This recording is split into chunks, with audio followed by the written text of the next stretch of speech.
again. Difficult times or not difficult times, I will rise again. Tell your business partners, tell your wife, tell your family and say, baby, we are down for now, but one thing for sure, we're not going to remain down because we're not created to be down. There's a season of rising. If there's a season of falling, there's also a season of rising. If you don't mind, can you all stand on our feet and shout these ways, we will rise again. And people are saying, we will rise again. Father, I want to thank you. We bless you for the spirit of resurrection. If we once cried, we know that our tears will be wiped. If we had fallen, we know we will rise again. And everybody shout, amen. Look at your neighbor and spirit out, I will rise again.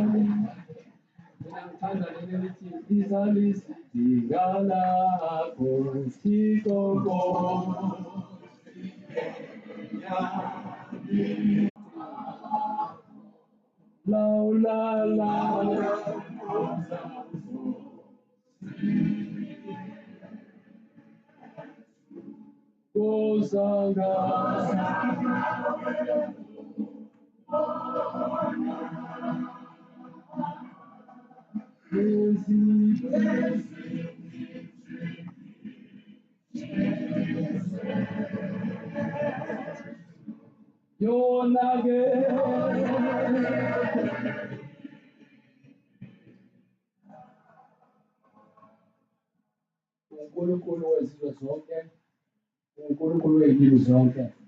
Sesibongile ke uNkulunkulu wethu ngalesi sikhathi osiphe sona sokuthi sikhuleke kuwe amazwi amahle akhayo. Siyabonga kakhulu ngawe. Sesibeka-ke uhlelo lonke ezandleni zakho. Sihole ngomoya wakho. Sikhanyisele lezwi lakho. Egameni likaJesu. Amen. Shall we clap for the bishop?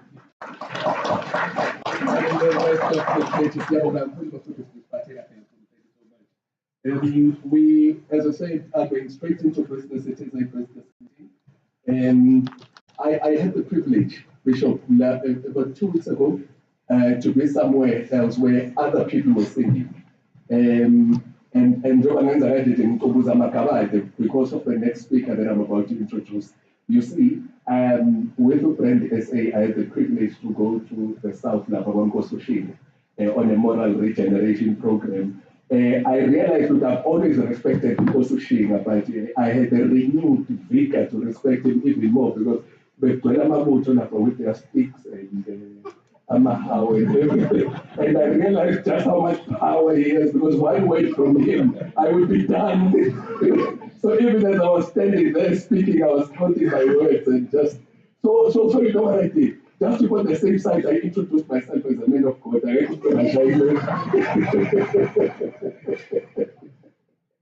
But we had a wonderful time, and we are trusting within the mind that he's going to come and give us his welcoming remarks. A very kind gentleman, someone we've known for many years, who's always been very benevolent with us. People ngicela nje siphakame sonke sikhuleke nje ngoba siphakamise inkosi yesizwe inkosi Shinga nomhlalo we-KZN House of Traditional Leadership. Ndaba ezinhle. Siyasala.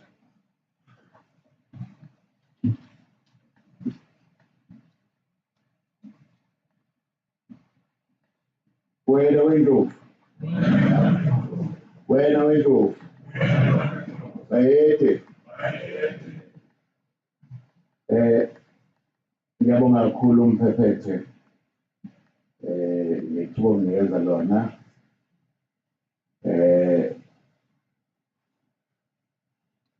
Yeah, it's very hard to stand here. I thought our king was also to be with us, but to convey his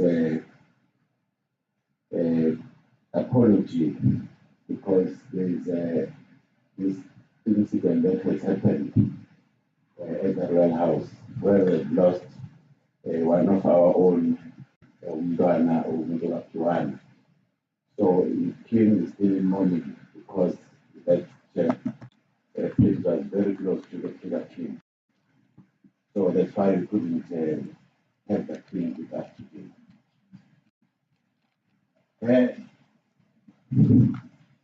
Program Director, let me acknowledge Amakosi who are with us today. They are Amy,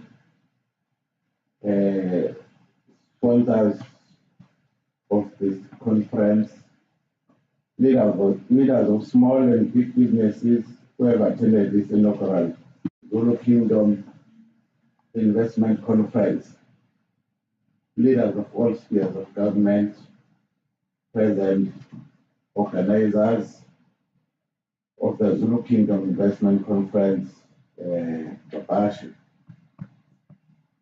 the conference convener, Dr. Mulapo, head of the organizing team, organization that has participated in the organization, in the organizing of this, namely the Heritage Development Trust in the Imbizo, Zulu Kingdom Think Tank, and ICANN for IR. Speakers who took their time to address the conference, namely Dr. Mulapo, Mr. Kali Krill, and Mr. Baron Ace, Mr. P.F. Yaka, and Mr. Walter Fielden Ace, Mr. Cindy Somzamo, Kenon Musamien, Professor Lara Maten, Princess Probisile Zulu, Bon Akumete, Dr. Kilani Tim, Dr. Bunani Mabizela, the organizing team and friends, ladies and gentlemen, and everyone here. Sanbanani. That initiative, yes, of economic empowerment for your people. It is. It shows that you concern Bayede with the subjects of the Zulu Kingdom, who is going to concern. And let's encourage Arichina that all of us in the conference have attracted people from all races. Indeed, the Zulu Kingdom is a non-racial, non-sexist kingdom where all people live peacefully side by side. The Masibonge lapha izitambiso lahlukene izimiselo ukuthi izwe likamthaniya siyithuthukise ngayo yonke indlela esingenza ngayo. Siyathokozela-ke lokuthi on behalf of Amakhosi, I hereby endorse the Zulu Kingdom Investment Conference, and we shall mobilize all Amakhosi to open land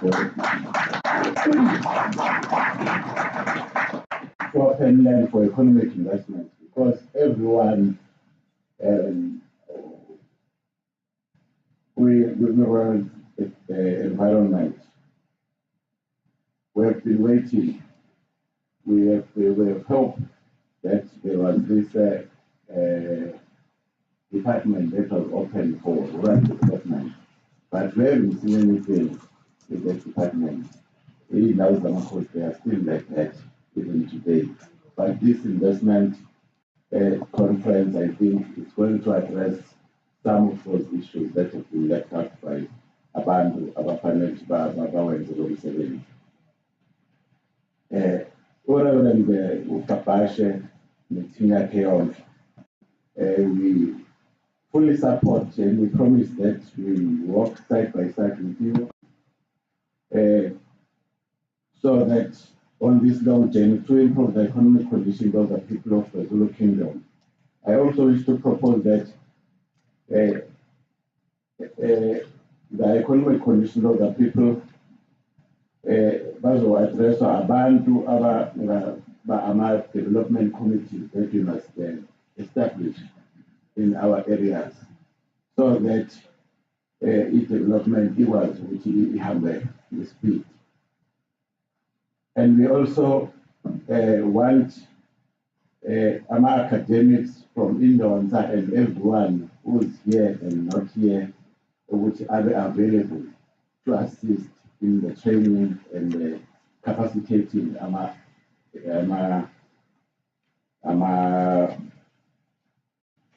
development committees so that we try to be there with development as a whole. So with those brief words, I wish the conference proceed as well planned so that abantu bakithi bathole that benefit that we've been waiting for. Siyabonga.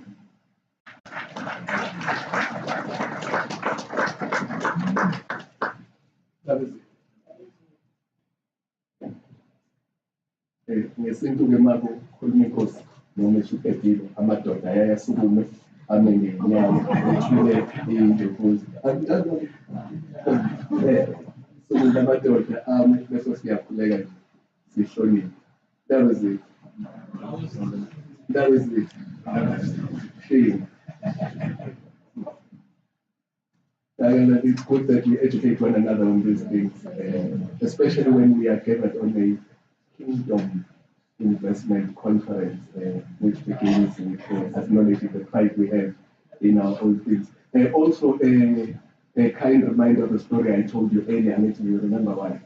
I must always be very nice to Imbizo because I was saying to Dr. Bayede man.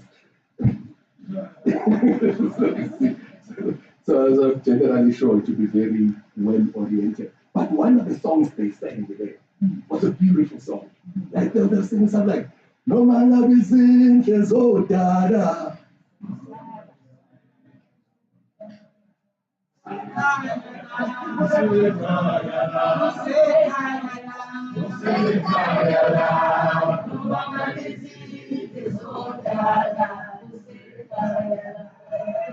Yeah, beautiful song, and it's a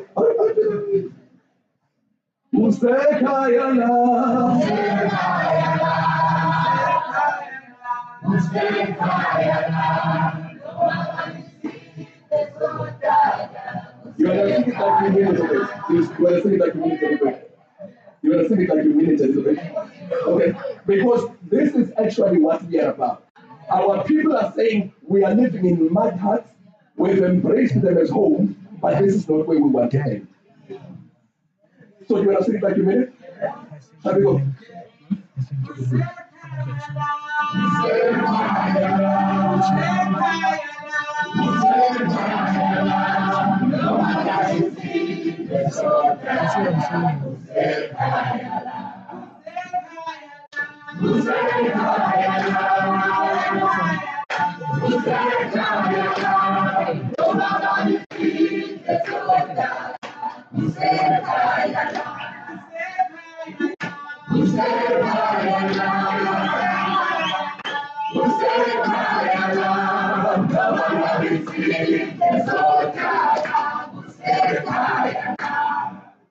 And may this song remind us that our people are saying, we are people of pride, we are proud of ourselves, we are forced to live in these mud huts, we've accepted them, we've embraced them, but we wish for better.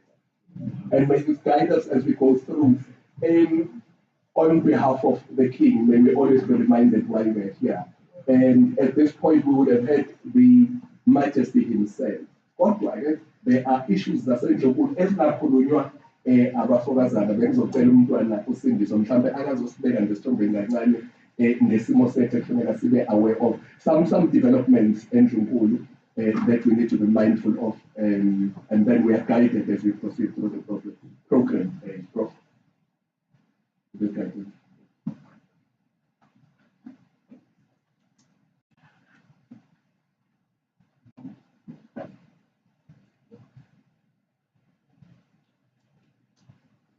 Bingelele uchairperson wamakhosi KZN Nkosi Ushina ngiyabingelela baba. Bingelele nabafundisi abakhona namhlanje ekhaya abazokwethela lo msebenzi omuhle kangaka ukuthuthukisa isizwe sakithi saseNatali.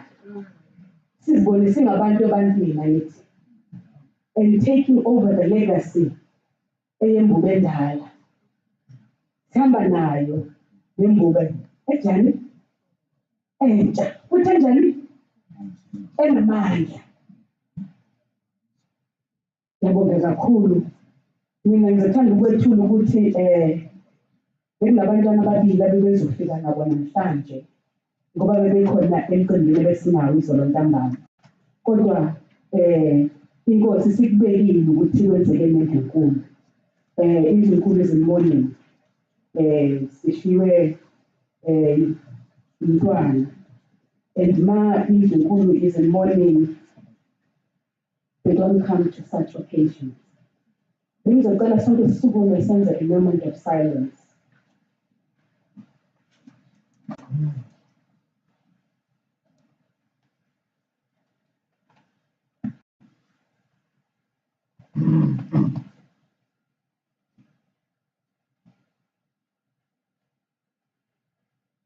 May soul rise in power. Amen.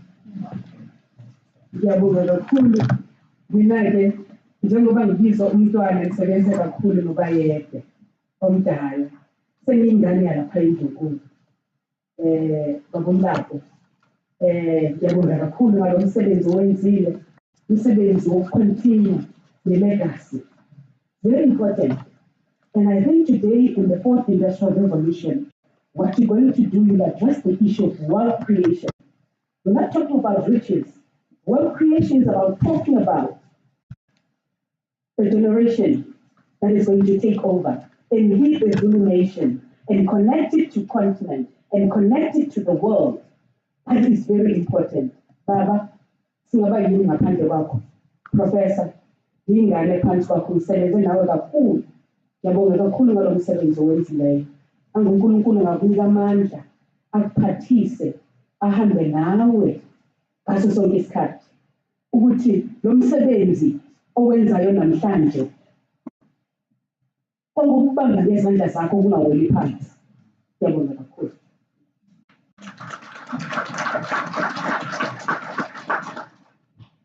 Thank you. We started about 17 minutes behind schedule.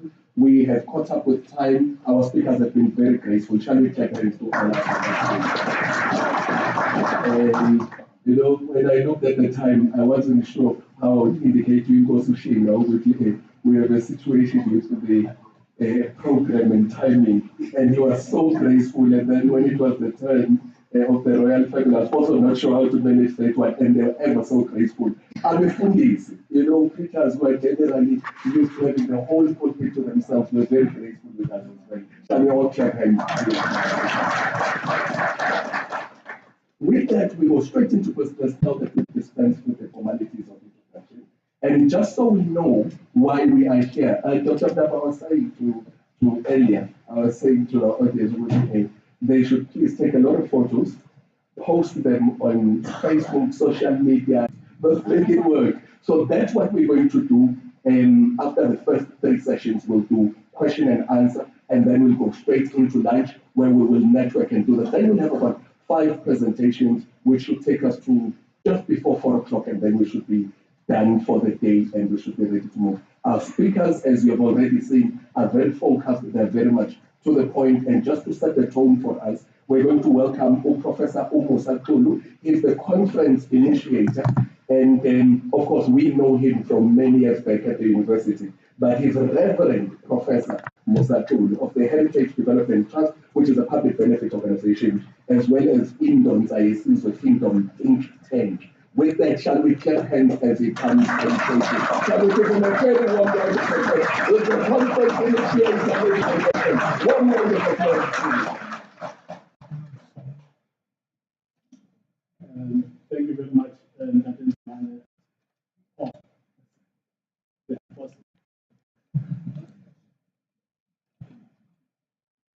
Thank you. Greetings to everyone this morning. As has been said, my name is Masibonge. I will give you a brief account of how we came to have this conference today. You will recall that when His Majesty our King rose to the throne in May 2021, there were a lot of challenges that came from members of the Zulu royal household. And some of them were saying all sorts of things about him and disputing that he should be the one that is the king. But he's not the eldest, so they didn't understand the anthropology that defines succession in the Zulu kingdom and many other kingdoms in Africa. So I stood up one day because there was a court case in Pretoria Street, and you could see that these arguments are actually irrelevant. I said to my wife, no, we can deal with this thing through research, through enforcing, helping the lawyers for His Majesty to understand, because the fact that this is how it happens, it's not very complicated. In a polygamous situation in Zulu reality, if there is no wife who comes from another kingdom, then the eldest son takes over. And it is also the same among the Amakosa. I've seen when I was phoned even by kings from Venda, Bavenda, they say, no, it's the same thing. So you pray that no queen comes from another kingdom. Because once she arrives, even if she's wife number 10, her firstborn son becomes the next king. Yeah. So it's not complicated. And the fact of the matter is that now I see also there are lawyers here, and they will understand that the 2003 Act that governs kingdoms and traditional leadership, they say the president wants you to tell him what customs do you follow in your culture when it comes to succession. The president doesn't prescribe anything to anybody. So we had to explain that repeatedly all over and so on and so on. Met with Bayede several times, then cool down, we're taking over now. First person I called was Professor Matenjo. He's going to talk later here, and a few others. We came together, we started saying, okay, now we publish our names in the newspapers. And we're saying that this is how it should be in the newspapers. You know, every Zulu has a gun. They didn't fear any guns. So it went on, and eventually we all know what happened on the 29th of October. That part was concluded. Now, in my talks with Bayede, we call that phase 1. Then, on the 1st of November, he was here in Durban. He called me to quickly come down because I live on the North Coast in Bayede. And his question was, what next? What do we do next?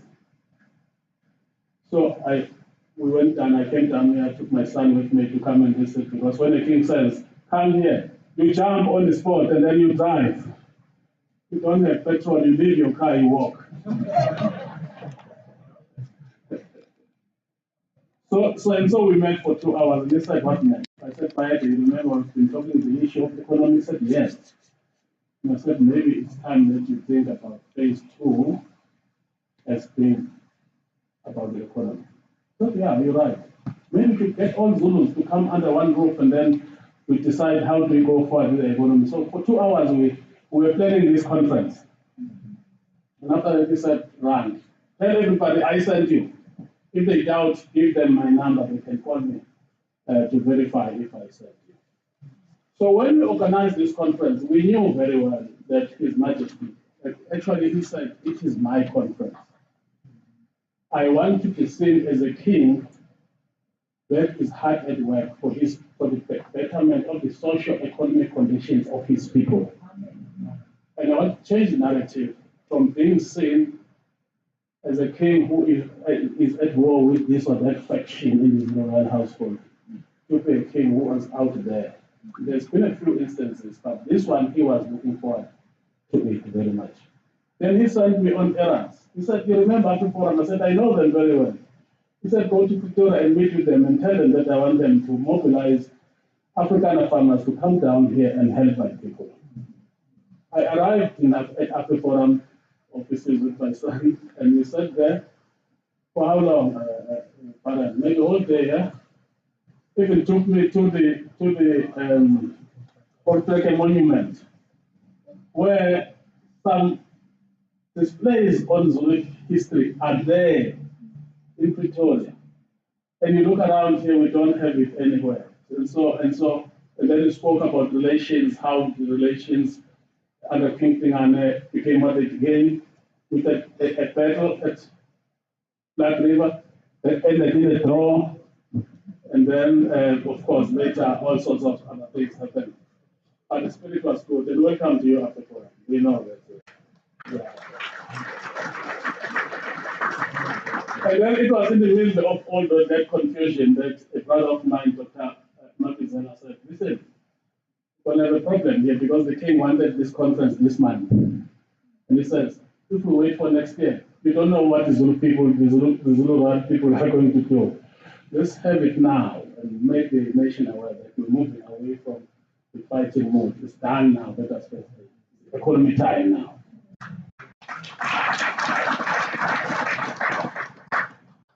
And so to them, they said, no, you're not going to make it because there was we only had 27 days. And by the time I spoke to Dr. Masibonge, we were left with something like 20 days.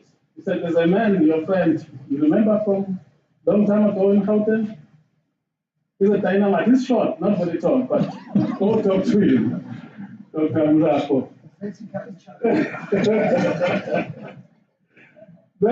then, as I called Dr. Mlako, he was already waiting for my call. And then you know what he does every morning?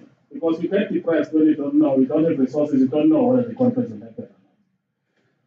I even wrote in the WhatsApp group of Imbizo and I said, okay, many of you are asking, where are you going to get the money for the conference? And I said to them, the Lord knows. Where are we today? Exactly.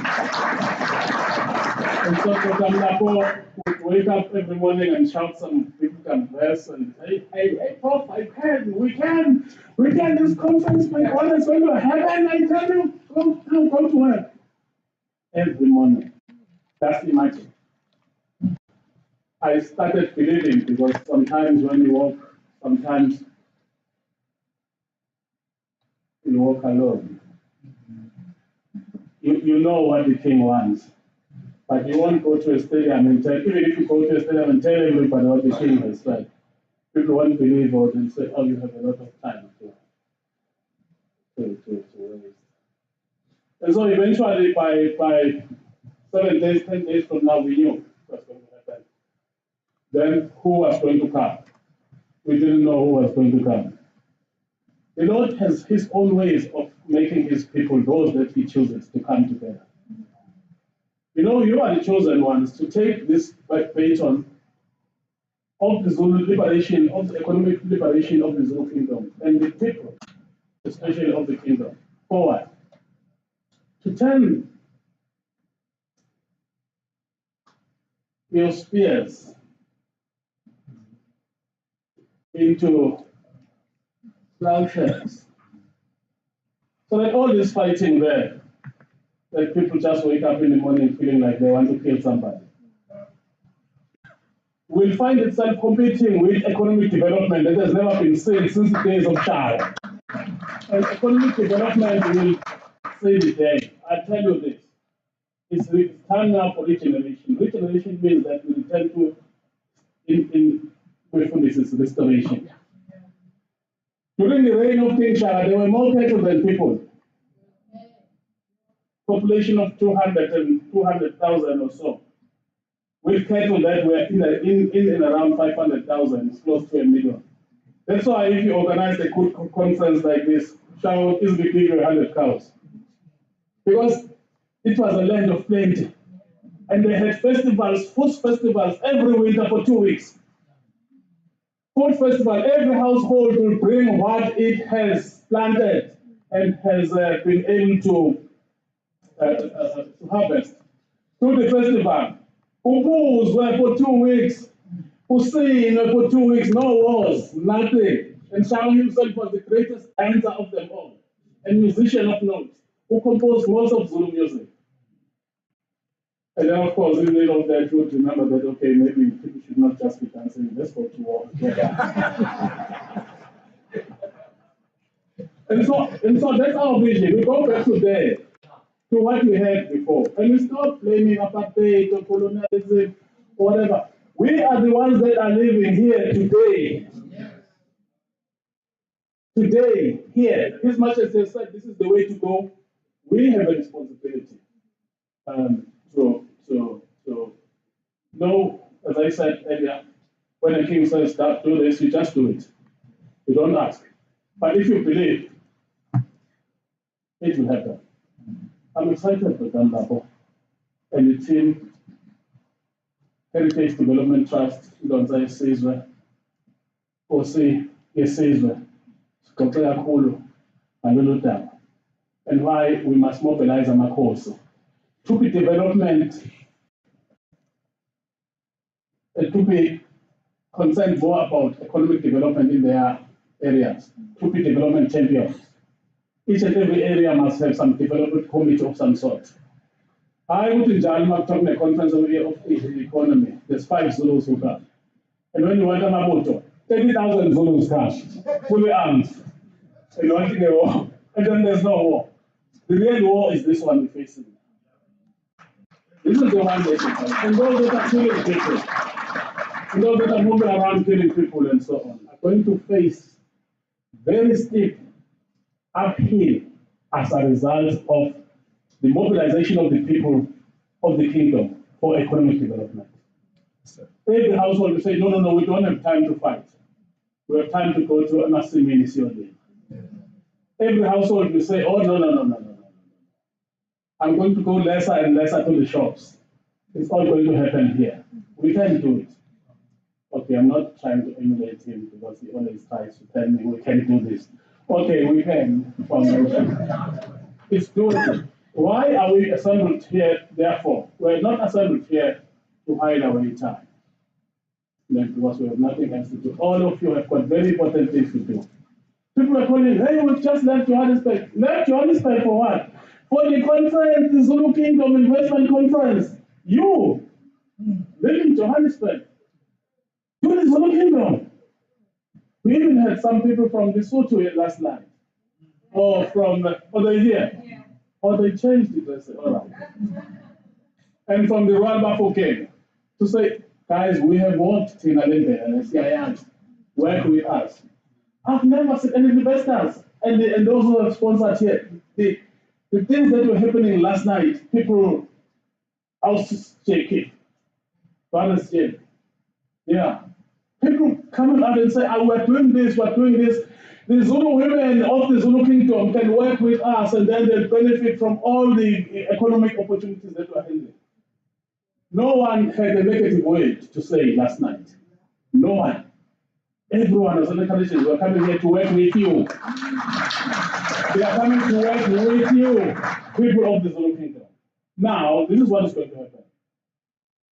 But then you remember, other kingdoms are rising again, and there's going to be more copying and emulating from what the Zulu Kingdom is doing.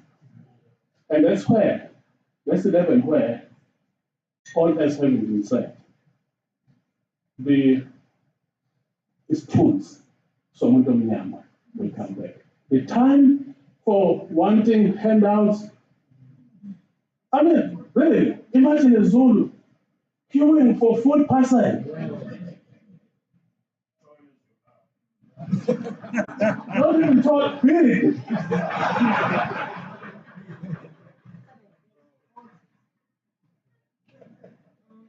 And the politician stands there, hey, Mnumzane. I'll take an eye, five pages. How to define the dignity of a people instead of helping them to help themselves. You say, queue here in front of me so that you vote for me. Because if you don't queue here, I will not bring you food tomorrow. So I'm saying what we do here is about what is fair. What are the possibilities? Can we have the vision 2050 and strategy so that everyone knows the investors come from everywhere? They need a document that says, in the Zulu Kingdom, what do you think about the future? You know, there were some business people from Gauteng who called me because they can't talk to Dr. Napo.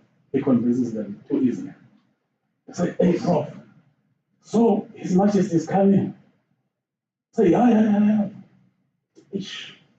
So how many Mabuto will be there? When do we start? Do we start discussing business? So no, Mabuto will not catch.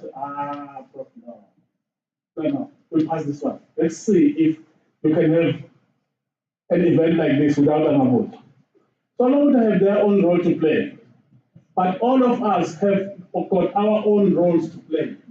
If you can go to each and every household and to say, Bayede has said this, Bayede and only him, umlomo ongathethi manga, what he says flies. If he says, Musa to jump, I say, how high? I say, I can't jump, I'm hungry. No, you can't say that. So that was by the way of explaining, and then we will have the discussions here presented by very good teams. Lapo, Lapo, for IR and African Forum and everyone. We're not talking ideas. We've gone past that. We talk about what is implementable. And then after that, there'll be a team that will look at what is called conference outcomes. Lots of work is going to come our way after today. So when you go away, you don't say, oh, I'm going back to Johannesburg to look for another conference. Oh, what are the Africans saying about their conference? I would like to visit that. No, you're going to be with us here, and next year in November, we'll be back here for edition 2. In addition to that, His Majesty has instructed us that we call on this long-awaited conference of Zulu kingdoms, of African kingdoms, kings and kingdoms. Yeah. That is the plan for Africa Month, May 2023. And then another and another. But it's not like people just meeting for the sake of meeting. It's looking for commonalities as African kingdoms. How can we uplift the socio-economic conditions of our people? Working with politicians. I don't like to talk with politicians. Most of my friends are politicians. But because Shinga knows, we go see you forever, you'll die and then go see. Politicians have a problem of this thing. This thing. And usually because they enter into positions they don't know, they spend 3 years learning a position. And then 2 years trying to secure a future in the pocket. Where will they get time to look after it? Go tell everyone that the time has come now, the dawn has come. Ilanga liphumile kwaZulu for us to wake up every morning and look out after ourselves and secure our pride through being self-sufficient. Amen.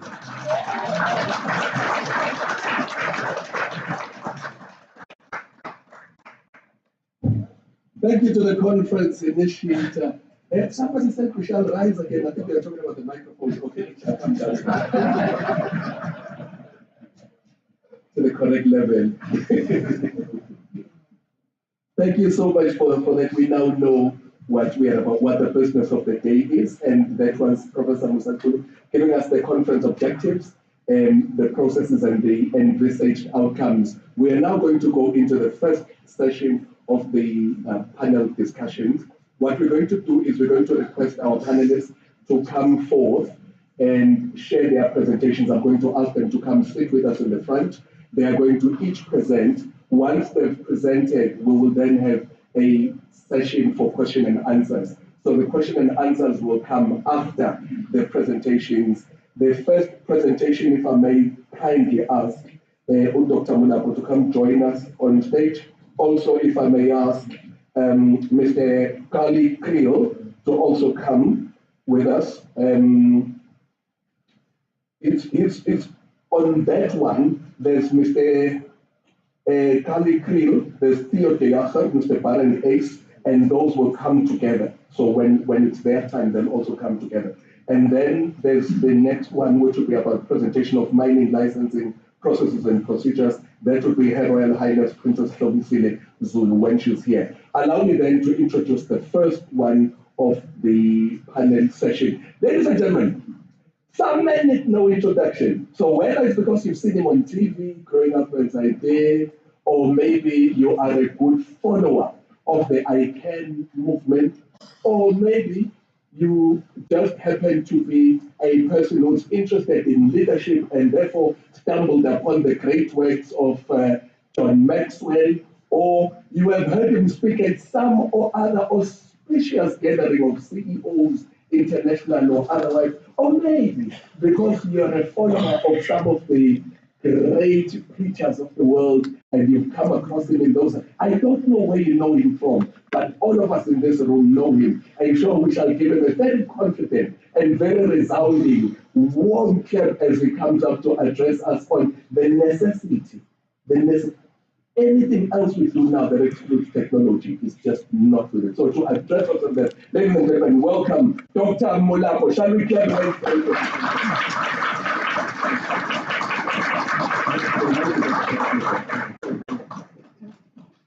Thank you so much, Program Director. I share the MC and Program Director. Wonderful round of applause.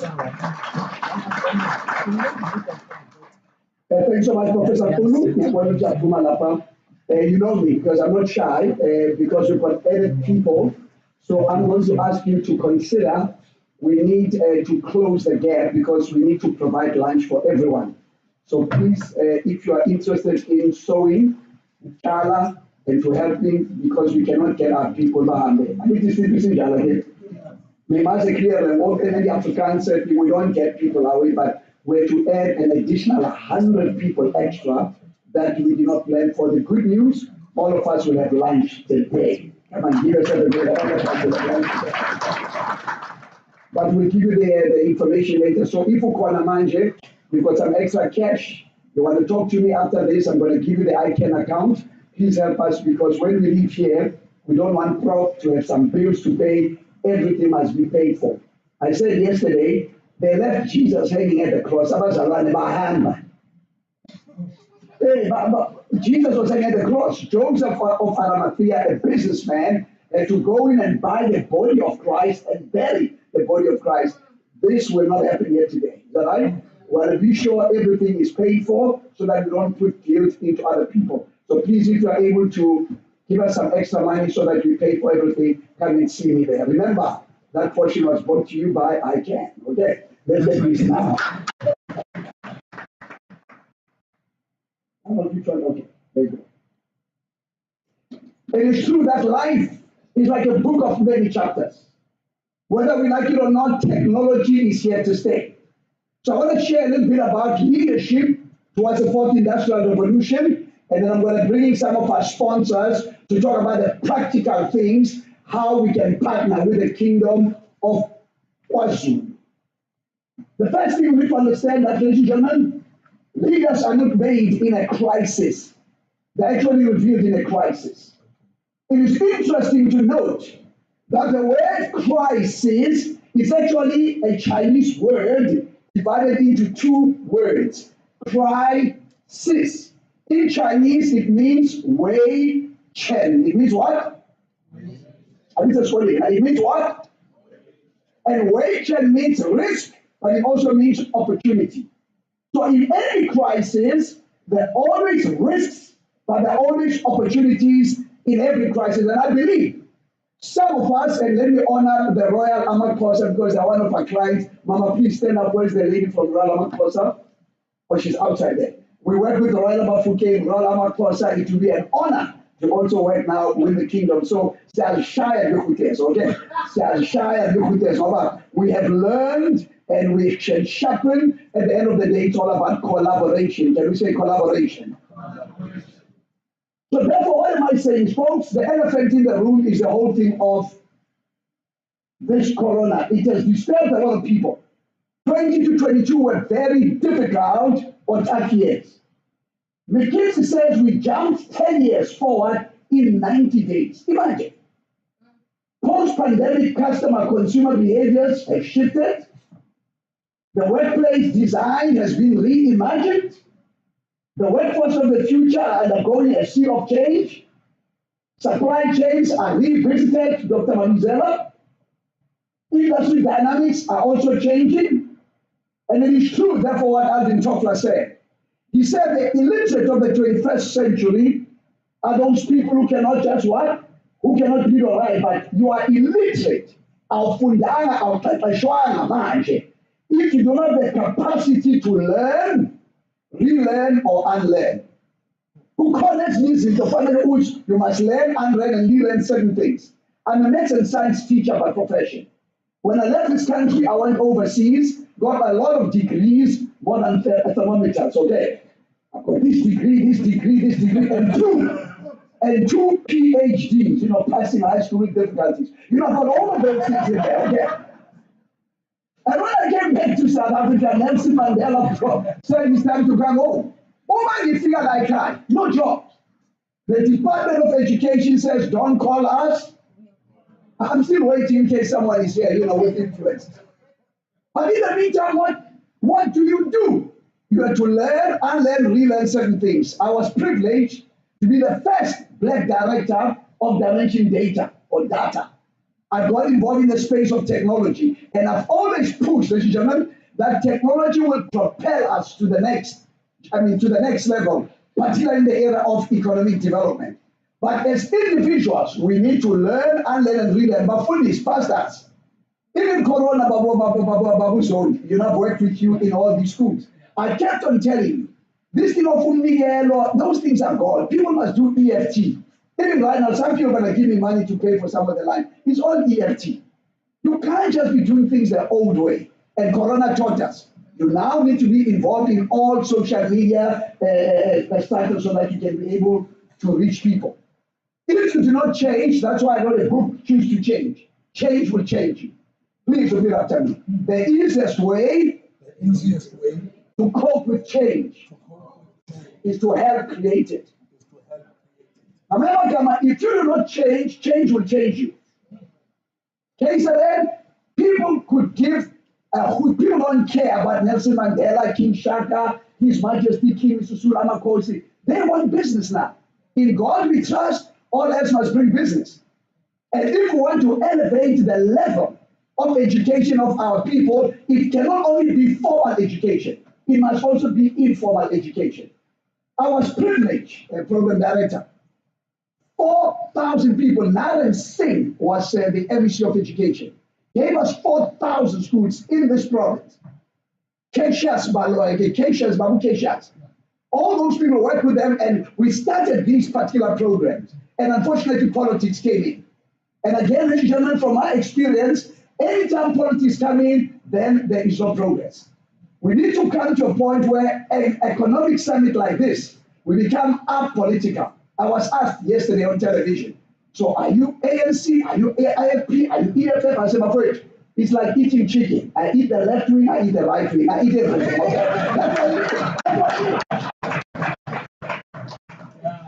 We can't be aligned. People are crossing floor now, it's vote of no. At the end of the day, we need to give hope to our young people, and the population of this country is unemployed. So change is here to stay, whether we like it or not. The knowledge economy, that's where the future is. That's why I wrote a book on leadership in the fourth industrial revolution. Knowledge economy. Parents, we cannot live our dreams through our children. Those days are gone. Abantwana bethu bane-knowledge edlula thina, not Dr. Google, uyabanceda. Walala. So all of these things are forcing change. Knowledge economy, virtual organization, mergers and acquisition, economic commerce, digital convergence, and all of these other things. They are transforming the way we are doing things. And therefore, what do you mean when you say the fourth industrial revolution? Anytime there's a revolution, there is a disruption. Anytime the revolution comes, there must be disruption, ladies and gentlemen. And you're going to see when I bring the sponsors, they are disrupting the marketplace. They are already doing it. They are not praying about it. But for this, catches of thunders are scored. But also, we need to begin to act now. Jesus only fasted one day. One time, 40 days, one time. As long as I fast afterwards, one time. I'm sorry for this, but theologically it's true. Jesus only fasted one day. 40 days, one time, he came out with power and authority. Why did he 40 days just trap us? 21 shy, 7 days shy. I'm not saying don't fast, but before you, our young people are impatient. It's good for us to pray, but they need action. And I believe Professor Kunu, the convener, and all the supporters, we may need to come up here with something concrete. The first industrial revolution happened, the second, the third, the fourth. And I'm going to give you these notes. But dare I say, sir, men of God, that the fifth industrial revolution is already upon us. Let me repeat. The fifth industrial revolution is already upon us. Where machine and human beings are dancing together. Where everything now is on this thing called smart technology. We are launching next month. Is it next month? It's January. Unzi. Unzi is from Finland. It's a Finnish product. On your cell phone, we can take you from grade naught all the way to university using your cell phone. We are launching it. We are not praying about it. We are not talking about it. We are doing it. In this country, we are already in 6,000 schools. We reach about 6 million young people using what? Technology. So what am I saying? I say, Walala. These are the skills that are going to be needed. I want to spend time on that. Right now, I said yesterday, it is crazy that we are educating our young people to be unemployed. We work with private schools. Our private schools are way ahead of the public schools. Have you noticed that? And most of us as educators in the public schools, as politicians, our children are not in public schools. Have you noticed that? They're in other schools. So it means we are promoting a product that we don't believe in. But hopefully through this economic summit, we need to talk about the next 5, 10, 15, 20 years. What skills are needed in the kingdom? What skills are needed in South Africa? What skills are needed in Africa? Then we customize those skills. Yes, the partners are here, locally, nationally, and abroad. Some of us have got those international connections. But ladies and gentlemen, the Zulu people, wonderful Zulu people, you cannot wait for people to do things for you. You need to begin to have ownership of this process. You need to do it yourself. People like us will be able to come and support and give you best practice. Gone are the days of waiting for hunters to tell us their stories. The lions must now begin to give us their narrative about what is needed in KZN. Stop doing things for, do things with. The second thing, as you develop skills, stop blaming. Guys, my mother is colored, my father is black. We have killed with apartheid for a long time. Why are you black? Apartheid. Why are you colored? Apartheid. Why are you pregnant? Apartheid. Everything's just apartheid, apartheid. Repeat after me, please. When I blame someone, I give up the power to change and to grow. In other words, you must have ownership. God comes to Adam. Adam, why are you not in the fourth industrial revolution? Adam says to God, God, it is this woman that you gave me. I did not tender for her. I did not pray for her. And then God goes to Eve. Eve, what is the problem? Eve passes the buck. She blames the snake. It is the snake. And of course, the snake did not have any legs to stand on. Okay. So if you blame someone, you give up the power to change and to grow. So the next generation, the way we recruit them, changing. I'm not going to spend because of that. So what am I saying, folks? As leaders, we need to understand the fourth industrial revolution is here. Technology will revolutionize the economy in rural areas, suburban areas, townships, so that we can be able to move on with people. So what is the 4IR? In the book, I talk about 8 components. Internet of Things. Last year, March, we have designed a refrigerator. A refrigerator. With conversions of technology, you put 12 eggs. When 10 eggs are gone, 2 eggs are remaining. You get a phone call from your fridge, a phone call from your refrigerator. Mazulu ifridge yakho yakhuluma amakanda phile ucela ukuthi uze namakanda. Everything is happening, folks. By the book, we talk about things for artificial intelligence. We are blessed. I'm the spokesperson for Microsoft AI University, Artificial Intelligence University by Microsoft. Now you no longer need a matric. You no longer need a junior secondary teacher's course. We can now identify, shut down people, fast track them because of artificial intelligence. Pastors, please be careful of this thing because artificial intelligence, when you send something, it completes. Have you noticed if you send a message, it completes this thing? One pastor wanted to say, bring my spectacles, and this thing misread it. He says, bring my testicles. But spectacles. But make sure you also read, okay? Artificial intelligence It's good, but make sure before you say, you also just double read them. Spectacles are different from testicles, okay? So I'll see you later. Nanotechnology, smaller technologies. In the area of farming, even I'm going to be talking to some people there. I know AfriForum is already big in this thing of nanotechnologies, particularly in agri-processing and things like that. 3D printing, autonomous vehicles, robotics. Ladies, I like this one on robotics now. Because men are failing to assure and affirm that they love you. There is nowhere in the Bible where it says a woman must love a man. You never find it. But most of the time, who says I love you is the ladies. So you need to repent and be baptized because it's not in the Bible. Women are the same one. I love you, I love you, I love you. And what do men say? Me too. You know, that's all we do. But a robot, you can program a robot. Because a robot, the robot can tell you you're special, you're great, you're awesome. Because a man sometimes forgets to tell you. He'll tell you he loves you when you're like a Coca-Cola bottle, but when you become the 2-liter, then it's a problem. You know, then that's another problem. So robotics are here to stay, coding is here to stay. But again, rural, villages, townships, let's use these technologies so that these technologies can enable us to live from. This young man, where's Arnold? We were privileged, where's Arnold was here.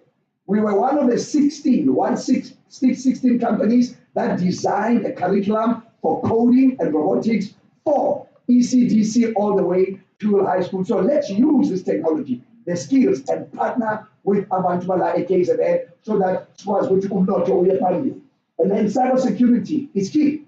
Right now, people can be stealing 2 cents out of your account every day. You don't even have a clue. South Africa is not safe. We will be able to teach the younger generation about this. And of course, cryptocurrency. This is a nightmare for governments because whether you like it or not, cryptocurrency is here to stay. Most of you only know Bitcoin, but there are 19 different coins just during Corona that came alive. So again, this is where the future is going. In conclusion, it's all this stuff there. You get all this in your notes. The obstacles. One of the obstacles, lack of proper education as far as technology is concerned. The economy is going to need people, but the mismatch.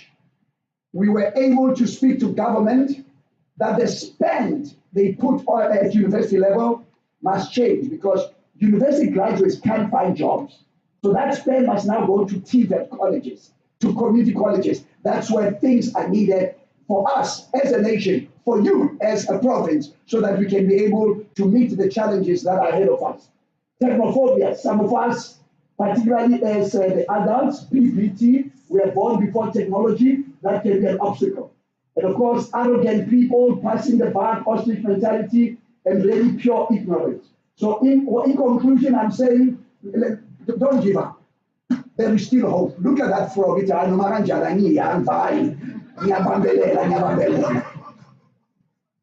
And now to start to give context, can I have my son, Musa, to come up front? I would like to demonstrate. Please put our hands together for Musa. We'd like to give him a wonderful round of applause.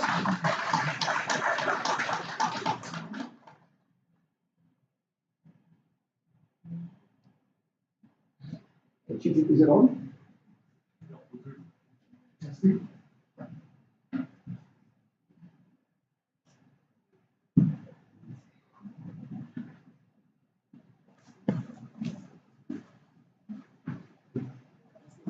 Well, I did tell you to say time. Now, introduce yourself, or let's say you're my son. Who are you?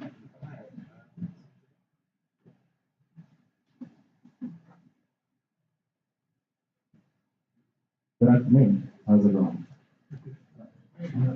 Look at that. Oh. Okay. Perfect. My name is Musa Malapo. I am the son of Dr. David Malapo. Some of you might not know me or have seen me. And that's for a reason. And it's actually the reason that's brought me here. It's the space I'm in. I do not share the same space as my father per se, but I've been developing in the space that is for us together. And as Professor Kulu has echoed, we need to go back to producing for ourselves. And that's what my passion is, actually. That's what my passions have led me. I am a biologist by education, and I am a consultant by profession. And this is the space I'm in, actually. Currently, my area of focus is in subsistence farming. Just as an experiment, how many of us eat here? Raise your hands if you eat here. Okay. How many of us know how to grow food? Maybe a fraction of us here. But we not say that that's an essential skill. What was our experience during COVID? Some stores, you go to spa or whatever, there's nothing on the shelf. What do you do? We've been there, we've experienced it. Now the question is, what have we done since then? Personally, as a man with a young family, it very much informed my decision. As of now, going into this space of subsistence, I am subsidizing currently 7% of the food in my house. So 26 days out of the year, as of now, I eat from my own yard. I eat from my own space. I'm looking to increase that to 80 in the next 5 years. Because we need to go back to the way things were done. We were fine back then. We've become overly dependent. Independence is what we need for the future. It's what we need going forward. Now, so talking about the future, for IR, you are obviously involved in aquaponics, hydroponics, cannabis. Why the role for the younger generation to embrace for IR in that space of subsistence? What do you say? Well, definitely we have to embrace technology. So I'm also biblically informed. So for me, my stance comes from the New Testament doesn't believe the Old Testament. It adds to and improves on. So with the technology like hydroponics and aquaponics, aeroponics, whatever it may be, there's a situation that you need that for. There's a situation that suits it. So we need that knowledge to capitalize on the places that maybe now don't have arable land, places where you can't plant. But so long as you have power, you can produce food. You can produce food in the CBD. You can produce food in an industrial rooftop. You can produce food. We just need the technology. We need the information. We need the know-how. I mean, we have too many hands, idle hands, and too much space not to be doing anything about this, especially as young people. Two more questions, I'll let you go. Question number one, how can we make agriculture sexy? Agriculture technology sexy for the next generation? Well, being hungry isn't very nice, so that's enough motivation for me. But mostly practical. So once you show a person the breadth that this area of technology can cover, those that are drawn to it can come alive. And it's not just for those people that want to get into agriculture. There's a whole value chain in between. Maybe you have your vocational skills work, your plumber. You need your plumber when you go into aquaponics, aeroponics. They need to know how to work the water lines, how to maintain the right pressure. The electricians need horticultural lights. You need to be able to maintain an environment for all these things. Even construction workers need to be able to build these structures, all this infrastructure to make this possible. So I think as soon as we can do, as soon as we have proof to the pudding, then it's a no-brainer for a lot of our young people because they're sitting idle. They're looking for something to do. They're looking for an opportunity. If we can present them with that opportunity and show them the benefits. Last question, you're already doing some work here in KZN. What can you say to the other people, potential partners here? And don't forget 10% comes to them. Okay, just you're going to teach these guys, they need to learn to have nothing for free here. I'm working with a company who is doing a project in the High Flats area.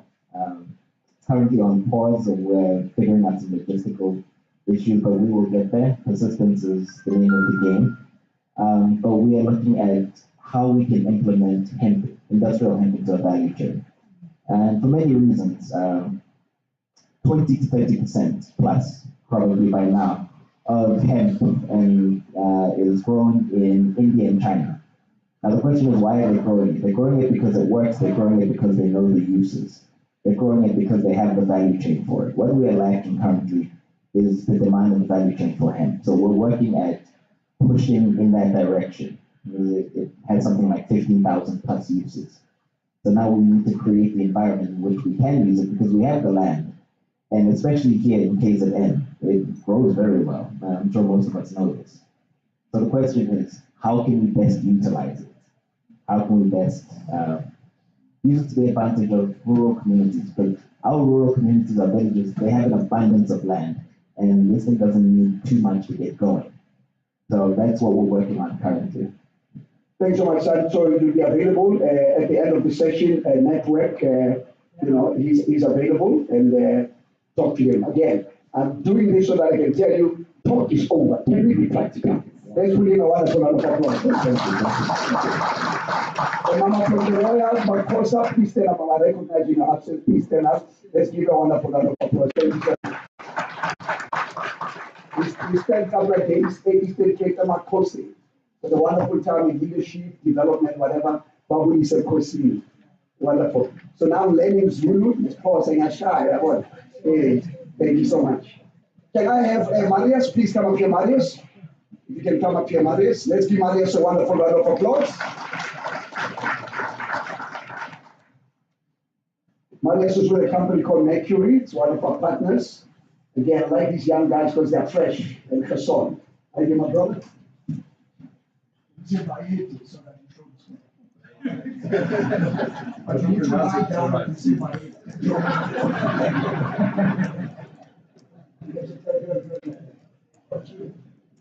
So, Marius, thank you so very much. You're a successful businessman, multi-millionaire doing some great work. Why are you here in KZN? Why did you heed this call? Yeah. Why did you heed this call? Why are you here in KZN? Yeah, so first of all, our company is based on values, and our main goal is to make a difference within South Africa and the people of South Africa.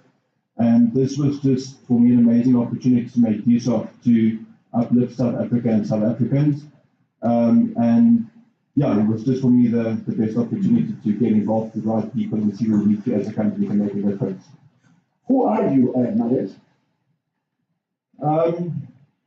So me as Marius and Mercury Finance, we've always had values about finance and business. So we are just trying to make a difference, and sorry, let's talk from the heart. So for us, we try to work with people and individuals. Every relationship that we build to us is personal. It's not just a business transaction. Every company that we look after, we know that we look after families. It's a parent trying to get their kids through school. It just goes further down the line. It's more responsibility, and we are trying to uplift the whole value, the whole community from anyone that's. And what do you say to the mandate, your mandate and the company's mandate? Because those mandates want to see how can we partner, how can we fit in, how can we collaborate. So your broader mandate, what is your mandate as an organization? The mandate, what is your mandate? What is your core function as an organization? Do you fund people? Do you get involved in businesses, equity? Just share a little bit about that. Yes, so thank you for that. So for us as a company, we are looking to partner with small businesses throughout South Africa. We also expand now to Namibia as well. Especially, there's a big gap in the market, especially in South Africa, for black-owned businesses not having sufficient access to sufficient funding, and especially black women-owned businesses. I always say that about 95% of entrepreneurs fail not because they are bad business people. They're actually extremely good business people. It's just that they don't have the financial backing. And the problem is they go with their financial project or their contract to a bank will never help them because there's no financial track record, there's no credibility, and that individual that comes from this bad situation, he doesn't have a good track record to give to a financial institution. So we would rather go and sit down with the client and discuss with him his personal situation and do more human decision, if that's the right word, and see how we can uplift them and take their personal circumstances into consideration. The last question, looking at the people here, what are you looking for here out of this summit? During lunch, when you network, I like it in Afrikaans network, netwerk, this is on the network, like network. during that time? Well, what are you looking for here with this guy? Yeah, so with us, basically, we are really looking for any major opportunities in the sense of not just business, but also where we can take hands with the community, where we can help uplift communities and individuals. And we've got a quite diverse portfolio. So basically, any opportunities will probably fit in within our portfolio, or we can find a synergy between one of our companies to make it work. So really, any opportunity or anything that we can provide assistance for to uplift any individual or any community, we are open for that. And you brought Aiton, my friend. Aiton, stand up and people see one of the best PR company in the world. Give Aiton a wonderful applause. You do the left hand because when you do some single system, you never know. You know, the Lord can hook you up here, KZN, but you never know. Thank you so much, Aiton.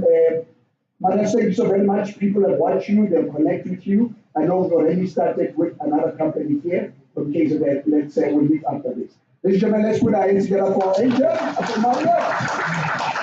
Alex and Jody, please, you are from KZN, come up here quickly before we get involved with the women's stuff, and then we are done for my searching program director.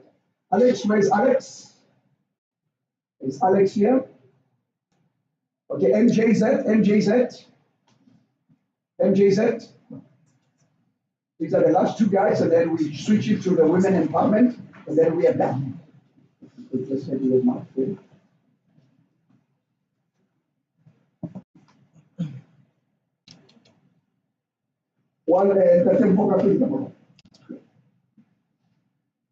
My brother, please share your name.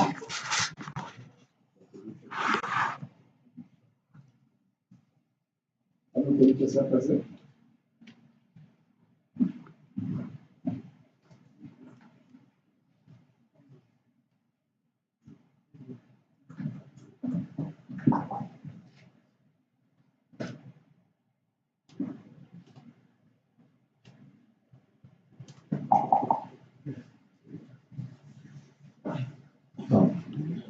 My name is Simon Knight. Hi everybody, my name is Jody Silver. I'm the CEO of the PowerPoint Group. And you're based in KZN, and what does the PowerPoint Group do? What are you guys doing in KZN? So involved in a few spaces. We started off traditionally in the area of energy. We now sort of evolved into clean energy, which is where we believe we need to be positioned for the transitioning in terms of where we are as a country from an energy perspective. We also, the government, we just actually acquired last week a construction company. We do specialized construction. I've actually been involved in the area of developing retail stores. I believe that's a very, very important sector. In 1998, I decided to transition and stay in that space. I believe that FMCG is where we need to be. I believe that we cannot feed our nation, we cannot sustain our nation. Hungry people are generally angry people, and angry people are unpredictable people, and unpredictable people are very difficult to govern. So yeah, we're involved in the area of food, and then recently we actually just embarked in a completely different trajectory in terms of where we'd like to be positioned. We organized, we actually helped from the city of Bolito, and took it upon myself to actually start a business network, which constitutes of 153 businesses that have a net cumulative wealth of 10.5 billion, and I basically clear that up now. Wonderful. We'll come back to you. Don't go. What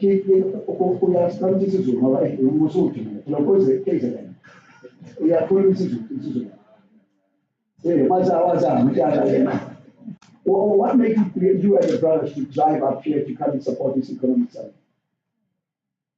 My name is Imbizo.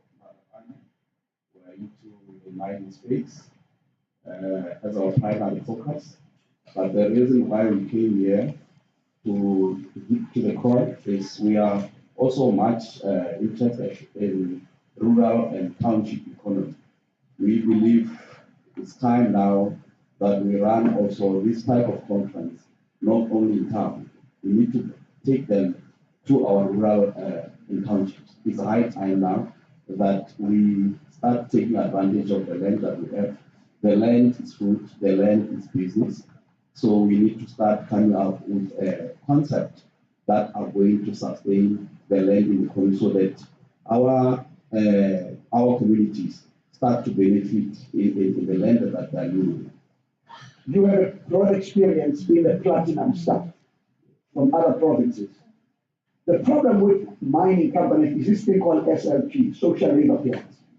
What lessons did you learn from the other provinces that you maybe can share so that the wonderful people of KZN don't make that mistake as they get into mining? Some of them already mining, they have screwed up, and screwed up is a Greek word for messed up. They messed up. You know, what lessons did you learn from that? The social labor plans are with good intentions. I think some of the mistakes that we do is entitlement. It's good to have a mining operation in the communities, but we need to understand that there are investors that put their money there. It's not for free. You cannot just participate in that mining space without skills, because that's one thing that we talk about. So as much as the mining operation are operating in our communities, so it's not just going to be automatic that you get there and start working. So you need to look at whether are you relevant so that you can also assist, because it's business. You can also assist with your skills, and if there's financial capacity for any business that you have to start participating in, that must be one of the things that you need to consider. So it's not just automatic that because there's a mine operation there, then you are entitled to go there and work there. So that's some of the mistakes that we are doing as communities. Two more questions and then I will wrap up. One question to you. We have worked and we're working with big major mining companies. Professor Kulu, Amakoswe to need to be empowered. I remember when we started with Royal Africa, this thing of just you know, and then Mashawe Ipia Namalo, that's nonsense. No, I'm serious. We need to empower Amakosi, and not only Amakosi, maybe the next generation of Amakosi may do it, because we've got so much land, but the return on investment in our land, it is not showing. The Royal African model is fantastic. We are now getting into the Royal Amakosa, and we hope that the mistakes that we have learned in other kingdoms, that, you know, here Ekaya was with the Sipushan. So we are talking about this thing of education is very important. My brother, one question, and then two, and then one. The first one, what practically can you do here in KZN? Well, firstly, obviously, we will have to understand where the land is located, so that we really check what will be relevant to that land, how we can make best use of that land for the benefit of the rural people. So that's the first thing, because you cannot just shoot from it. You need to know exactly. And maybe we've got a professor who will have to educate us exactly how we can make that land and do thorough research, because we need to be well informed how to utilize that land. Because yesterday we were at Pencil, you can see how they utilize land to the best benefit of the community that are there. So we also have to follow the very same process. I'm very anxious to see exactly how we're gonna go through that process to make sure that at the end the land is of best use. Last question from your side, Jody. You live here, but you're making money outside of KZN. I mean, some people know you live next door to me in West Palm Beach in Florida. Well, why are you making money overseas rather than bring that knowledge here? Good question. So I think that, from a globalization point of view, we need to start to think outside the box. I don't know if anybody watched Nemo. So sometimes when you look at certain economies and the inability to evolve, it actually spawns out of a goldfish mentality. So we can picture this for a moment. You'll have a goldfish in a goldfish bowl in the middle of the ocean. I just totally swim out the goldfish bowl. And I think that's actually what we need to do, is transition from a secular tribalistic mentality into a global sort of view. And I think that is very important. Transitional thinking is what leads to transformational living. And that's basically why I basically stepped out. And the other thing is that we've got a dwindling, economy in terms of the value of our currency. You look at it, and I was just sharing this with Marius at the back. 50 years ago, you pay $2 for 1 rand. You now pay 17 rands for $1. That happened on our watch. And it's possible to reverse that. The greatest tragedy about starving to death is starving to death in the grocery store. And I think that we, from a well-resourced country and continent, we've actually got to really just check ourselves. I believe that South Africa is the Mecca of Africa. And part of the reason why I reached out to the rest of the world is to learn. The more you learn, the more you earn. Ladies and gentlemen, that is Jody from Power Core and MGZ Mining. Please, let's be sure during lifestyle we communicate. Let's give them a wonderful round of applause. The last 3 ladies will come and join me, excuse me, and then we will wrap up my session. Can I have Ms. Faith Papela to come, Mrs. Jackie to come, and Mama, please come, House Violet. Let's give them a wonderful round of applause. Thank you.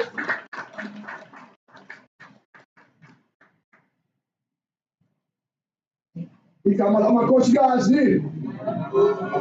Alibongwe.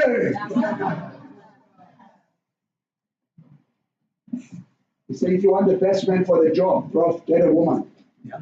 Yeah. We just discovered that. Fantastic. You're going to see some interesting thing here.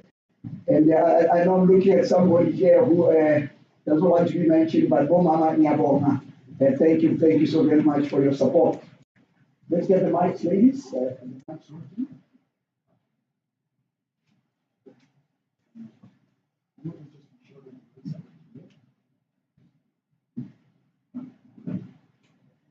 And we'll start on our left here. What is your name, madam?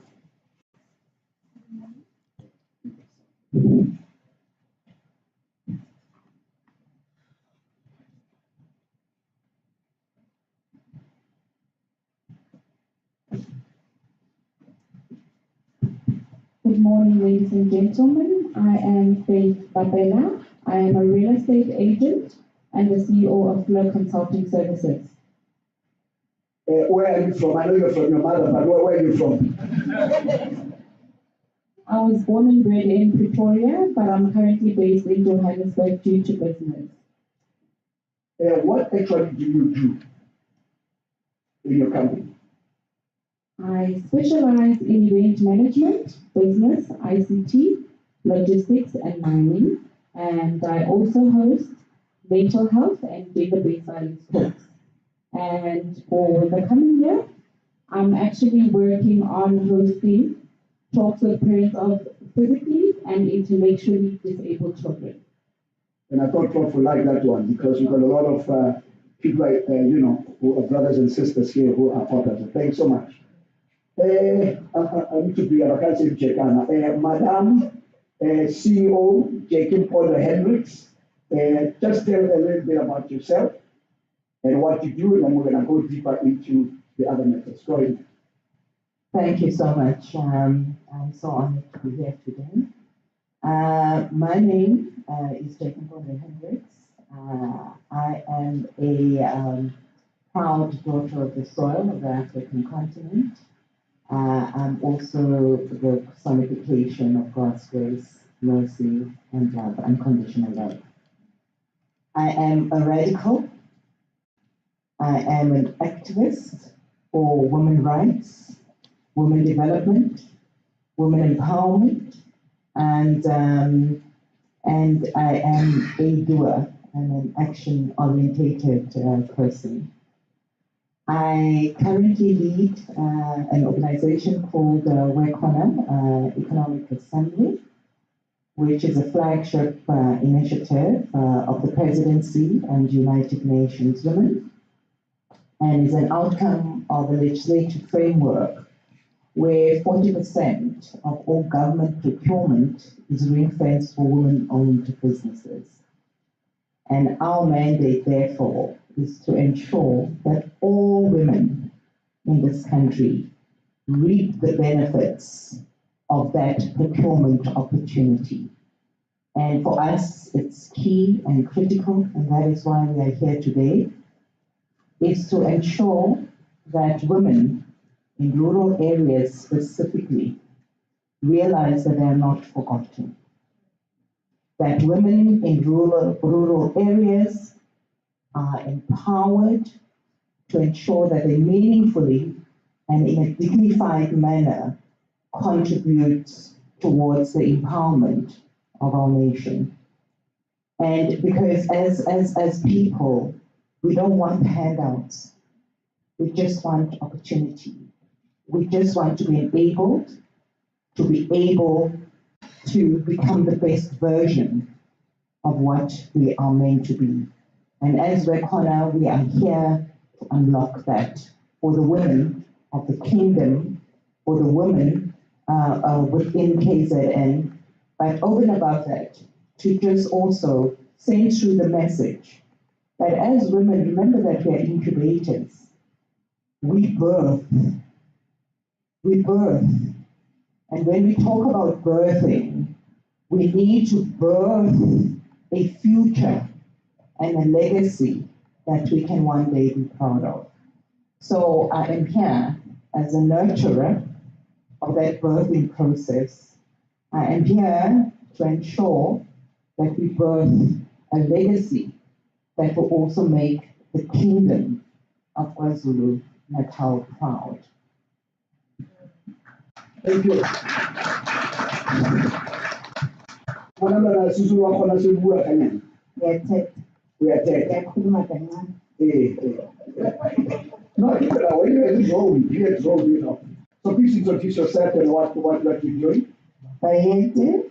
Good morning, Moreni. My name is Bayede, and I'm the managing director of one of, if not the leading, female-owned, 100% female-owned transport and logistics business here in South Africa. I'm based in Durban. Yes, I operate nationally and across the borders of South Africa. And besides being a female business owner, I'm also a conference speaker. I'm also an economic developer. I work with Mama Jackie at Bikona as the chairperson of transport and logistics. I work under the leadership of Masibonge as the chairperson of transport and logistics at the Circle of Global Businesswomen, because like Jackie said, as women, we're all about multiplying ourselves, we're all about birthing, we're all about nurturing. So we lift as we rise. Thank you. One more other question. The faith to be involved in real estate, do you think real estate is relevant in case of yes or no, and what are some of the challenges based on experience in real estate? Good question. Well, yes, definitely it is relevant. Wherever you go all over the world, real estate will always be relevant because at the end of the day, we all need a place to stay. So, in consideration as to the challenges, they are quite a lot in terms of development.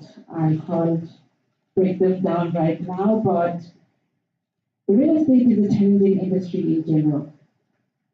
So,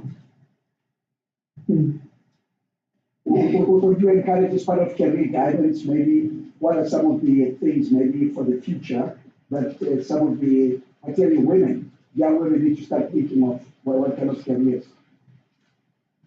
I would say logistics. In terms of logistics, there's a shortage of women, mining as well. So women can look into that, and agriculture.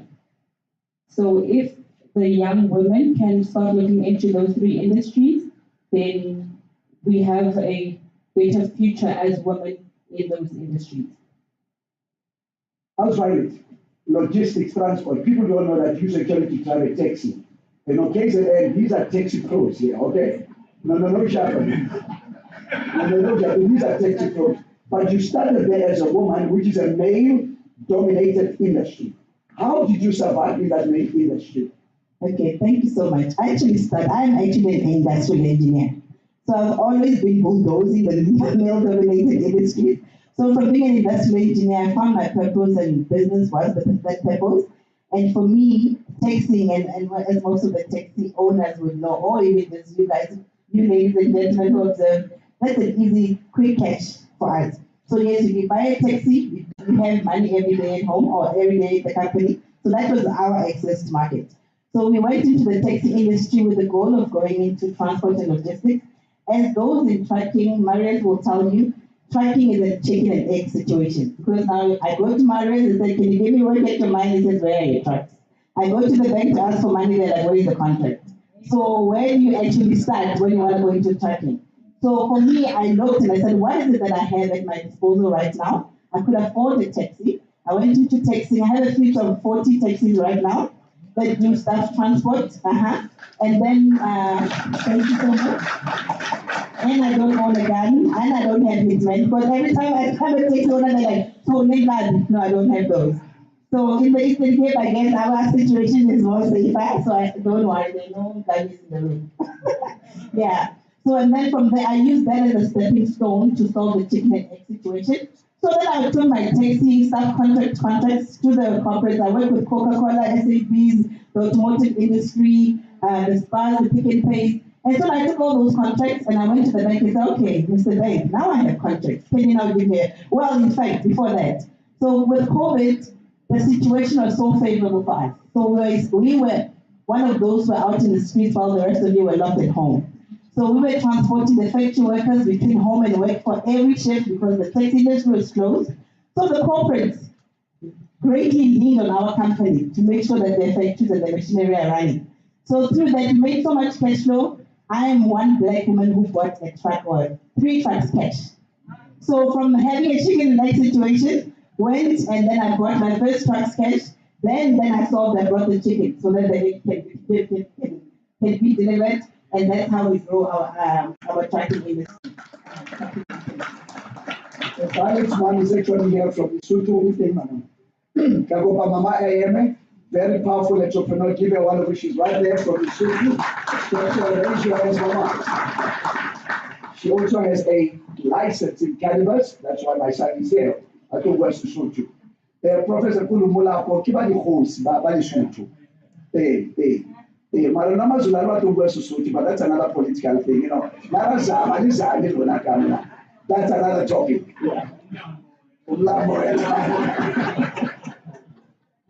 Jackie, as a faith said, and while you women, unfortunately, at this time in South Africa, and particularly in KZN, because there are more women in KZN than men, how do you penetrate these so-called male-dominated industries through work on?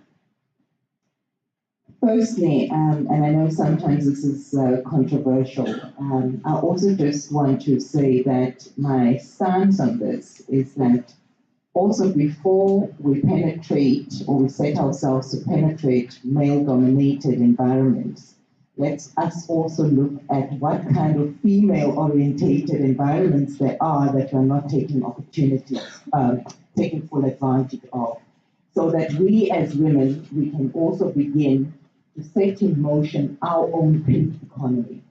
And when I talk about this specifically, it's like, and I know some might think that this is frivolous, but it's not. If you look at the wellness and beauty sector, it's a multi-billion-dollar sector. Who are the consumers of this? It's women. If you look at the current ownership levels in South Africa, you even look at some of the biggest franchise owners like Sobe, it's male-owned. You look at some of the things that women use, it's mostly imported from China. So for me, my challenge to women is that as much as we are looking at venturing and challenging the male norm or male territories, let's start looking inwards. For me, every time I even see a early development center that is owned by men, because ask yourself how many women actually own early development centers that make significant impact in this country. And yet we are the nurturers, we are the mothers, we know what our children need. So that's just one of those. And one of our co-chairs, Mamfuti Toba, she always jokes about this. And she says, I'm almost 70, and I've always worn pantyhose. And yet there is not one female in this country who manufactures pantyhose. So let us as women also begin to look inwards and understand what are our inherent strengths and see how we can commercialize those, number one. Number two, when we look at rural women, for example, automatically when people speak about rural economy, they talk about, they benchmark it against global trends. For me, what I'm interested in also seeing evolving as a new trajectory is how do we commercialize our indigenous economy? Yeah, I mean, at this stage in our lives, the fact that there's only one tea that is well known globally called rooibos, yeah, whilst in the background they have other indigenous teas, for example, like Sitsong tea, that should also be given that kind of prevalence. So that first is my starting point, yeah, to say let us as women also take an inward look and say, as women in our authenticness, what is it that we can contribute to? I'm praying that within my lifetime, there will be at least one factory in this country that is owned by a woman that manufactures weaves. Yeah. So that's the one. In terms of how do we provide access to male-dominated industries? Once again, it's because it is legislated, especially within public sector, that 40% of all business across all sectors should be ring-fenced for women-owned businesses. So already there is a gateway and an opportunity that exists that you as women can use and claim and leverage on to say that, where is my 40%? You have a right. You can go to any municipality if you feel that you are not being granted the opportunity to take advantage of this cabinet-approved legislature. Go and challenge it and escalate that. So it is a blanket opportunity. What we are currently doing is that we're also then engaging private sector across male-dominated industries. For example, in the last 2 years of our existence, we have gotten the automotive industry to commit 1.8 billion towards the inclusion of women, to the extent that they have now committed through the Transformation Fund to say that by 2035, 30% of the face of the automotive industry, irrespective of levels, whether it is at leadership or at manufacturing level, will be women. Now, they've made that pronouncement publicly, and I'm reiterating it today again. So if there's any woman that is involved within that sector, you can challenge them on it, because it was a public commitment that was made. So these are some of the things that we are beginning to unlock. But also within government, we are beginning to inform a new tone of engagement, in the sense that we are now beginning to speak about gender-sensitive budgeting, number one. Number two, we have challenged Treasury and we've challenged the minister to say, if we are saying GDP is a pandemic, why are you not allocating significant resources towards it? So we are waiting with bated breath that at the next budget speech, that there will be a gender budget, number two.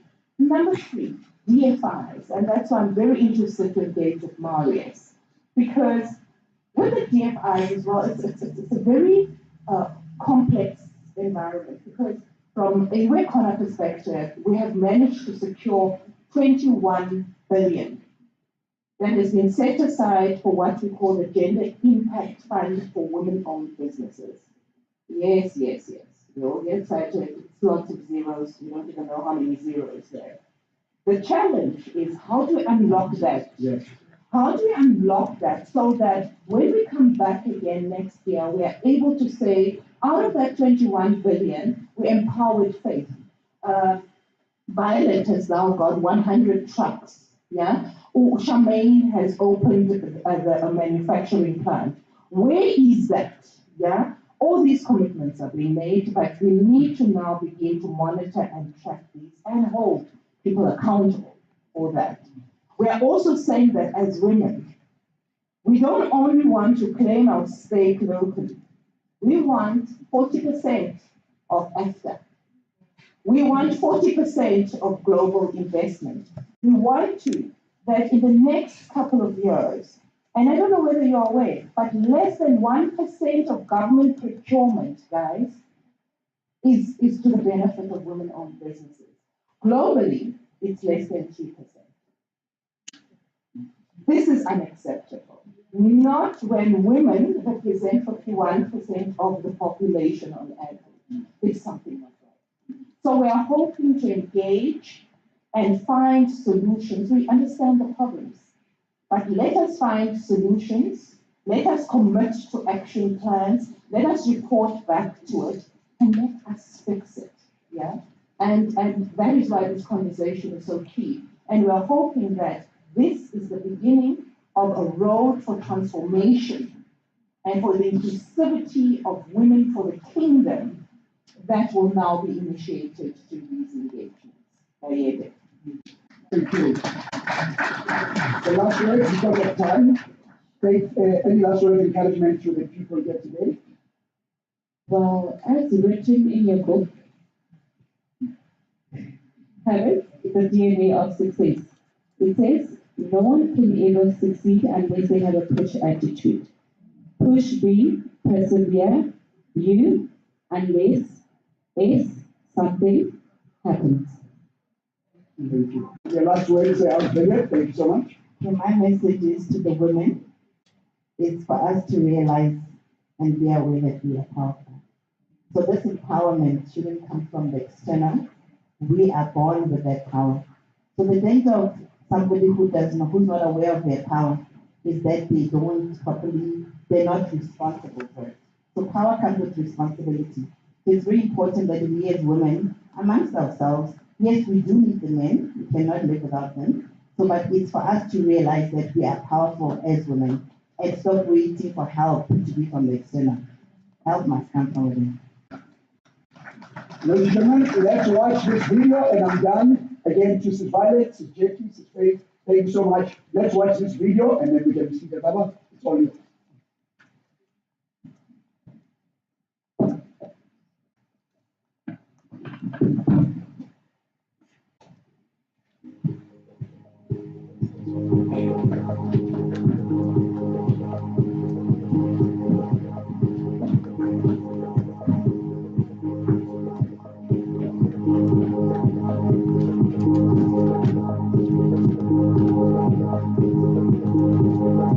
We aim to do at the Women Economic Assembly is to invite all South Africans to come and showcase success regarding women empowerment.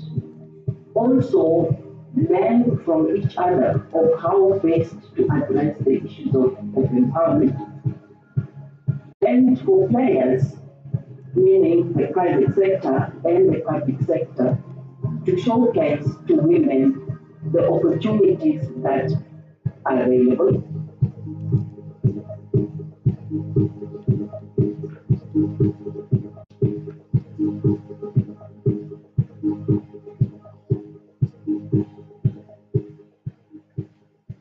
We should create that ecosystem so that it becomes the order of things, so that women are able, yes, to have easier access to everything, markets, funding, assistance to run their businesses.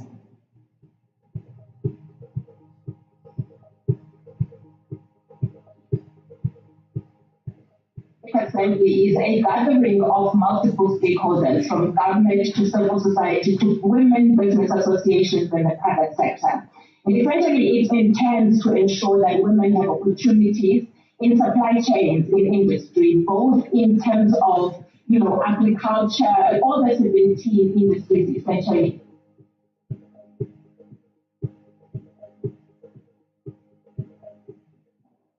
We need to provide decent work, economic inclusivity, creating resources to all South Africans who should be feeling this belongs to all of us.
Shall we give her one round of applause? You know, with that video and the rest of the talks that have been here, I've kind of formed something in my mind, and it's from masks to waves. In the same way that masks used to be imported, right? And we came to manufacture them locally. So COVID gave us that reality. And the talk here was that we want to do the same with weaves. We want to be able to manufacture them locally. So from masks to weaves. Right? If you were to summarize really the movement that women are about, from masks to weaves, we want to be able to do it here. Ladies and gentlemen, shall we clap hands for our panelists, please? I do have a confession to make. You know, as a speaker, after a great speaker like Dr. Mula, we always really intimidated. Okay, that's a very tough act to follow. And I was very pleased to see on the program, which I do have a break, there's a tea break, at least, so we can go and tea for the next couple of minutes. It is a business meeting, it is a working meeting, so I am going to encourage us to just grab our tea and then come straight back so that we can continue with the business of the day and we can finish on time. That is good for all of us? Yeah. In the meantime, do grab the opportunity to just your elevator pitch, really, just your elevator pitch. 30 seconds. Hi, this is my name, this is what I do. We shall connect later. Period. Ladies and gentlemen, tea is served. We'll be back here at 11:45 at least. We shall be continuing. Is that okay with all of us? 11:45. Is that okay with the house?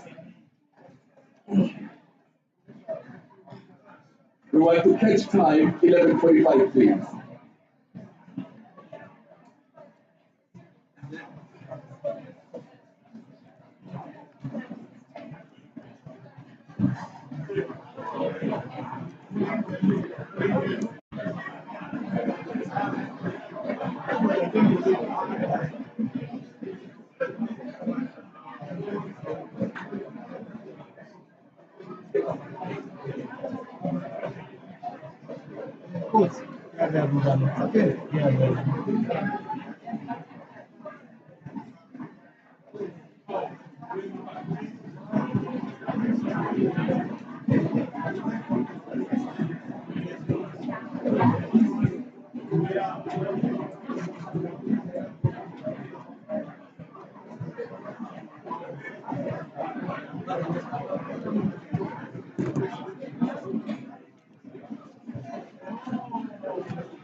Okay, we'll do that pen.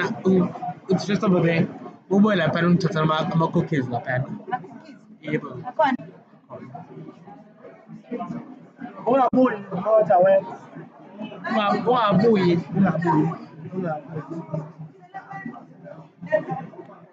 So out.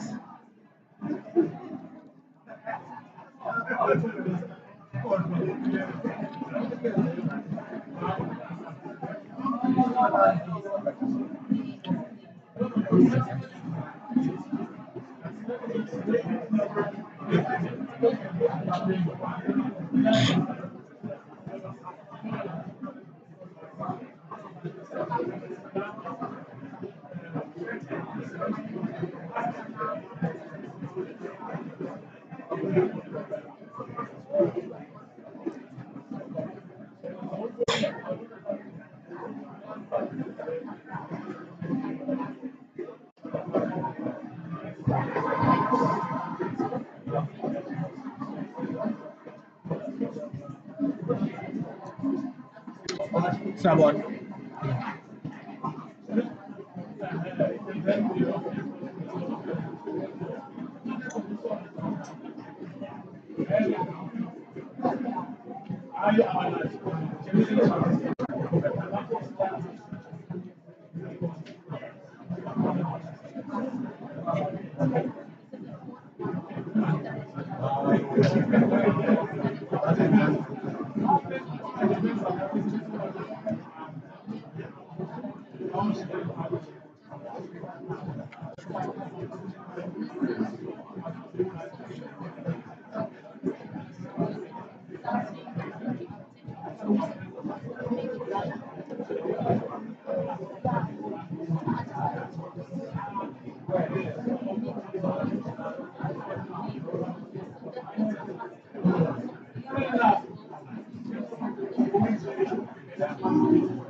We encourage the person who was sitting next to you.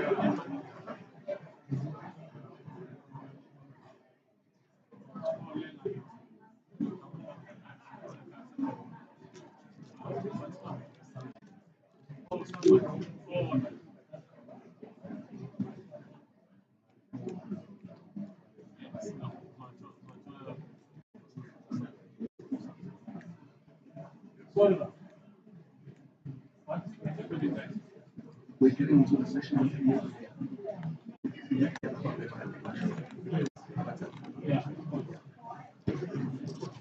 We now have exactly 3 minutes to start. So if you see that you are missing the person who was next to you, encourage them to come in.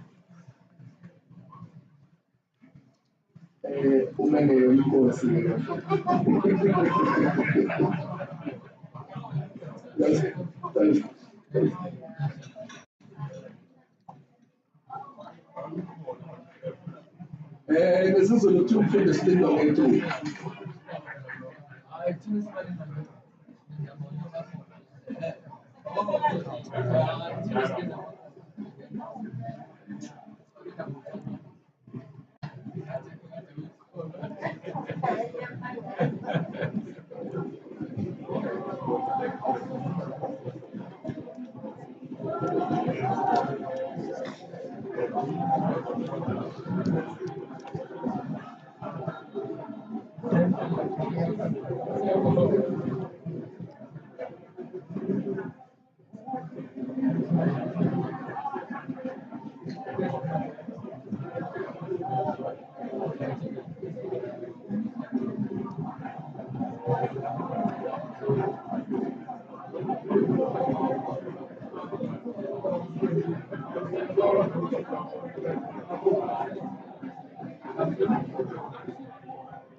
Ladies and gentlemen, as we continue. Good morning, we've had our tea. That was just a teaser. We are still going to have lunch where we'll have a little bit more time to mingle and to have conversations. But we had an even better time last night at the networking session. Can I see what's at the networking session? Council Club. Wonderful, wonderful. I must confess though, it was the first time I was at that place. Beautiful place. Siyabonga Zama. To the conference organizers. What a beautiful place. Thank you. And we did so much business. And that indeed is the objective of this. My alarm went off, so it's exactly 12 o'clock. It's time for us to start with the program. We did a lot of business. We networked. We were pitching. We exchanged business cards. You do have at least 2 business cards with you by now. You do have at least 2. More like 4. Somewhere around 10. It's one of the things I do when I facilitate the business engagements for Etegwini municipality. I usually have the pleasure is educate people on the elevator pitch to say, listen, when the room is full, don't take too long with a single person. Work in the room. Just go in there, introduce yourself briefly, get what you need to get. So you will follow up afterwards. Just work in the room, work in the room, work in the room, work in the room. Get as many numbers, get as many contacts as possible. And the beauty of it is that all of us here are gathered with that in mind. So all of us are open to being approached. All of us are open to networking. And all of us know that everyone that's here is of the correct caliber. Shall we clap hands for ourselves, please? Thank you. It's been encouraging just outside to watch a lot of business being done. I've personally witnessed a lot of business being done outside, including he was doing a lot of business with a lot of people that, in fact, at some stage I sat there and thought, Dr. Mulapwa has a point. I actually want to start charging 10% for all these people that are meeting through me. But when I also thought to myself, no, I heard when somebody was talking about hemp and high flats and that they are struggling, they've got issues there with logistics, and I thought, maybe I know someone with lots of land, you see. I know Nkososhinga, I'll hook them up with some land there and we'll see what we do. I might take a cut, 10%, 10%, 10% Yes, so there are all those wonderful possibilities in the room. Also, when I start having a lot of money, I see there's my friend John Nkwanas there. In fact, in Ongoye, in the 90s, Prof, is the first black chartered accountant to come out of Ongoye in the 90s. And he did it before the age of 30. He was 24, was it? You were 24. Yes, he became a chartered accountant at 24. So when I need my money counted, I know they are in safe hands. So plenty of good brains around this room. Bishop, you would remember him, but you wouldn't remember him. He was always in class in the days of university. Yeah. But you were a senior. No, he was always in class studying accounting, commerce. The bishop was also at UZ at the time. So he's a... Yeah, you were at the chapel, so you wouldn't know. But the bishop is also a businessman involved in the education space, as I recall, yes. So even the bishops, I know what Bishop Mabona has got some very strong business interests. He leads a huge church. It's a holiness in Southern Africa, is it? Yes, he's the presiding bishop. So he's got plenty of members. So if you're in the financial services business, you can probably get, yes, lots of clients. So potential clients. Yeah. So if, for example, if you're in insurance, you can realize that you can get a lot of members from this church. If you create an insurance scheme for them or something, there's plenty of people around the room. With that, I was then just trying to connect our minds back to the next session, really for us to recognize that the person sitting next to you is potentially business. This room is very rich, and thank you to the conference initiators and the conference organizers for getting us such a high quality, such a high caliber of attendees. Shall we clap hands, please? And that kind of brings us, our minds then back to where we are. And where we are is we are taking the topic towards empowering Zulu Kingdom communities. But I just want to make sure that you hear this one because it's going to be, yeah.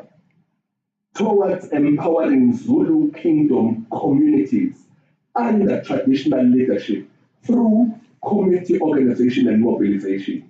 We're discussing sustainable agricultural economy, which incorporates agricultural value chains. Listen to this: digital land management systems, processes, and partnerships. So we're talking agriculture, we're talking digital, we're talking land and Amakosi, we're talking empowering people. And the people who are going to lead us in that discussion are very esteemed friends who know much more about this. It's Mr. Kali Kriel, who is the CEO of AfriForum. It's going to be Theo De Jager, chairperson of SWAI. It's Mr. Baron Hayes, head of intercultural relations and cooperation for the AfriForum. Shall we give them a big round of applause for their conversation?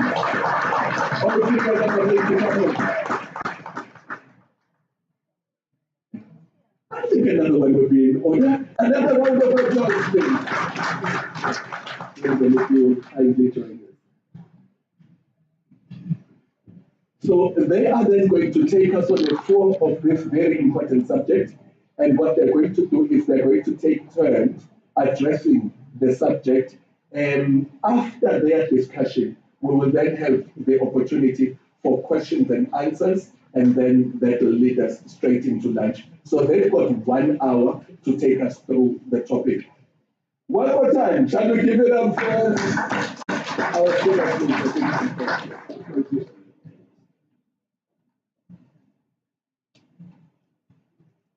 Sipi Bayede, Kungan Gezwe, Sipi Ndelela, Abantwana, Baase Lunkulu, Kanye Nesizwe Samazulu.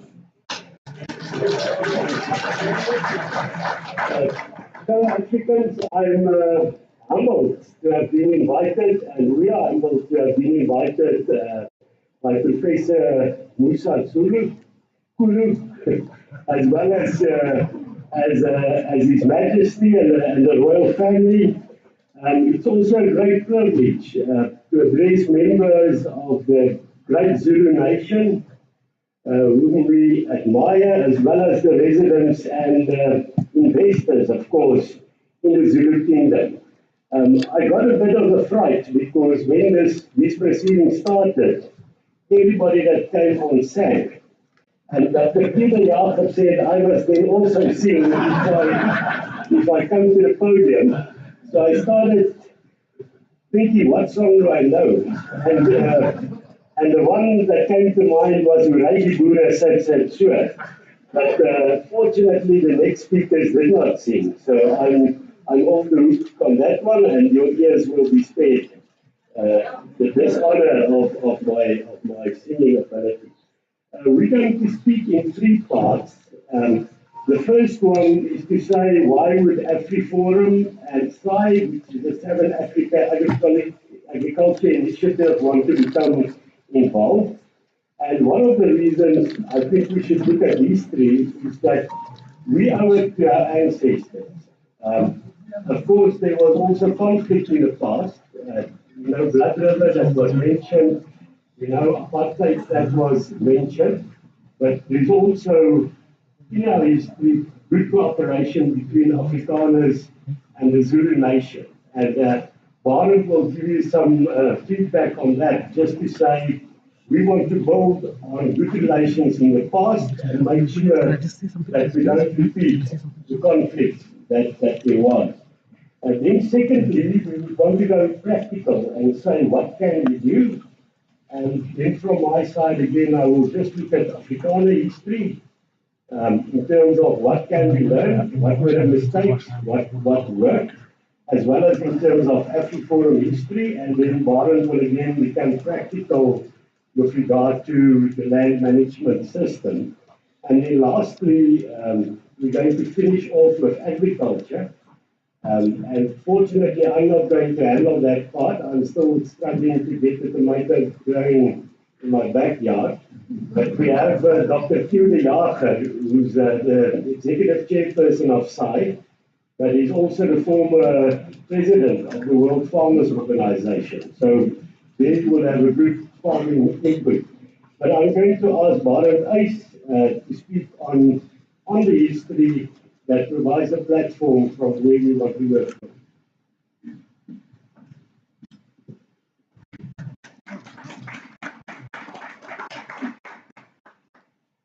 Thank you so much, Kali. Thank you so much for the opportunity. It's really a big privilege to be here, if I can just say thank you.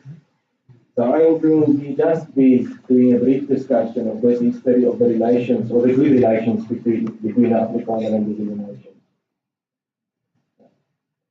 So I always ask people, why do we know only such a short part of the history? Now this is a photo of one of the panels in the Voortrekker Monument, which Prof. Musa also saw when he was there.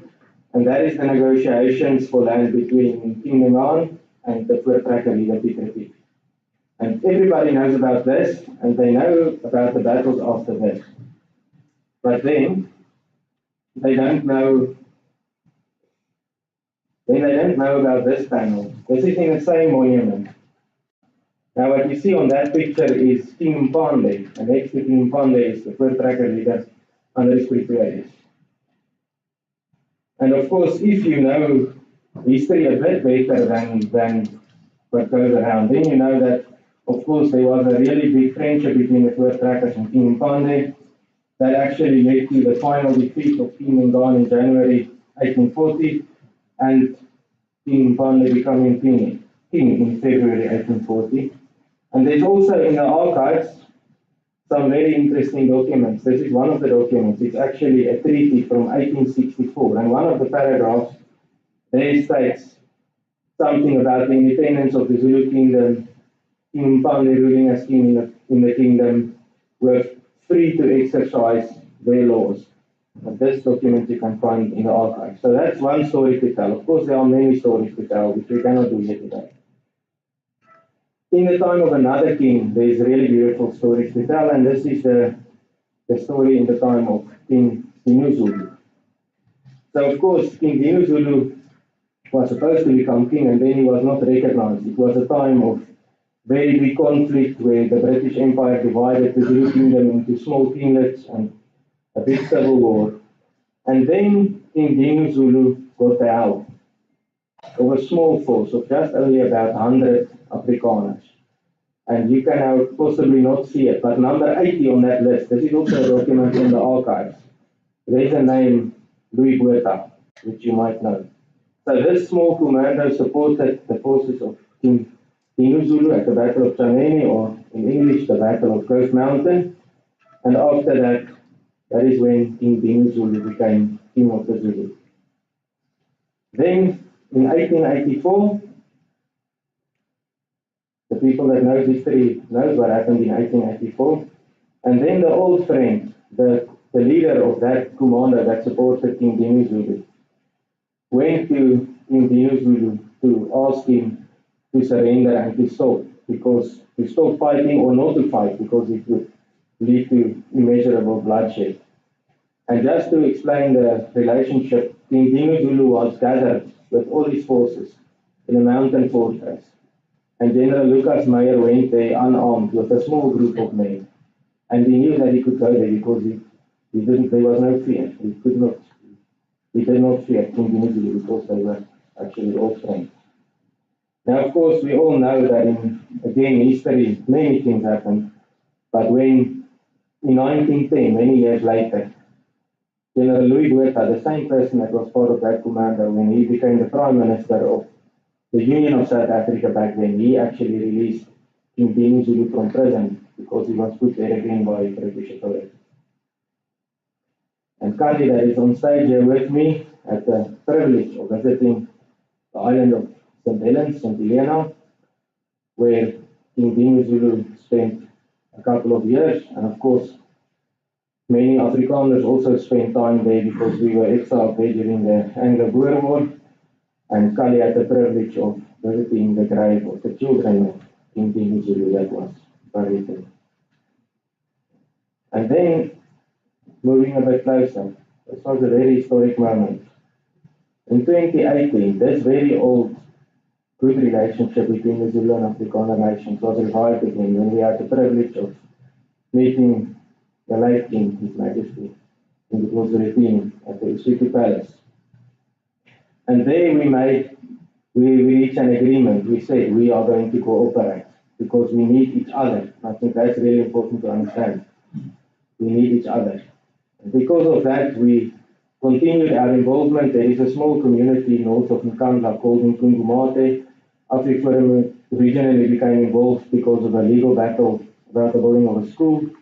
And then we started to say that we can also possibly cooperate on agricultural development. So because of our involvement there, we had the Ngonyama Trust Board visit the community.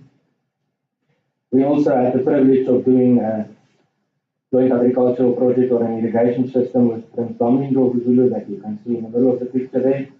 And that is just a picture of the drip irrigation that we installed at Kwakangela Mountain Line. And then of course we know that now we are living in a time of Imbizo Zulu, And we had the privilege to attend the coronation of King Zulu at KwaZulu Mountain.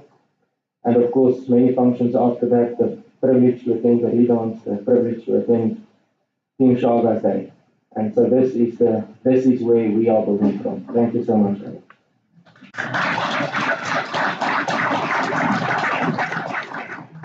Thank you, Barney.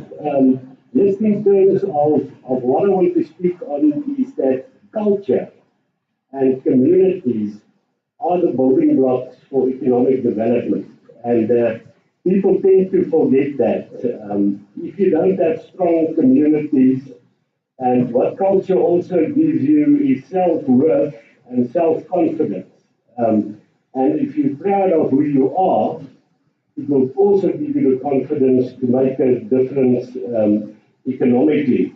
And if I can just look at Afrikaner history and look at what worked, what didn't work, where we made mistakes, and then I can share with you, after the Anglo-Boer War in 1902, you will remember that 30,000 women and children died in British concentration camps. Many Afrikaners were exiled. You saw the picture of St. Helena that I visited. 5,000 Afrikaners were in St. Helena. There were others in Ceylon and many places. And also the British burned down the farmhouses, and killed the cattle. So after 1902, people were destitute and impoverished. Many Afrikaners started working in the mines to survive, and many were illiterate. And there was huge poverty. There was even an investigation onto how to alleviate the Afrikaner poverty problem. And that was just over a century ago. It's not too long, so it's this possibility. If we start working now in terms of impoverished communities, we can within 1 or 2 generations actually start alleviating that. And what then happened in 1914, there were still a few Afrikaners number of Afrikaners that felt we did not want to be part of the British Empire. And we had to break free from British imperialism. And in 1914, there was a rebellion with General de Wet that came from the Second Anglo-Boer War that was imprisoned. That was not a good organized rebellion. It was squashed by government, and people were put in prison. And specifically, General de Wet got a 2,000 pound fine. And not many people know it. He was imprisoned where the Constitutional Court is today, in that where many of the struggle icons were also imprisoned, which is history. But the one good thing that came from this is that in Afrikaner communities that weren't rich at the time, people said we must make a plan and help these people that got these fines. So they started what was called the Help Mekaar Fonds, the Help Each Other Fund. And people donated pennies for this. And in the end, there was enough money to pay General de Wet and the others fines. And till today, you know there is a Help Mekaar study fund where that money was invested. And it showed that even a community that wasn't rich at the time, through the small contributions of communities, this fund was started. And this Help Mekaar or Help Each Other view of life then went further. And after that, churches, and that was a good African tradition, stokvels. The Afrikaner churches didn't call it stokvels, but people gave money to get a funeral fund. And so you had all these funeral funds within Afrikaner churches. And then it became so big because it was actually then an insurance. People give money. If somebody dies, the money is used, but then that money grows. Then you had said, well, there's so many of these stokvels that you had a company called the Afrikaanse vereniging vir begrafenisondernemings beperk.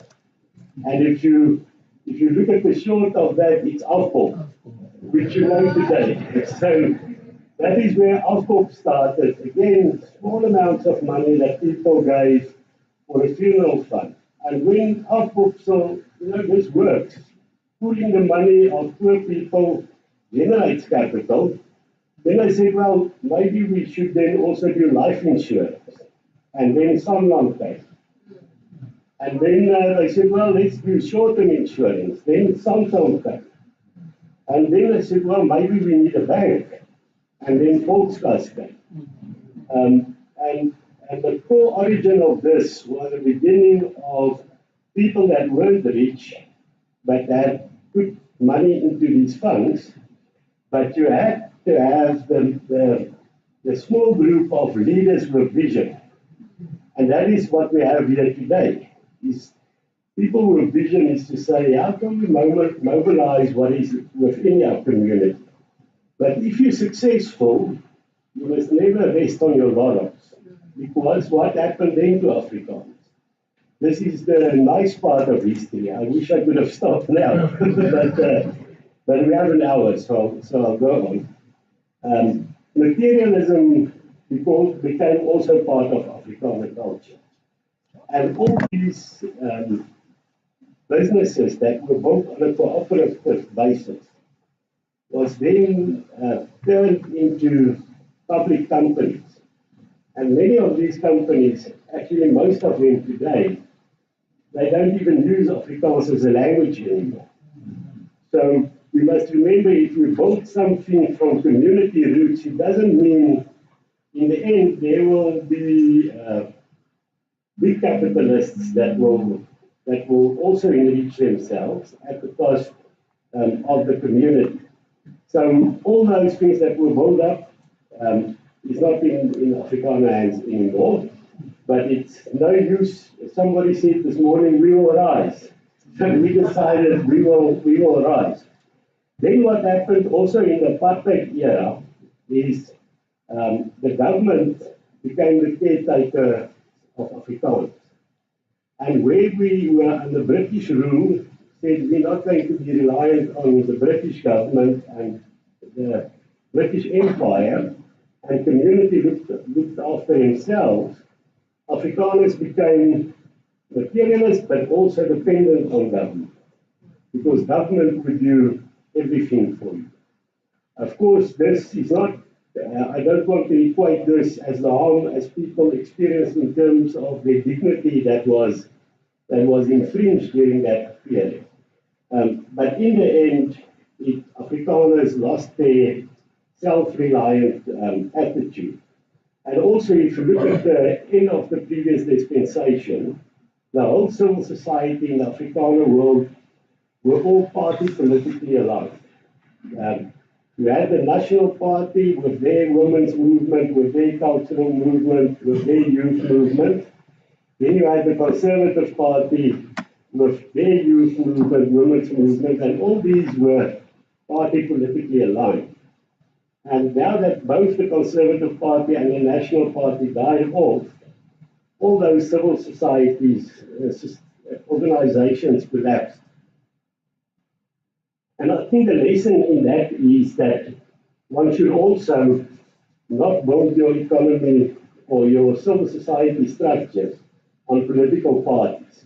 Political parties are important, but in terms of, I'm not here paternalistic. I'm in a good position that you can learn from our mistakes. Don't become reliant on government, and don't build your civil society around political parties. That is what meant the destruction of Afrikaner cultural life, or the big problems that we had. But because we said we will rise, as was said this morning, AfriForum then said when we were started 16 years ago. So it was quite a time during the new dispensation.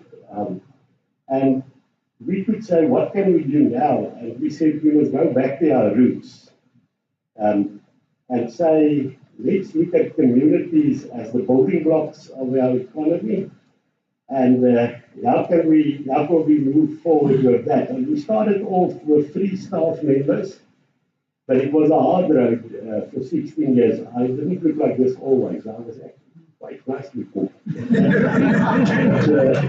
But this is what happens if you have to work hard for 16 years. But we started off small, and sometimes small successes, people underestimate the big meaning of a small success.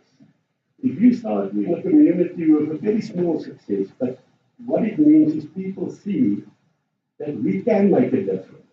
All is not lost. We can rise. And we are happy now that AfriForum has grown to an organization with 310,000 members, 165 branches, and 10,000 volunteers. And what we do is to say, let's use our community infrastructure, because centralism doesn't work. I can't sit in my office in Victoria and tell people in Uppington what is good for them. But what we can do is to build strong communities in Uppington where people know what to do. But what we can do is use our expertise at the national level to build a blueprint. So what we've done, for instance, with the crime problem, we've developed a neighborhood watch program within the framework of the law, and say this is how patrol works, this is within the law what you can do, this is how a radio system works, this is the equipment you need, we can provide you with training. But then when we've done that, the community is strong enough to make sure that they can take it further. And if you look at for 2 centuries, the Zulu community has survived without being reliant on any government. In fact, they've made war and won against the British with, in one of the big battles. Also in the apartheid system. But why did it happen? Because of the resilience of communities that know how to survive without government. And if people are now going to become dependent on government, what Afrikaners did, it will not solve the problem according to my view, but that you can work out for yourself.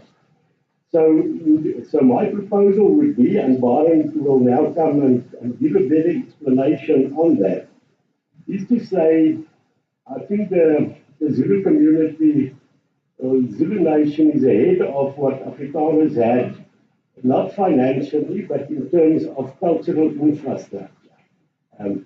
All the Afrikaner civil society institutions collapsed. The businesses said, we're not Afrikaans anymore. The churches said, no, we're not Afrikaner organizations in any way. So we had a collapse of our cultural infrastructure. So we had to start rebuilding cultural infrastructure. But with the Amakozis and the rich tradition and structures that you have in the Zulu community, it's already a cultural infrastructure.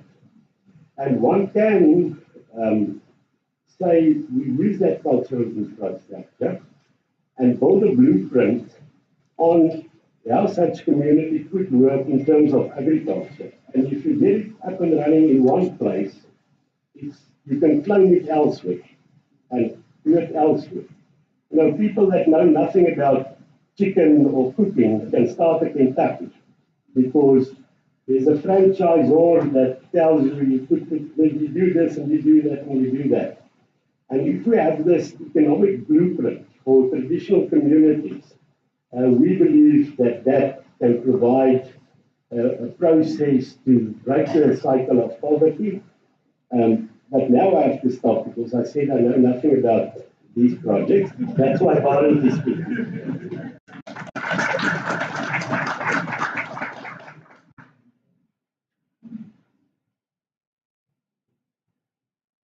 Just one moderation item against the Rajapur will be the next one.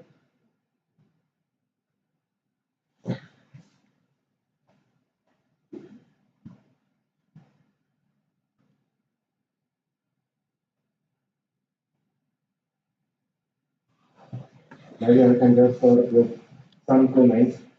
So there are many people that have got a lot to say about traditional leadership, about the land managed by traditional leadership, but most of the people complaining, and even those that are sometimes fighting traditional leadership and traditional leadership systems in the court, do not provide any kind of a solution. So I will be speaking about something like that, and you can see the title there, Inspired by the Zulu Kingdom, an online land management system. And this was born out of my interaction very specifically with Amakosi in the Zulu Kingdom and with the Ngonyama Trust. So this is basically an online land management system that we developed with Google Square, a company, and we asked if you have a situation where you've got, in the case of the Ngonyama Trust, millions of hectares, how can you make management practical and easy? Because if you've got that much land, without proper system support, you can really not manage it, or it's extremely difficult to manage. And this is a photo taken just north of Nkandla, one of the most beautiful places I've ever seen in my life. So this is basically a practical demonstration of this land management system that we developed. And there's lots of videos in there, so I just want to see if it works. Yeah, there you go. So this is an online land management platform. Each user has got their own login details, so it's unique access. And the unique access you have as a user determines what you can access on the system. Now, this is an example from an area, a traditional area, where we launched this platform in the eastern side of the Free State. And just one term you will be hearing today is what we call a green zone. A green zone is the total management area. So you can see in this case, the total area comprises multiple measured properties. Okay, then, again, practically using the platform, of course, especially if land is distributed, as in the case of the Ngonyama Trust, it makes it a lot easier if you can search a closest town. So you can then find the town in the region where you want to be. Then you will see that there will be a short menu, and on that menu you will see My Property. You can see there, that is properties that you will create, and I will show you that just now. Then there is something called a blue zone, which I will also explain a bit further, and then a green zone. And again, the green zone is a property, so that can be a single measured farm, or in the case of Amakosi, that would be the area of an Amakosi. You can call that a green zone. Okay. So in the case where you do have a measured property, and of course you might say, well, you might have some community property associations that actually owns a property. So a green zone, if it's measured, that is the farm as it is in the deeds office. Okay? So that is the base information. And as you can see, on the system, you can click on the property and then it gives you all the information about this property, the size of the property, the perimeter of the property, and the coordinates of the beacons of the property. Okay? And now this is where it really becomes handy. So you can decide to subdivide a green zone. Okay, so say for instance, you've got a property, but it's owned by someone, and you do not want to subdivide the property at the deeds office. So if, for instance, you want to have the total property, you want it to remain intact, but you want to subdivide it, and there's two options there. You can choose the option of My Property, and that is then a property that you can create a property, and that property can then be contracted or leased out to somebody, or you can create a blue zone, and that is a subdivision that can be further subdivided.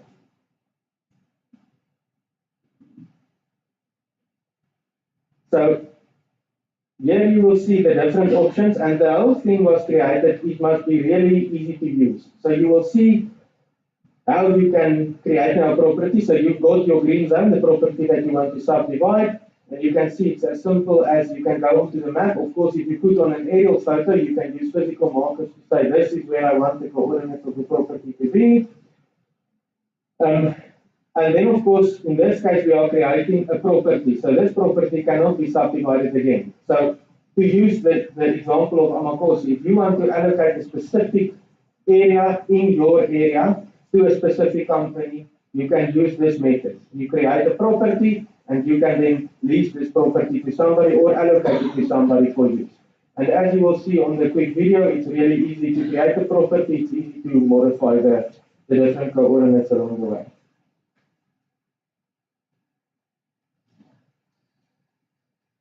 Okay, this is a bit technical, but I think I'm trying to demonstrate to you that this is something that is in existence that can really be used. So there are different ways to create these properties. The first is like shown in the first video, you can click on a map.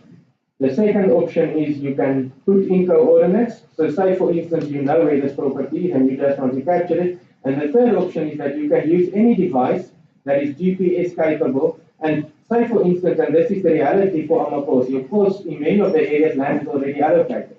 And then you can use a device, a smartphone or a tablet, and you can physically go to the beacons as it is currently and you can capture it that way.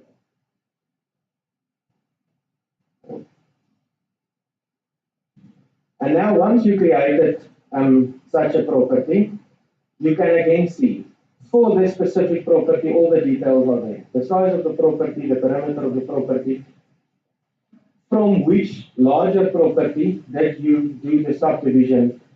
And again, for some people, this might be the first property information that they actually have, a document that can say that this is where I live, this is my place.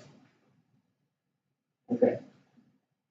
Then, and this is again, if we talk a bit higher up, this is the next function of the platform. And that is, of course, you want to know who is using which properties. And so the platform allows you to capture a contract between a lessor, the person that is, let's call it the landowner, and the lessee, the person that wants to use the land. Okay. Just again a small video. So of course, so there you can say it's an individual or a company.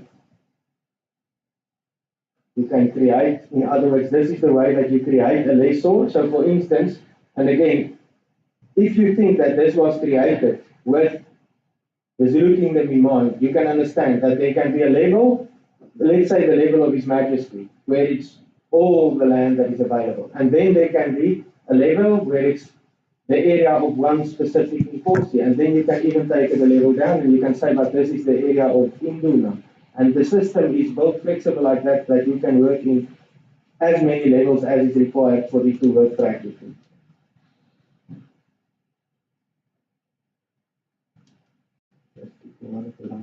So this is now how you create a contract.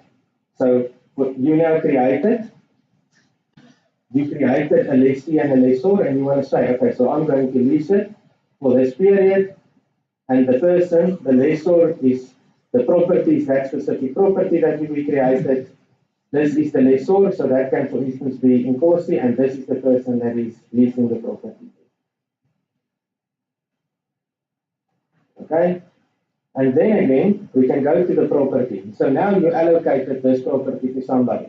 Then again, if you click, all the information is there, including the information about who is the person, who is the lessor, who is the lessee, and what was the period for which this land was allocated or leased to a specific person.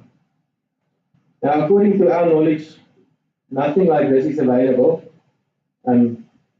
anywhere else, and so I'm always curious the people that are even going to courts about the issues with traditional leadership. Why don't they just provide a solution? And this is exactly what this is. So I think in summary, I want to say the following: why? Why did we develop this land management platform? And you've seen it demonstrated. So the first really great thing is that you can see where the land is. And you can think that it's funny to make a comment like this, but I can promise you, if you do not have something like this, of course it's one thing to be on the land on grassroots level and you know exactly where your area is. But if you want to plan or know, of course it's really helpful if you can pull it up on a screen and say, this is all my land available. That's the first thing. Then the second thing is it's easy to subdivide land. And by subdivision, again, I'm not saying this is subdivision at the deeds office. It's exactly not that. It's you've got a piece of land and you want to allocate it to somebody. It allows you to manage your, let's say, one big area and to is subdivided into manageable portions. Okay, then of course you saw how easy it is to allocate it to somebody or to capture a lease agreement because you can create a specific lessor, a lessee, and you can link this to a specific property. Okay? Again, it's easy to see a contract, so you can, for instance, also see when such a lease agreement will expire. And I know this is a big issue. You cannot allocate the same piece of land to two different people at the same time because the system will not, it's physically impossible. So once you allocated it, the mistake of allocating the same piece of land twice cannot happen anymore. And then, of course, you know exactly, you know where this is because there's fixed coordinates. And I do not know if you saw in the video, but you cannot put a coordinate outside of the specific area where you've got the authority to allocate. So you can only imagine how much issues can be limited by the system.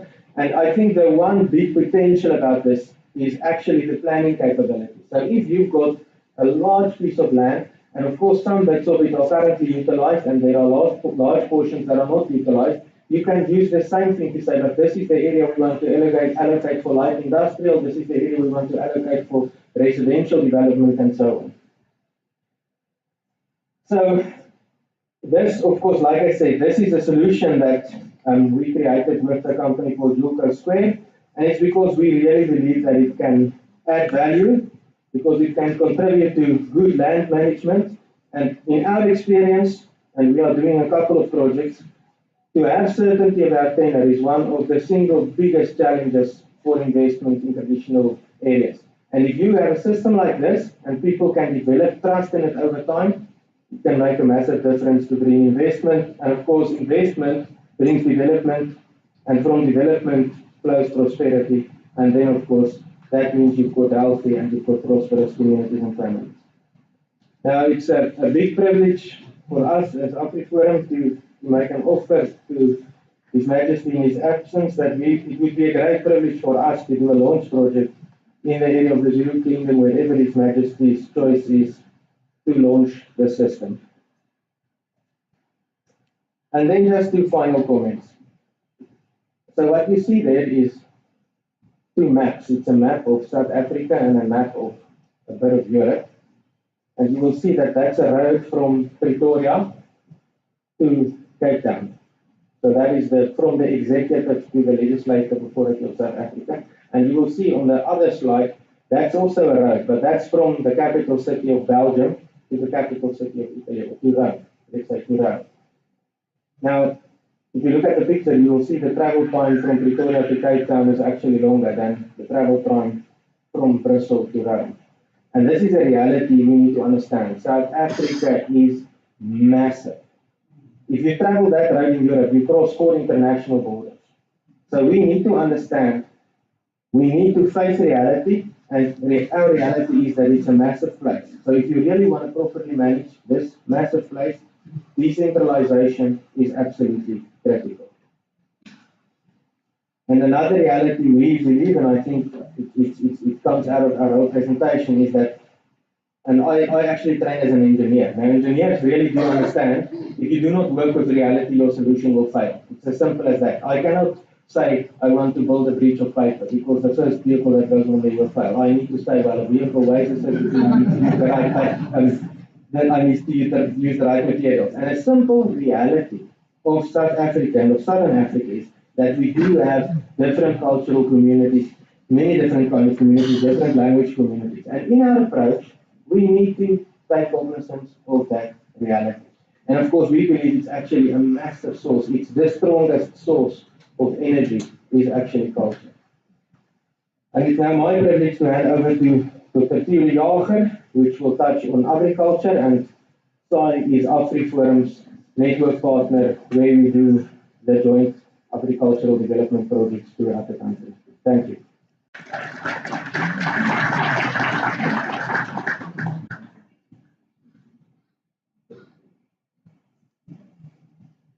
Thank you very much.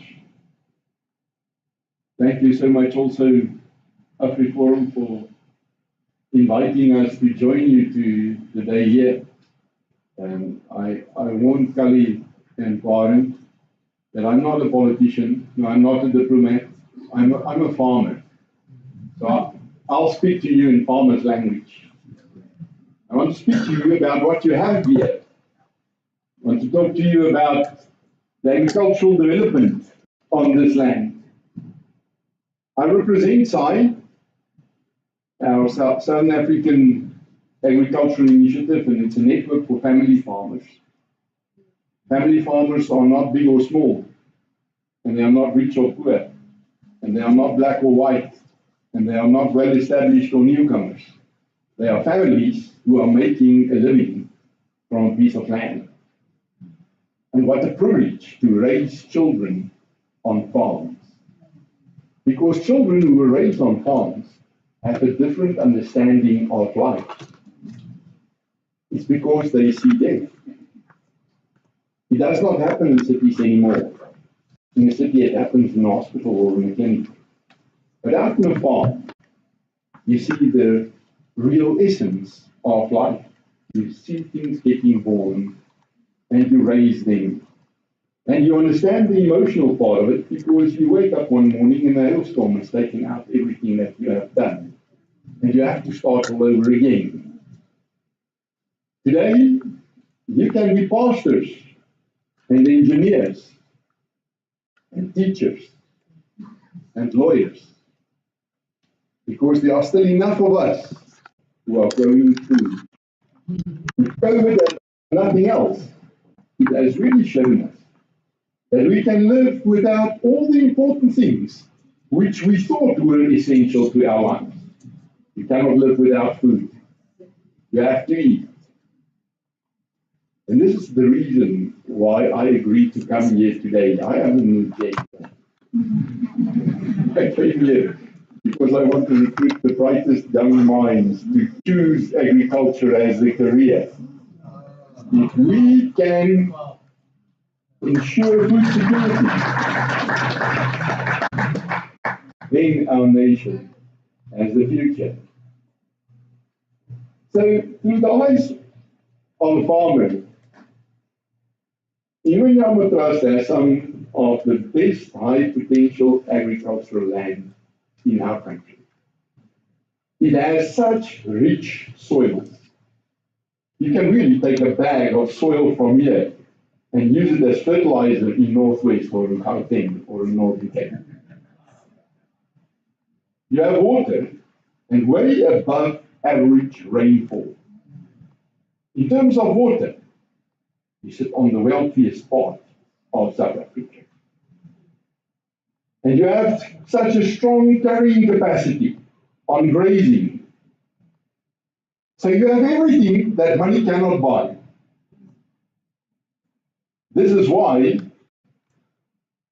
we know this land as the home of bananas and sugar and avocado and cattle and macadamias. But you also have some of the poorest farmers in the country. Somebody spoke earlier today about the war of our generation. The biggest war of our generation is the war on poverty and hunger. And if our generation loses that war, the next generation will not have an opportunity to fight again. And there is no sector of the economy of our country or our continent that's better equipped to fight this war. There's only one way to kill poverty. There's only one way to kill poverty, and that's by creating wealth. And agriculture can create more wealth in a shorter space of time and on a broader basis than any other sector of our economy. And this is why it is so important to invest in agriculture. And the reason why farmers in this province is poor is because of subsistence production, smallholder farming. I know it's often politically not correct to say it, but I will keep on saying it. The current paradigm of smallholder farming is a poverty trap. It's hard for people to get out of it. There's a lot of romanticization of smallholder farming. But the only people who make money out of it is those who are writing books about it. And it's not It's not because they do not know how to farm. You stop on many of these farms and you speak to the farmers. They know cattle. They know maize. They just don't know how to make profit from it. It is the business part that is lacking. It's because it is still handover driven. We need to put the handover in a museum. It's because people are still farming like the ancestors have been farming 200 years ago. It's because of low linkages to markets. You know that Confucius, the big Japanese philosopher, said, don't dish out fish. Teach people to catch fish so that they can take care of themselves. But he stopped short. He should have said, don't dish out fish. Teach people how to catch fish and give them a market, because then they are in business.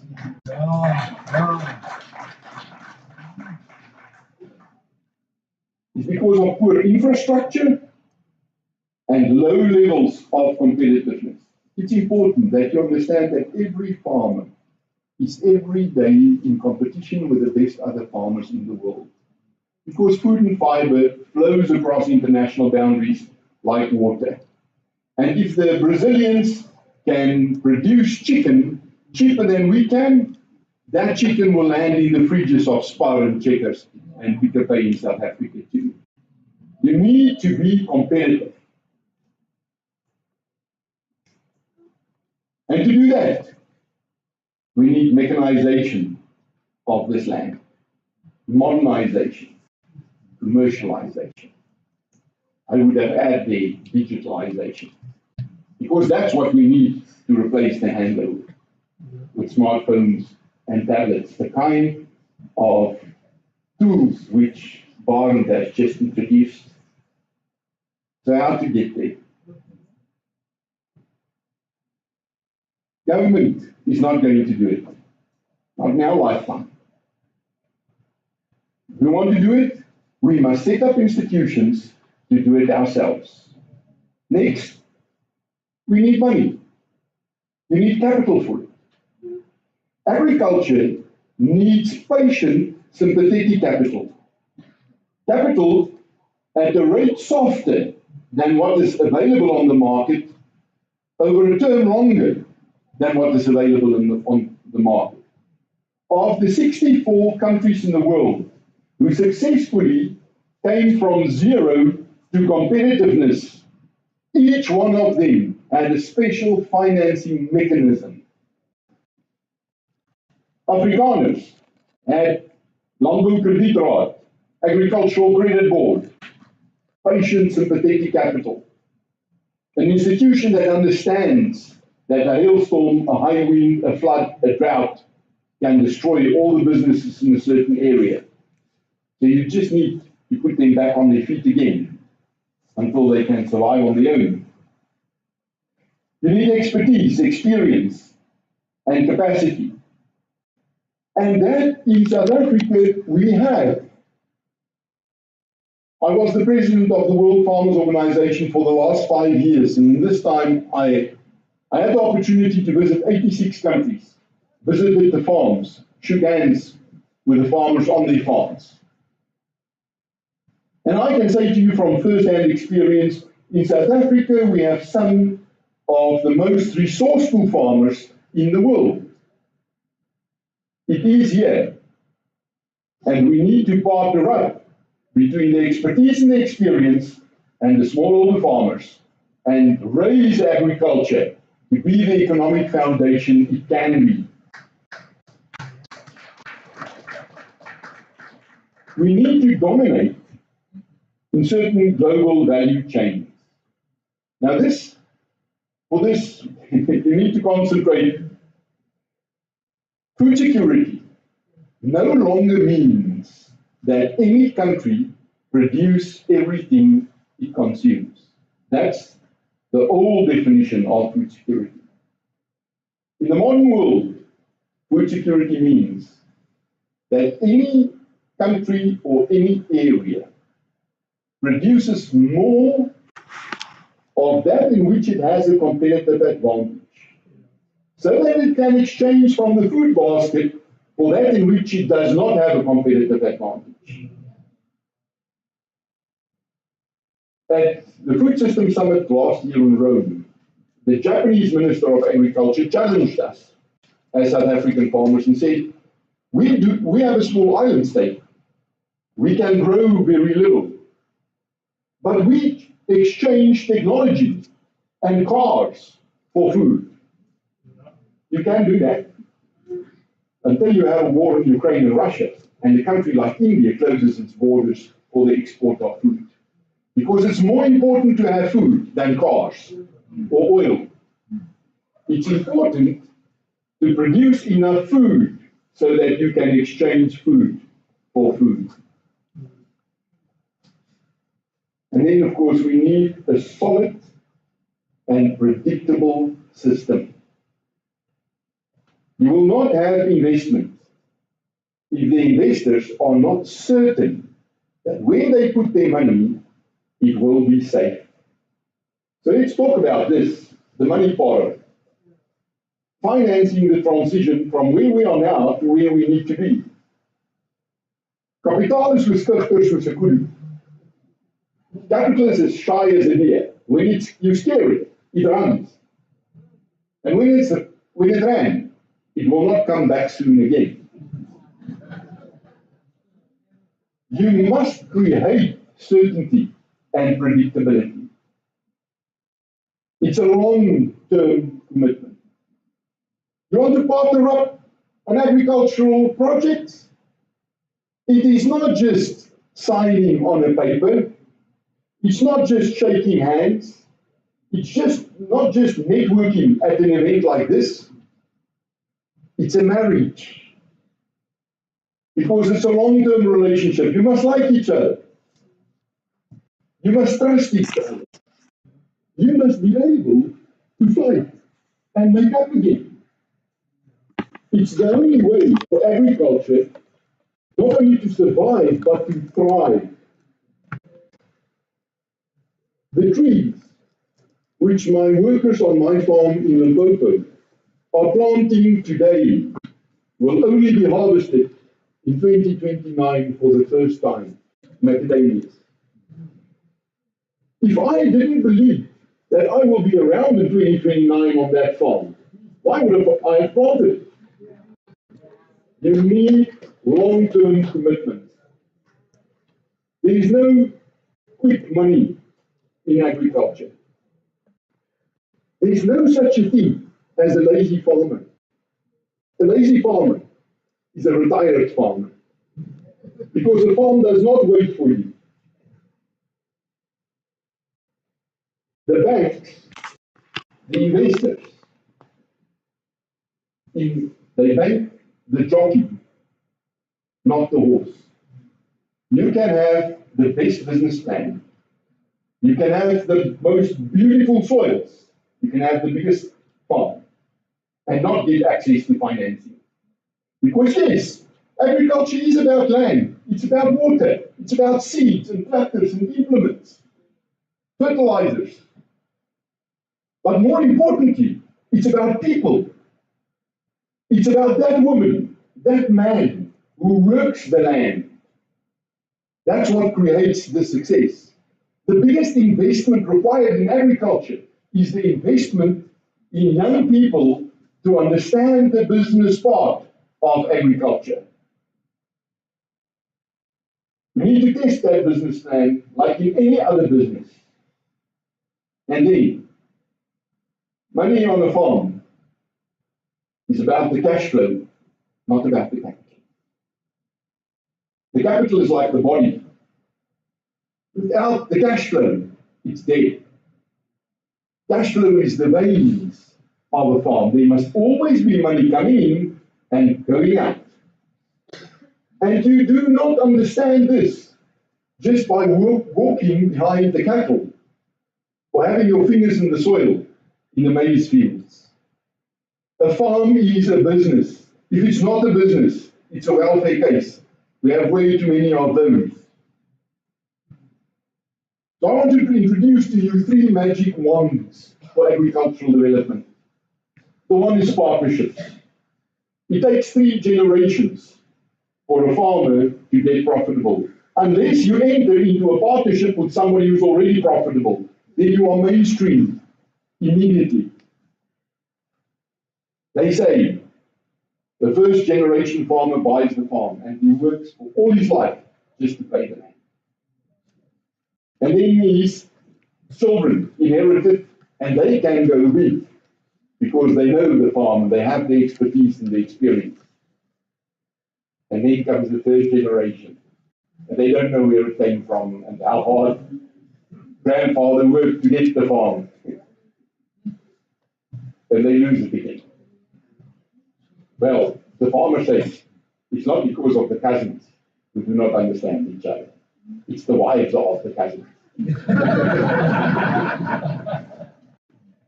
I was once in an agricultural development seminar in Nairobi at the Kenyan School of Monetary Sciences.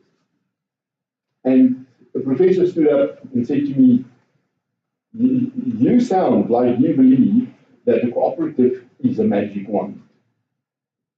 And before I could answer, the previous president of Tanzania, who was also in the conference, Kikwete, he stood up and he said, that's the best description I've ever heard. A cooperative is a magic wand in the hand of a smallholder farmer. Because everything you cannot do, because you're too small, you can do in a cooperative. Together we can do more. Agriculture in South Africa would not have been so competitive today, commercial agriculture, if it was not for cooperatives. 222 of those who were established between 1902 and 1914. And then they grew bigger and bigger, and they slipped out of the farmers' hands. And today they are listed on the JSE. 6 of Africa's 10 biggest companies came from those old cooperatives, Senwes, Afgri, Kapagri, PKB. We must go back to organizing these small community-based cooperatives. And then good governance. There is no alternative for good governance. Disciplined governance. I want to, on the back of Warren's offer, also offer you partnerships. There is 2.8 million hectares of very good land in the Ingonyama Trust. Let's try it on 1,000 hectares and then grow it to 5,000 hectares. I know the farmers of South Africa. I also know their hearts. Not all of them are good.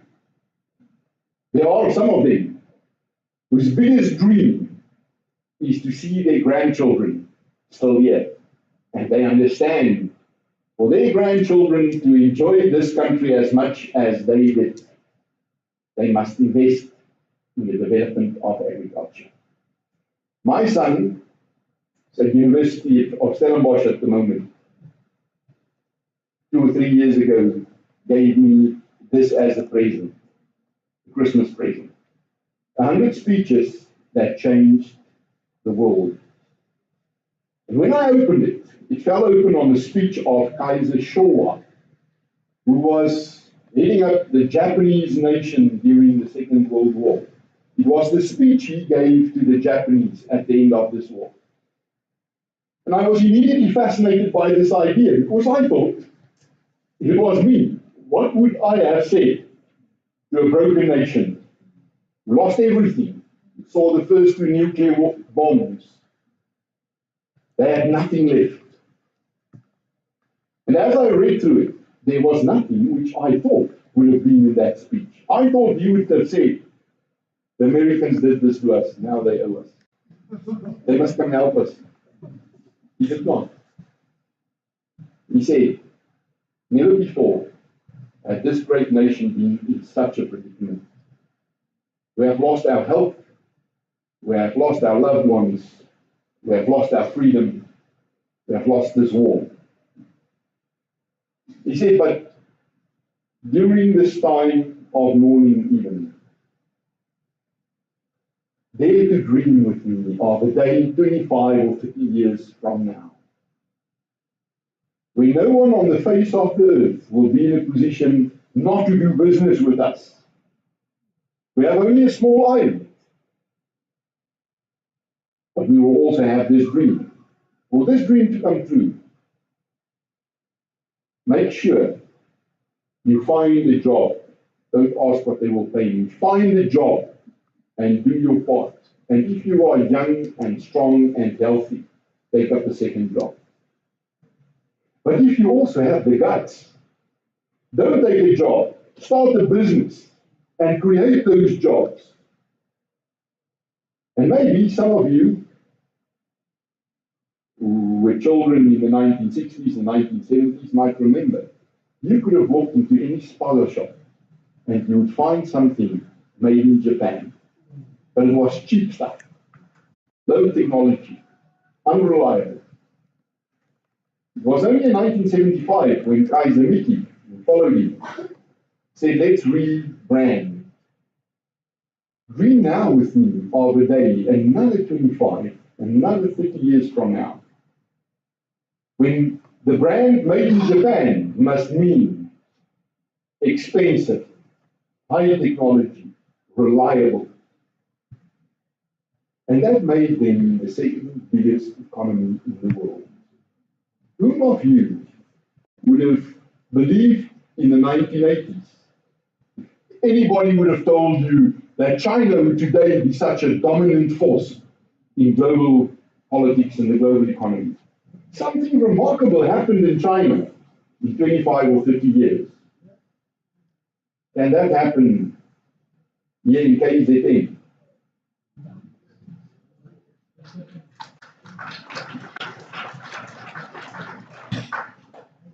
I would not have come here today if I do not believe that with every cell in my body, through agriculture.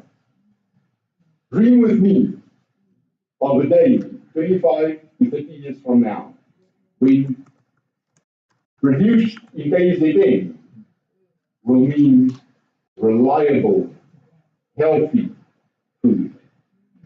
Thank you.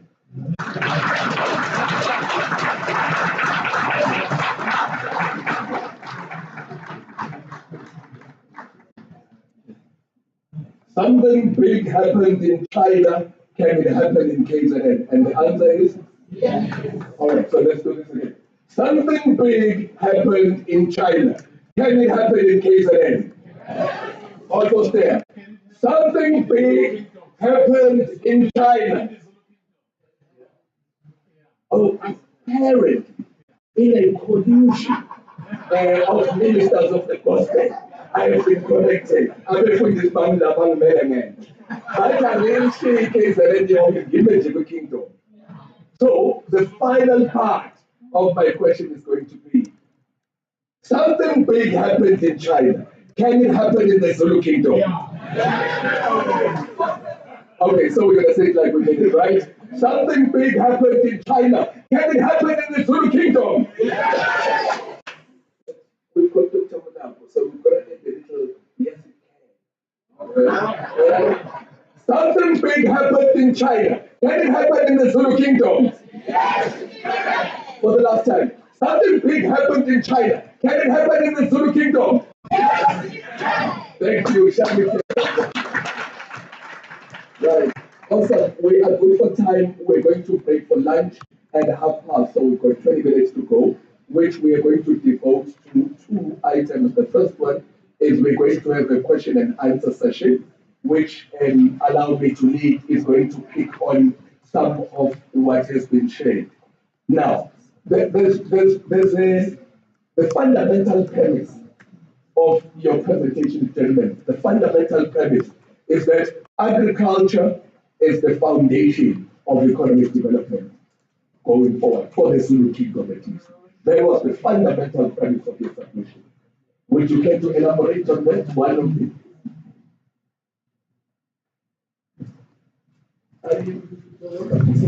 But I cannot see everybody at the back. Agriculture is the foundation of all economies, not just yet. But here in the Zulu kingdom, you have been blessed with this wonderful high potential lands. You can grow almost anything around here. And then nature itself with the nutritious grasses you have here, where you can keep more cattle per hectare than most other places in our country. And proteins is the new gold. Everybody is running after the proteins. Just see what kind of proteins already comes from here. What one would need is to set up the farms as production units, as factories, as businesses, and then the rest will come. In 2012, we took 28 farmers to Congo-Brazzaville. The government in Congo-Brazzaville invited South African farmers there, and I had the privilege of seeing something grow from absolutely nothing. It was jungle when we got there. And there was a village next door, and the Kikongo king lived in that village. And he sent way too many people to help us on the farms. But there was such a lot of work that we did not really mind. And then again, 2 years after, we planted eventually about 3,000 acres of maize. When I got back again, the village there had 12 times more people. When we got there first, there was one shop which also served as a pharmacy, and the doctor visited twice a week. 2 years later, when I got there were 4 liquor stores.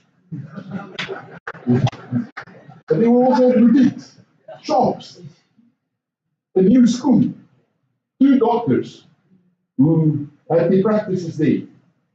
And in the discussion with His Majesty, he said, it is because of the agriculture, it's because of job opportunities, it's because of local people, smallholders, who also started to become profitable. Because a big farm among smallholders is a bit like a shopping center, where there is room for a biltong shop and the boutique too, because there is a Spar or a Checkers.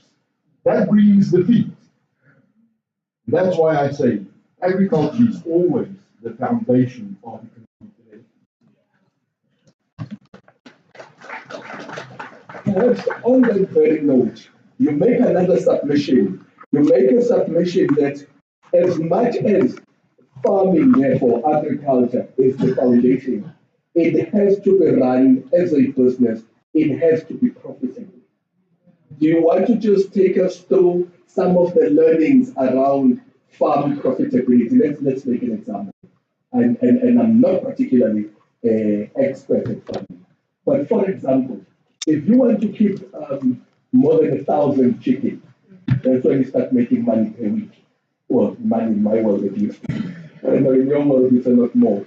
But I'm saying those kind of dynamics about what it takes, what volumes, what margins, what those kinds of things, that kind of study, that kind of understanding, because based on the partnership that you are bringing about, potentially you are partnering with people who don't have that know-how, and to what extent is then the knowledge transfer, the knowledge share on profitability in agriculture a part of the conversation? Again, to break it down in farmers' language, profitability simply means that you must be able to sell your product at a price which is higher than what it costed you to produce it. And if that number does not add up, you're not profitable. Many farmers just live. They just turn money and not making money on it. Now, to be profitable, it means somebody must be prepared to pay your price. It must be worthwhile.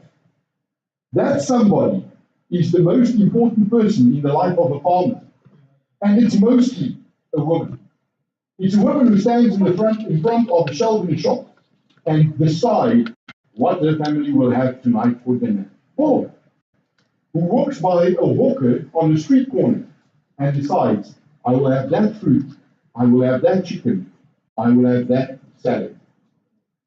But they buy with their eyes, no matter on which level. The affluent customers, the poor customers, they all buy with their eyes.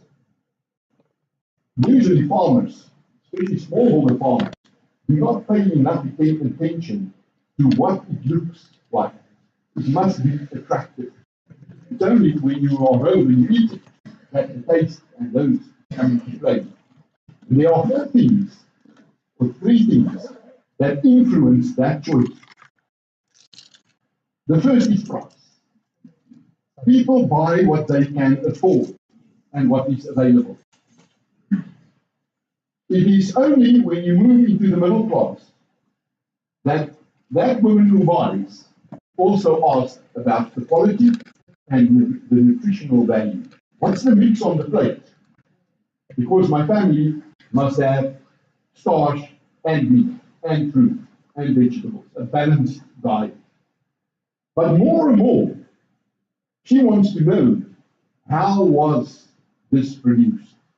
What kind of fertilizer was put on it? She wants to scan a QR code on the price tag and see what kind of insecticides, pesticides were sprayed on it. How was this feed treated before it was slaughtered? Because she becomes more and more conscious of biodiversity, nature, climate issues, and those. And to be competitive means simply to be the preferred producer. She prefers your product above the next one on the shelf, even if it means that it is a little more expensive. And profitability has nothing to do with size. A 10-hectare farm in Tanin can have a 10 times bigger turnover than 1,000 hectares in the Karoo. It's not about size. It's about the intensity of production and the turnover. Thank you. Thank you. Right. With that, as I indicated earlier, we will be breaking for lunch at 1:30. So we've got another 10 minutes to deal with our question and answer. And I will just now. I'm going to pick up on two more issues and then I'll open it to the floor. Now, we've then said we must as a country. So it seems that the issue of agriculture is not just an issue of development, but it's a sensitive issue of security, food security for the country. So it is not just in the best interest of those people there, but it's in the interest of the entire country for agriculture to improve. The specific statement you made was every country must make enough food to be able to exchange food for food. So I thought we'd amplify that as an important point. That, in other words, it is a matter of national interest that food should be made. Would that be an accurate summary? It is not only of national interest, it is also for national safety. You see, nothing stops a hungry man. Nothing. No bars, no fences, no international boundary, no sea. The biggest conflict of our time is about migration. Just see what's happening here in South Africa with all our neighbors coming to South Africa. Why? Because they think we have food in abundance. People are going to Europe because there is food there. I can make a living there. Nothing stops a hungry man. If you produce enough food, you also bring safety into communities. The challenge of our time in production is now to produce more with less and on less. We must produce higher volumes of food on smaller areas because we cannot do further deforestation, and we must do it with less, meaning using less fertilizers, less pesticides. And that is called precision farming, to make every seed count. This is why it is so important to put stars in the eyes of our young people, to choose agriculture as a career, to be skilled in data-driven farming, digital farming, or precision farming. It is not me and you. It's not our generation who will yield the results of investments here. If we start now, we will be but like the Moseses of our nation. We will see the promised land. But it's our children who will enter there. Those who have grown up with smartphones and tablets and who understand the art of measurement, where you can make every pip count.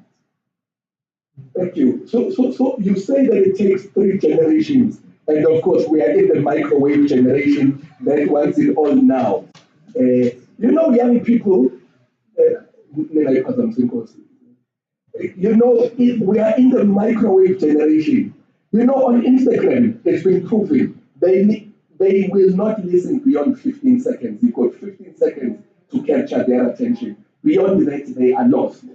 So it does seem that we have a challenge then of managing attitudes. But a partnering problem, a partnering challenge is then security of tenure. Because if it takes 3 generations, and if there must be a lease managed on the system, then that lease must be secure for at least 3 generations, which is how many years? Is that 60? How long is the generation? 20 years? 50 years. So that lease must be at least 60 years. It must be well managed. Is that where a system like yours could then perhaps come in to assist us with those kinds of things? And can it tell the 3rd generation, hey? I know that this is quite a sensitive topic, and I think we must not shy away from the sensitive. And again, my approach is to say we cannot ignore reality. That's the most dangerous thing you can do. And I believe we've got many things that are really precious in the country, but the one thing we do have is cultural communities that are still intact. And the Zulu Kingdom is one of those. So then, I know there's a very big debate about, for instance, an approach of saying we need to just give our title. But then we need to be honest with each other and say, will community then survive? And I hope that people do understand the value of community, and I think many of the problems, especially the social problems we are facing, is actually because we've got collapsing communities. So what we believe is that there are models available where you can strike a balance between the individual and the community. And that is what we need. That is what we need, because an individual cannot thrive without a community. It's impossible. I sometimes I give an extreme example, and I'm saying no human person comes out of an egg on a beach. It's not where we come from. We are from community, so we cannot think. And sometimes, especially as modern people, we must be very careful not to forget that we are human. And humans need community. And in our case, we've got many beautiful communities that are still in existence, and we also need to protect that. And the whole point of, for instance, this land management system, that is a tool. And of course, you can speak about many different kinds of tools and ownership models. There's very interesting thoughts about, for instance, shared block schemes. I mean, you can say a lot. But the fact is, if you've got a system, a platform that simply gives certainty and stability, and you can still have community, I think you can have that results. And then you can have a balance. You can have certainty for the individual, so there's no fear to invest, but at the same time you keep the community intact. And I think if I think of the area of Amakosi, that is what it is. There's something really precious about the community and maintaining community, but we've got a challenge with investment.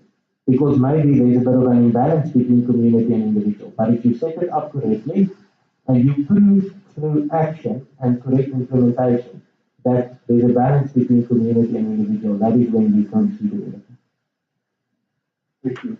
All right, we are now at 20 past. The purpose of this meeting is business. We've had a little bit of food during tea, and we are going to have food at 12:30. Now, I'm under pressure to let you go for lunch, but this being a business meeting, it would be amiss if I don't give you 2 questions at least. 2 questions? Going once? All right. Hey, I think I've opened a can of worms. I think what I'm going to do, I'll take 2. I've opened for 2. Right. Now, I'll tell you where my challenge is. My challenge is that just as my eyes moved there, I saw somebody who had been mentioned as having been part of the organizing. When you say it was,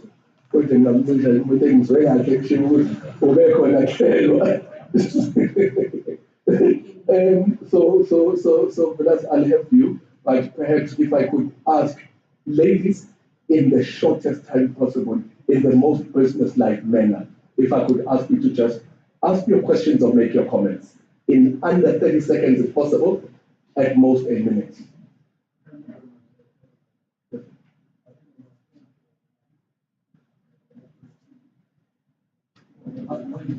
We'll give you the mic.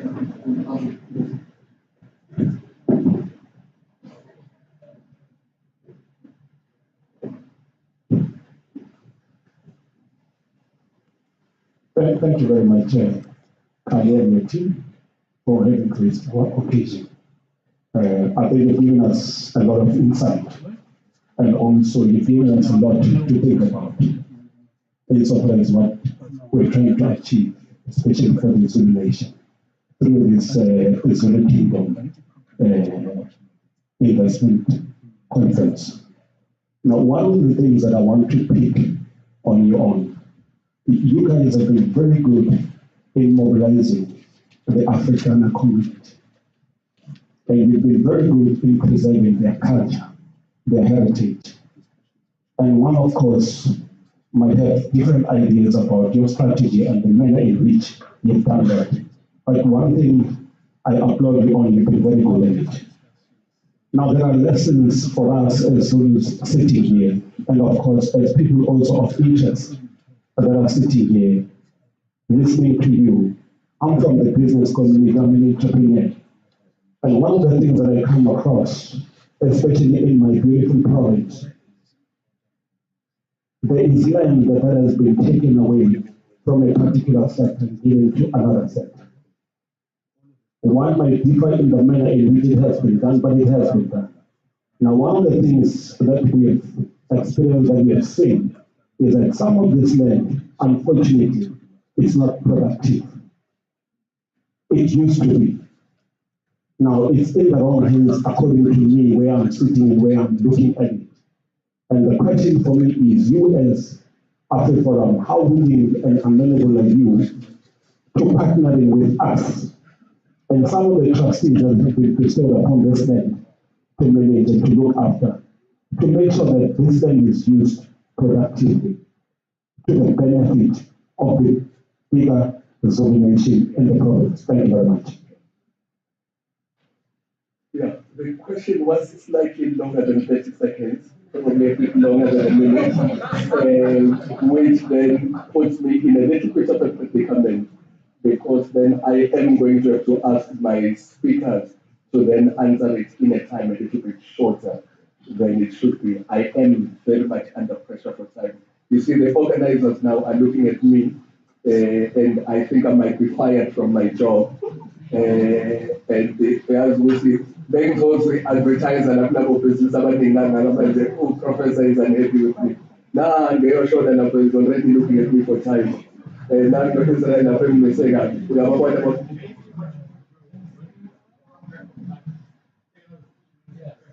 Can I just ask the question now?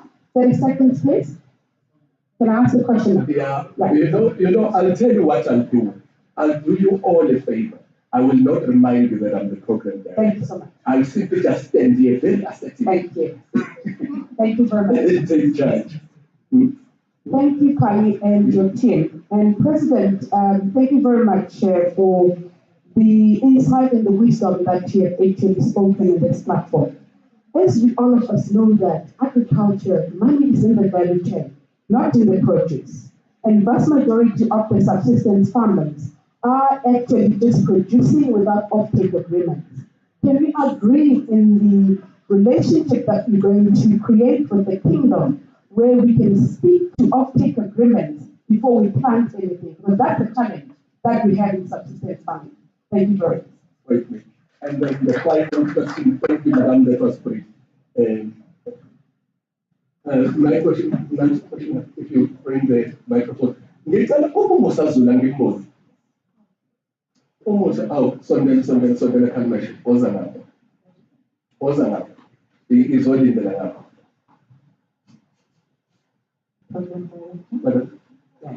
Just a quick one.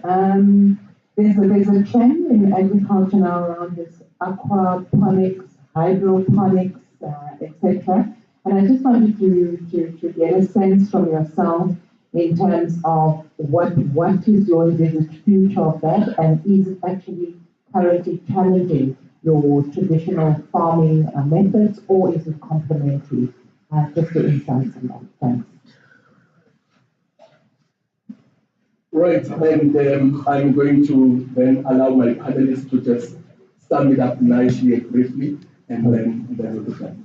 Okay, the last two questions is for you because it's directly agricultural related. Just with regard to the first question, from AfriForum side, we are more than willing. We actually want to partner with communities. Of course, we also scared not being like politicians to make promises that we cannot keep. But what we do though is that there are many farmers that would want to work within their communities. And I think what AfriForum should do, together with our partners at SAI, and we also have another partner, Agri All Africa, that the projects in Africa that Tim spoke about, that they're involved in. So I think the three of us would be able to facilitate such a process to make sure that we uplift communities and make sure that land that is not being utilized correctly, that we assist in a way to make it profitable.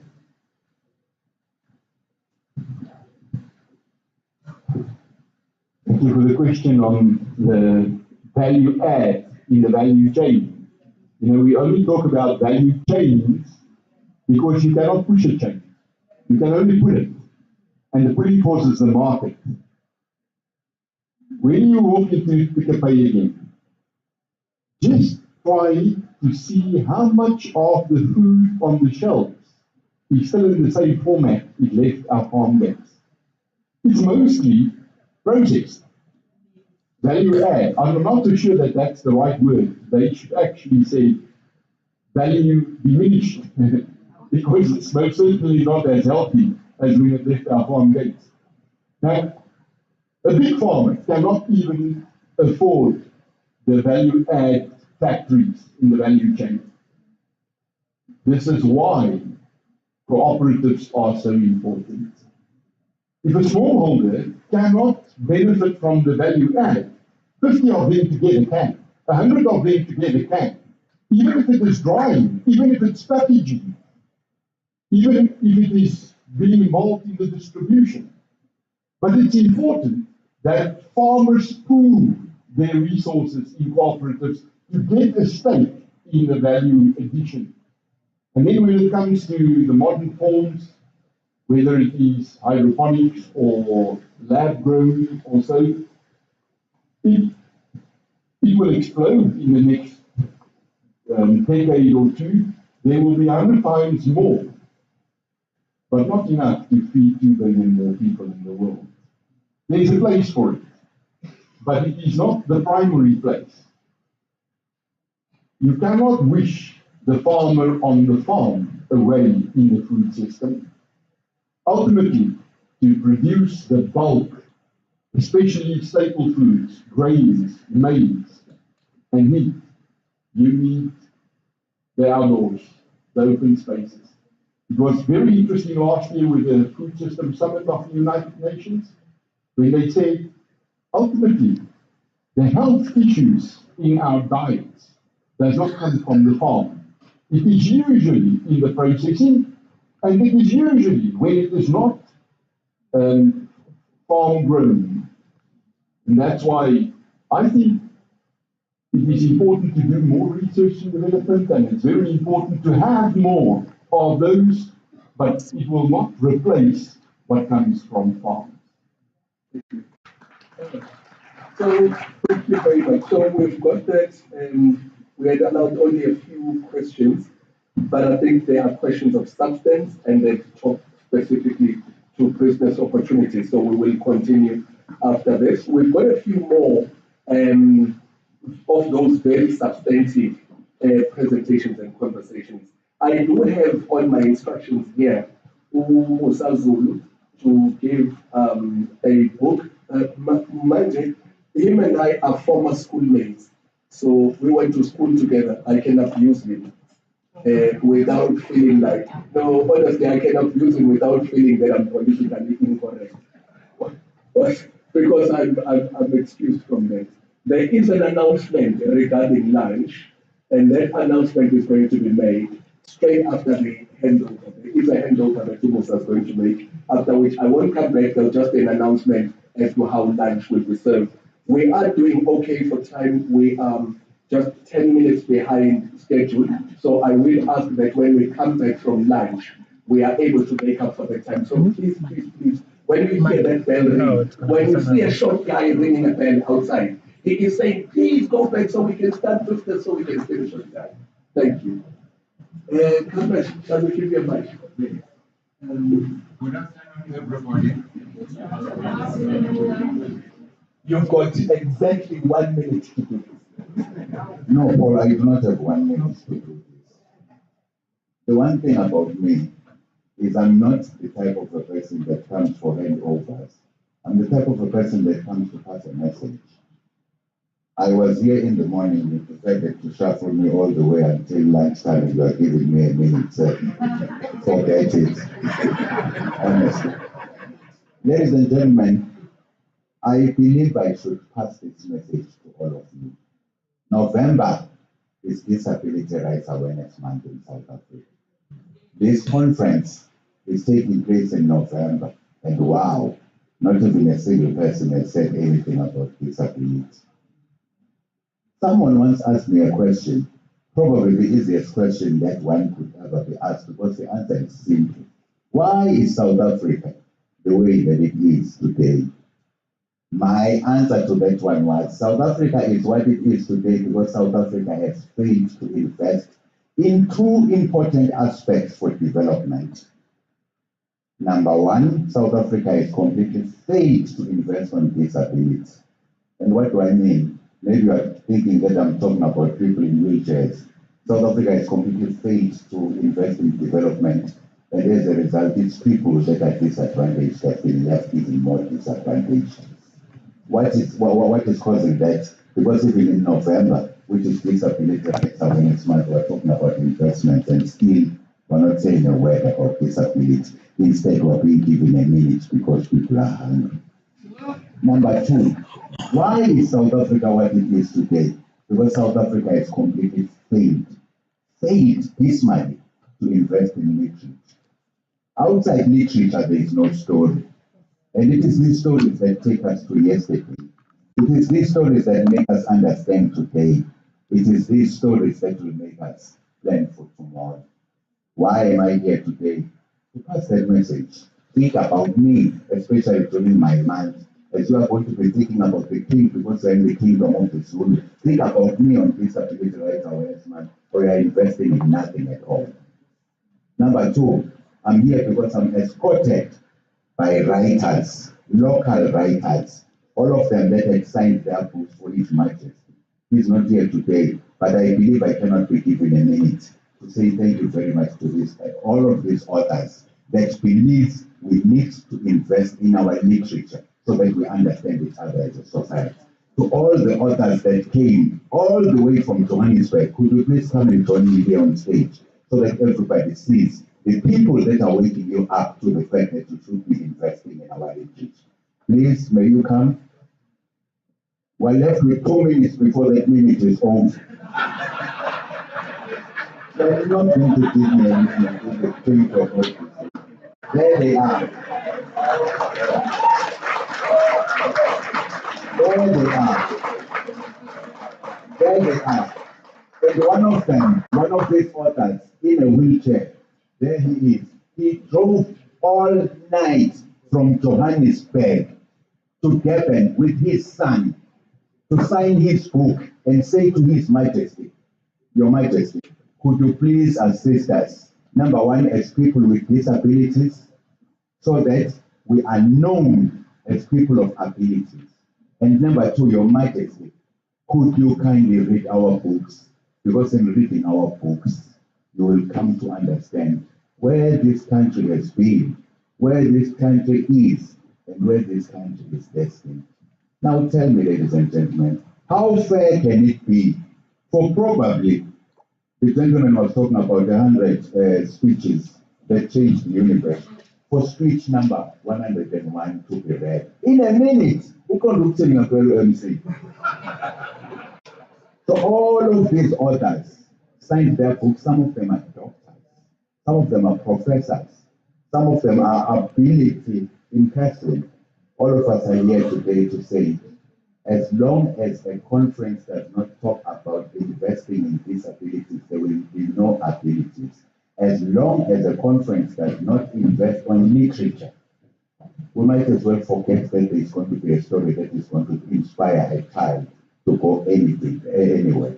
As long as there are no stories that even talk about anything, then we're always going to be bedeviled by all of these social ills, from all gender-based violence to women's empowerment, to all of this, and even 1 minute to lunch. What is this gentleman about lunch? Now, Paul, is behind me.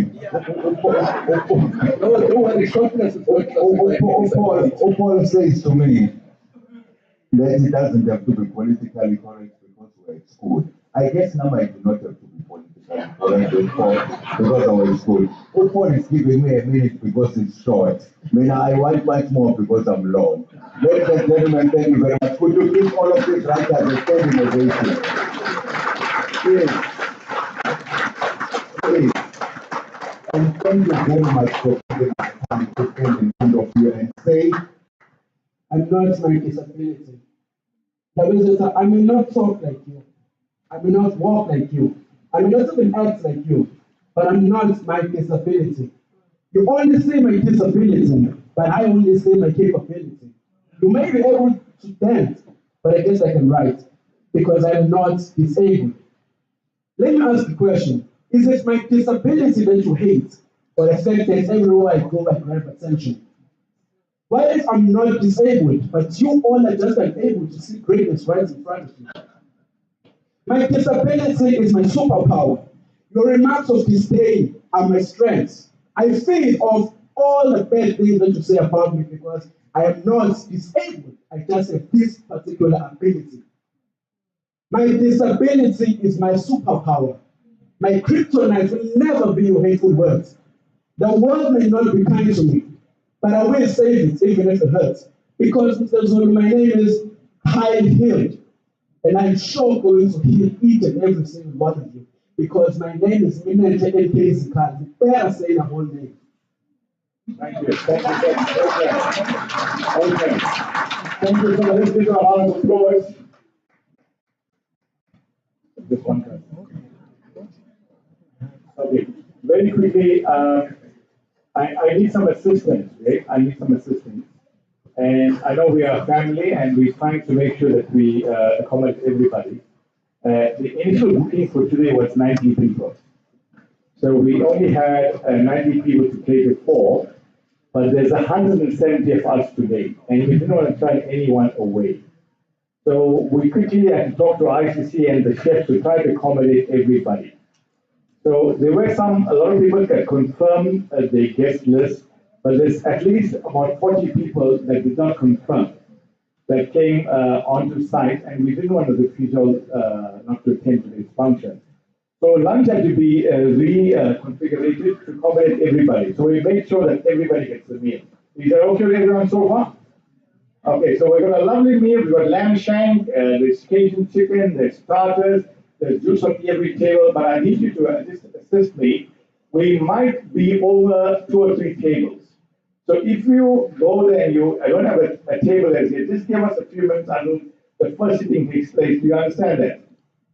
Are you okay with it? Okay, please just try to understand because we only cater for 90 people and we have to make this adjustment at the last minute, okay? So lunch is served as you go out, exit the door, it's on the extreme right on the top level. Now I need the two tables in front to please go first. Allow them to go through, ma'am. If you can just take them. Okay, please just let them go through first and then we can follow suit. Thank you and God bless.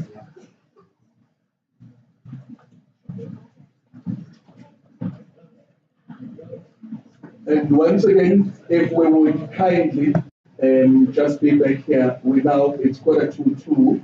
We were wanting to come back at 2, it won't happen, but more realistically, 2:15, if we may please. We'll have a working lunch.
That's what I get you.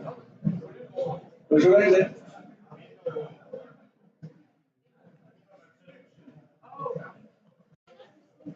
Manje, you see, the other problem is abantu abananje banemali bonke ngabe ngwinisa ngemali ukuyongena beshesha manje.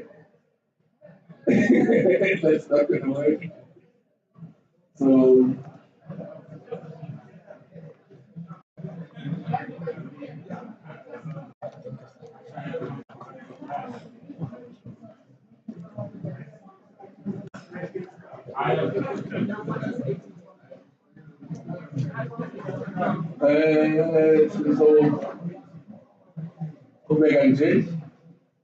we've got a couple of items, if I can just outline for us, we've got a couple of items. So the first one that we're going to do, welcome back, and we are going to go into business.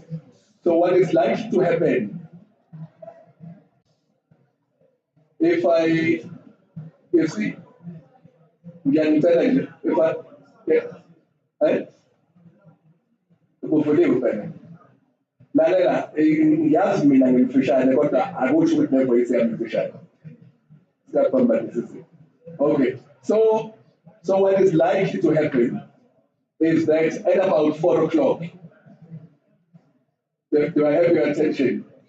What is likely to happen is that at about 4 o'clock, we are going to begin to start missing people. That's what generally happens. Earlier in the day, we've got more time, so we spend it liberally. And towards the end of the day, we are all in a rush because we suddenly remember that we've got other things to do. And so where we are going to help one another is in giving our speakers absolute undivided attention. Our next couple of speakers have got about 15 minutes each. So if we are judicious with our time, we should all be able to make around 4 o'clock or thereabouts. Latest 4:30 we should be done. Is that acceptable to the House? I do believe that our speakers will cooperate with us. I do trust them. I've spoken to all of them and they are going to be cooperating. So wherever I allocate 1 minute, they will stick to 1 minute. Unlike other people I know who protest when they're given 1 minute. So if we can just confirm that we can continue with our program, is that acceptable to the House? Is that acceptable that we can continue? Right. I do have voter holderness. So I will be asking voter, would it be acceptable, say, if I gave you 10 minutes? Would that be acceptable? I will be giving all the speakers around 10 to 15 minutes each to address us. If I may ask you, I know you were here, you were ready earlier than lunch. My apologies, we ran out of time before lunch, and I'm now including you after lunch. If that is acceptable. I love your regalia. Yes, you have a very stately appearance. And if I may ask you to address us, please. I beg your pardon. You wrote a statement. Should I get a microphone to come to you? All right.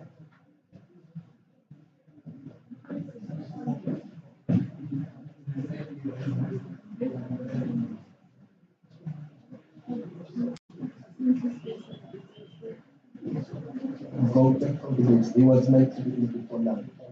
And then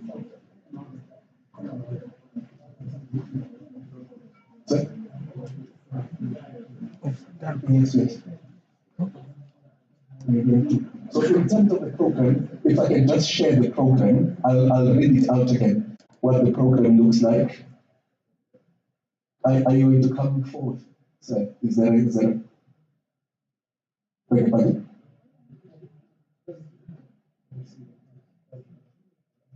Yes. Okay.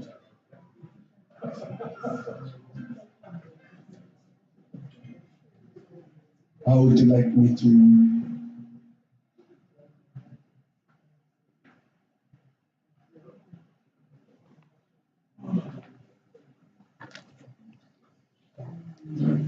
Just lend a hand there.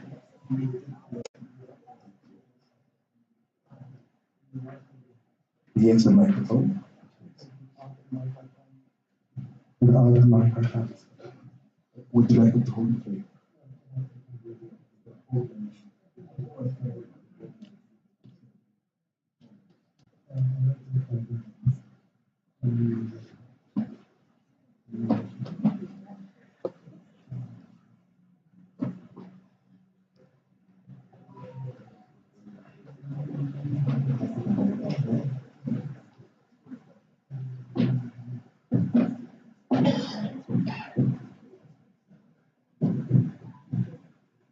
And so, 10 minutes of that, we have a quick presentation. 7 minutes.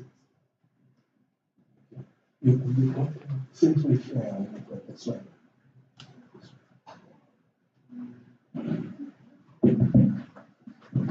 Sorry, good afternoon. I suffer from Parkinson's, and as the day gets older, I also get worse.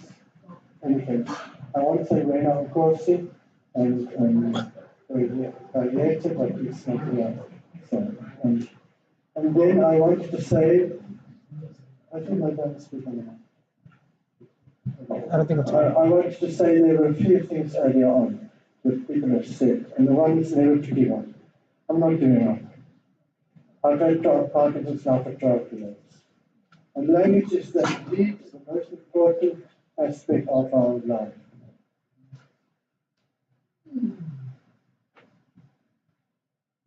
And I like the comment about stop blaming. Now, I am here to do a presentation about the Shaka book from Rosiana. We're going to Shaka's book. And I'll do a presentation of King Shaka. And I'll tell you first who I am, because people don't know. My name is Dr. Goudmans. I was born and bred in Budapest and was privileged to receive my schooling education in Afrikaans, my mother tongue. After school, I studied architecture at the University of the Free State, and even though most of my resource material was in English, I was privileged to study in Afrikaans. By now, you should realize that I'm a strong mother tongue supporter. Education is my field, and mother tongue education is my fervent wish that this opportunity be available to all 11 languages in the country. It is important that I declare my viewpoint on language. It's important that I clear my viewpoint on language in order for you to understand the philosophy behind the use of 3 languages to publish my book.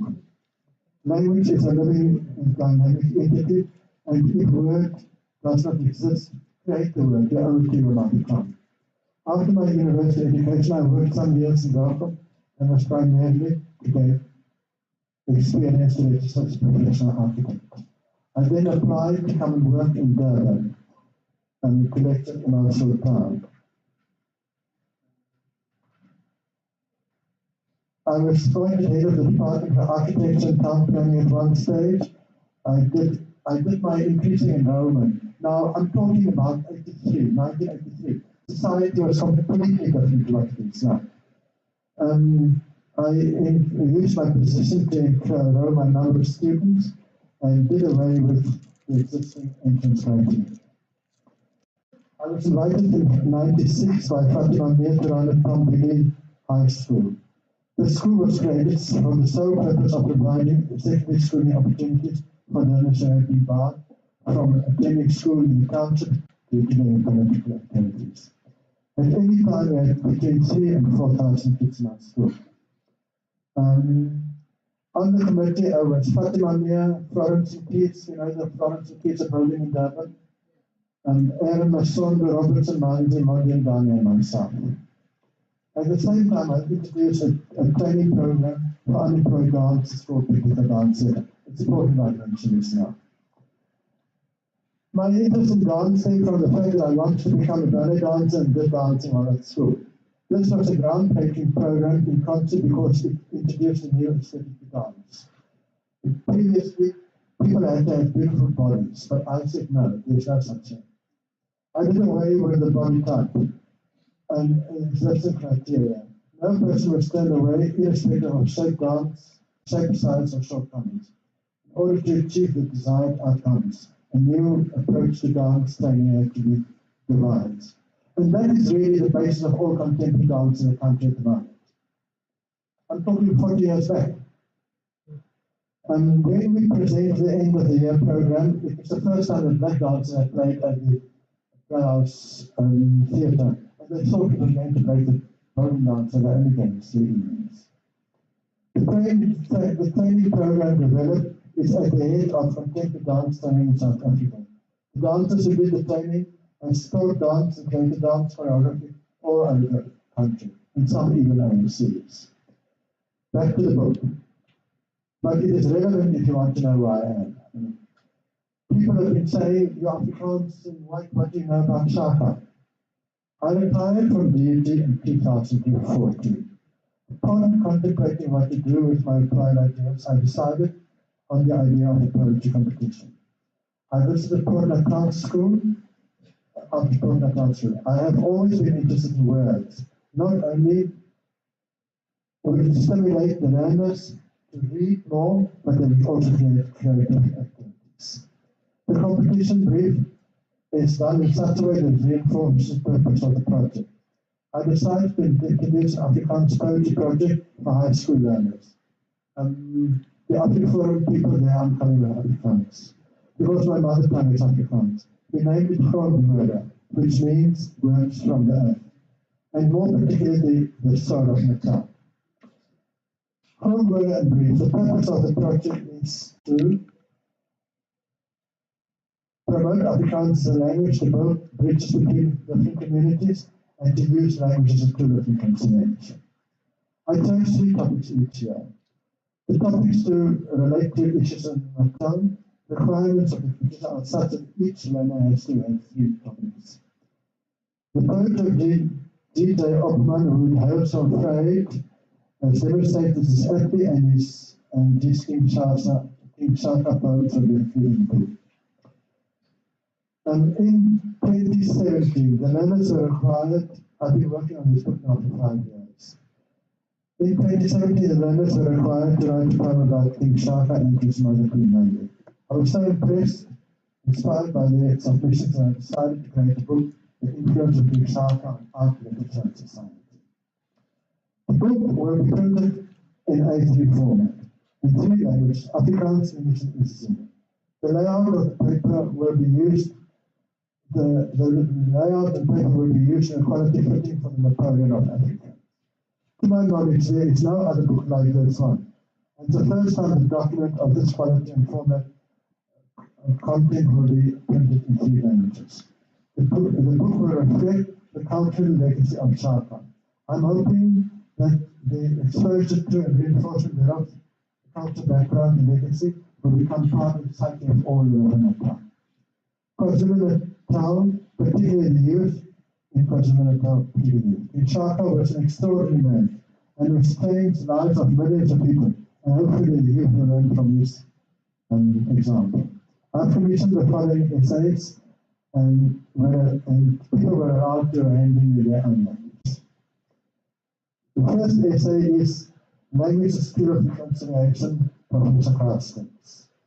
Then I've commissioned an essay on the influence of King Shaka on art, Elsa Miles. Then the influence of literature on Shaka literature, Dr. Bayede Marie.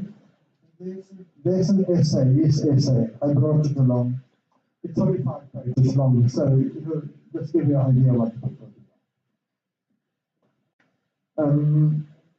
And then Wisabante and Bema wrote on the relationship between Shaka and his mother Nandi. I've also commissioned essays by Jabulani Shakori, Genealogy of the Zulu origin. Professor Glover from Pretoria has written or is writing this, The Woman in Shaka's Life. You know that he had women at the head of his networks. Professor Mutakulo, I don't know if he's still arguing it, but he's going to write about King Shaka's dance. Mutakulo, Then Nachendani Sabia and Jacob Min van Niekerk are going to write an essay about the praise poems. It's almost finished. And then I have been given permission by the Opperman family to include all these works in the book.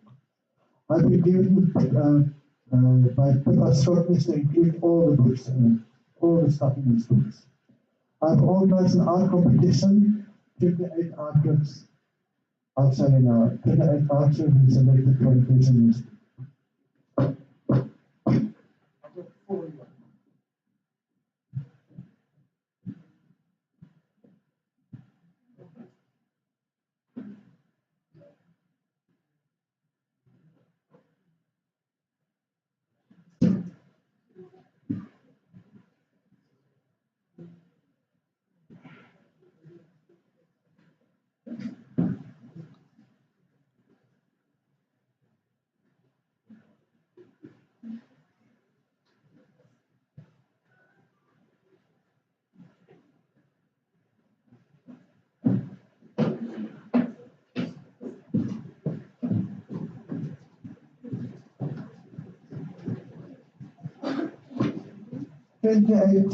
Artists have been selected from the competition, and they are framed that was a very person, man of vision, and that's a section on Shaka, and this is Shaka drawings. Too much about civil rights, and these can be bought for 140,000 rand, I would say, and I would strongly urge you to give it to Mrs. Ruler. I couldn't say that to individuals here. But I mean, in its actions. I think they're fabulous people.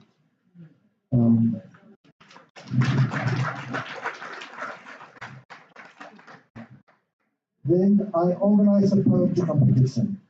There are about 40 new poems in Afrikaans, English, and Zulu. There are 9 poems by learners who inspired me to do the book. Dr. Nachendani Sabia will write the essay about that. Now, you can make money with this. It costs roughly about 400,000 to print the book. But you can sell it for that amount of money. You can either give the copies away or sell it. And you can also make separate copies of the poems, the praise poems and the poems that have been commissioned. The great poet Masibonge Kunene has an essay and that will be included. I thank you. Okay. Included in this book. I need funds to complete this publication as I have run out of money. I'm retired now, and I don't have any more money. The translations is very costly because it has to be translated into 2 other languages. Okay, this excludes, I've spent 47,000 rand, and this excludes the cost of the add-ons. 400 books will cost about 400,000 rand. That includes the essays and whatnot. Then, praises to Shaka. Furthermore, I have developed a concept document for a performance praises to Shaka, and which tells the story of Shaka, the founder of the Zulu nation. It is based on the poetry and chanting Afrikaans in Zulu. The costumes will be designed by Sanele Maori and will be based on traditional attire with modern approach. The main score will be created by Dr. Zazik Namini and using traditional Zulu instruments. This will be, of course, much larger budget because it also employs people for a year. This storyline, okay. I would like to say this will also acquaint themselves with the King Shaka storyline and the cultural practices. But I'm finished. Grade for King Shaka, and this is where I see that this conference could very well meet in a view. Grade for King Shaka and Pima. I have intermittently written to the Department of Arts and Culture about this issue. When I started doing research in my book, I was shocked to see the grade that Shaka is buried in. It is a shame that the monument to the founder of the Zulu nation is so small. The place of burial of Minandi, the mother of this great leader, is not in keeping with the role of the society, and it's a shocking disappear at the moment. I believe in the national architecture competition needs to be held. to take part, I would gladly advise that I won't take part. I'm sure I would not. She could be very person or she could be very away, but that's for the competition side. The architecture of the monument must be such that not only a burial place for the Kinshasa, the Napoleon of Africa, but a monument to architecture, a masterpiece of building design that will attract people to the area as a tourist attraction. You should actually look at Napoleon's grave in Paris. Les Invalides in Paris, France. This is my last paragraph. People should be drawn to the area to also look at the building. It must draw people from the area to act as a draw card for tourism. You are sitting on a gold mine, but you are not exploiting it. Of course, it's going to cost millions, but you owe it to the legacy of Saka, and to yourselves and to the people waiting for this opportunity. Nobody is going to do it for you. I hope you do it.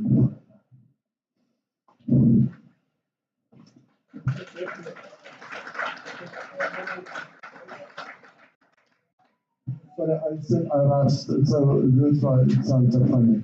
I'm sorry, I'm terrible at the moment, but I'll carry on. I'll talk to you later.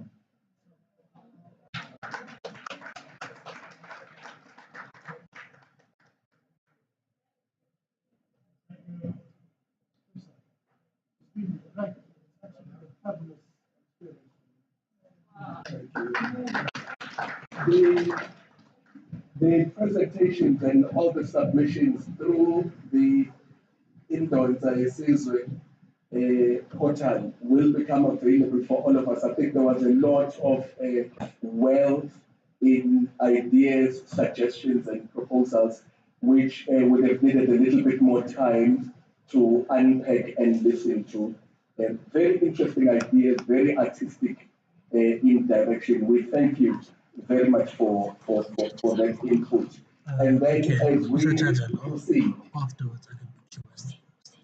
as we proceed, we are then going to look at the next topic. I do have the distinct disadvantage that all the speakers are highly esteemed before me, and therefore when they are on stage, it does become a little bit challenging for me to indicate to them the extent to which I would like them to mind time.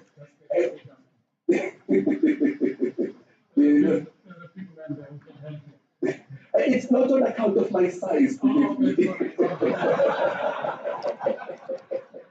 It is rather on account of the stature of the speakers. They are very highly esteemed. As difficult as it was for me to get you back from lunch, but so we're going to do this. Our speakers are going to have, but they are very gracious speakers, I know this. So we are going to ask, under the topic, envisioning the Zulu Kingdom Economic Investment Strategy and Plan towards the ZK Economic Development Vision 2050. I've got here Ms. Cindy Swab Mzamo. She's Global President of the Circle of Global Business Women, a member of the World Economic Forum Strategic Intelligence Committee, advisory board member of Citex Africa, which is listed, she's also listed in the Mail and Guardian's Powerful Women 2021, chair of NTY Consulting, member of the UN WTO Women in Tourism Africa, winner of the Global Business Facilitation 2020. The rest is for TV.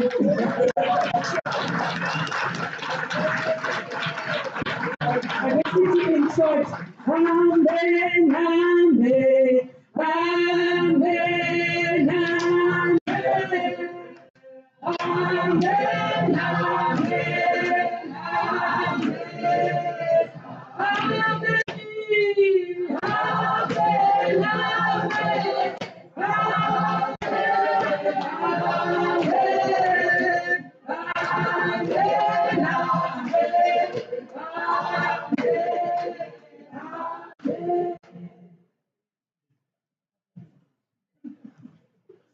Bingelele isilo samabandla nezikhulu yonke wezihlalo zabo. Bingelele inkosi Ushinga usihlalo wendlu yamakhosi KZN. Bingelele uBaba uXulu uProfessor usingaye namhlanje.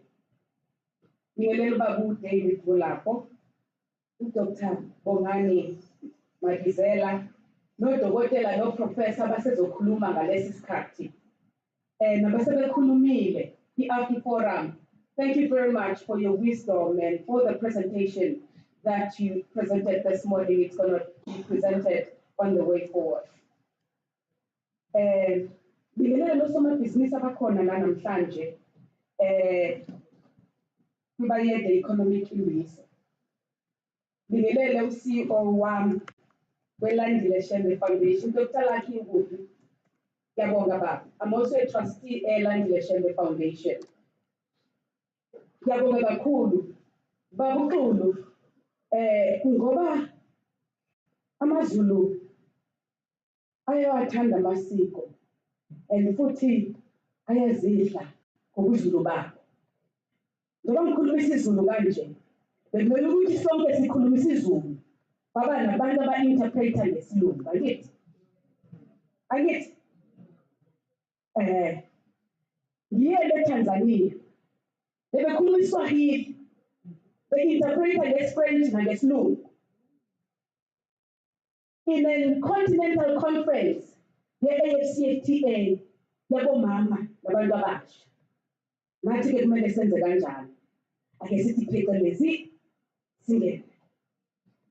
Swane khona.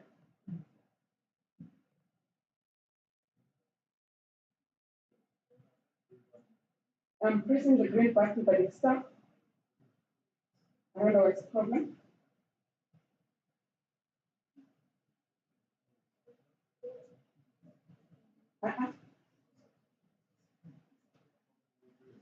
Oh, my 2 minutes is gone. Okay, let's go. The Center of Global Business Women is a network of intelligent and innovative women who are authentic in their endeavors to actually take a global shift. I'm the founder of the Center of Global Business Women and as a global president. We're already in 90 countries globally, and we founded the organization a year ago during COVID. This shows what technology can do and digital, economy can do, because we managed to spread the word of the Center of Global Business Women through technology, through webinars, through meetings via Teams, and attending these sessions globally. Can you get the next slide? I've already explained it. Yep. Can you get the next slide? Okay, these are the global board members. We've got Ambassador Di Barbieri, is based in Italy. We've got Ms. Romay Harding, is the Secretary General. Professor Amani El-Shori is actually the Vice President of the Pan-African University, which is actually based at the African Union. Then we've got Dr. Munya Durera, who is the Chairman of the Board, and Ms. Margaret Kana, and High Commissioner Nomathemba Tambo, who's now based in New Zealand, representing the South African High Commission. That's our advisory board and the global board. And also, we are actually looking at regions globally. We're looking at Asia, we're looking at Africa, Central, Europe and Eastern Europe, and Middle East. Can we move forward? Our programs are actually empowerment, innovation, leadership, and strategic sector interventions in member states. And also, we focus quite a lot on women leaders programs, young women leadership, and leadership training and development, especially when we're talking to women. Then our strategic leadership programs is the World Economic Forum, as I serve as a strategic committee, intelligence committee member, where we strategically position women and understanding their role in terms of taking their role globally in sectors where they were male-dominated. And I'd like to thank our brothers today that are here from business to say thank you very much for welcoming us in the world of business. And also say that in terms of climate change, all of us know that there was COP27 in Egypt, but there's a role that women should play, and also traditional leadership as well. We've got a partnership with Mercedes-Benz, proudly South Africa Business France, and Amina Investments International Directors Association, and Southern Growth Development Agency, and the US Africa Trade Council. Now, let's look at the Zulu Kingdom 2050 investment strategy. Why the Zulu Kingdom?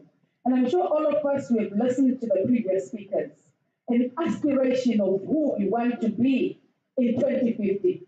a prosperous Zulu kingdom based on inclusive growth and sustainable development. A peaceful and a secure Zulu kingdom. The Zulu kingdom with a very strong cultural identity of Zulu. Mangumile la ngikhuluma isiZulu. Present isiZulu right through. Because that's my identity. And heritage, and values and ethics. The Zulu kingdom whose development is people-driven, relying on the potential offered by the Zulu nation itself. We've got the potential as the Zulu kingdom. We've got the skills. You're a professor. We've got so many professors that are here that are going to present. That's the wealth of wisdom that we have as a Zulu nation. Let us build the Zulu kingdom with it. We call it the Zulu intelligentsia. That is sitting here. And the capabilities of skills, we can do it, it's possible. I'm sure you listened to the president when he was speaking. The next slide. And also, no, that's important. Sorry, my dearest brother.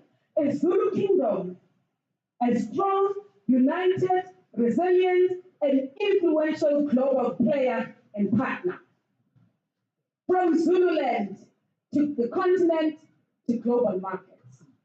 And it is possible. You act local and think global. Because we cannot think in the Zulu kingdom mainframe and forget about what's happening globally.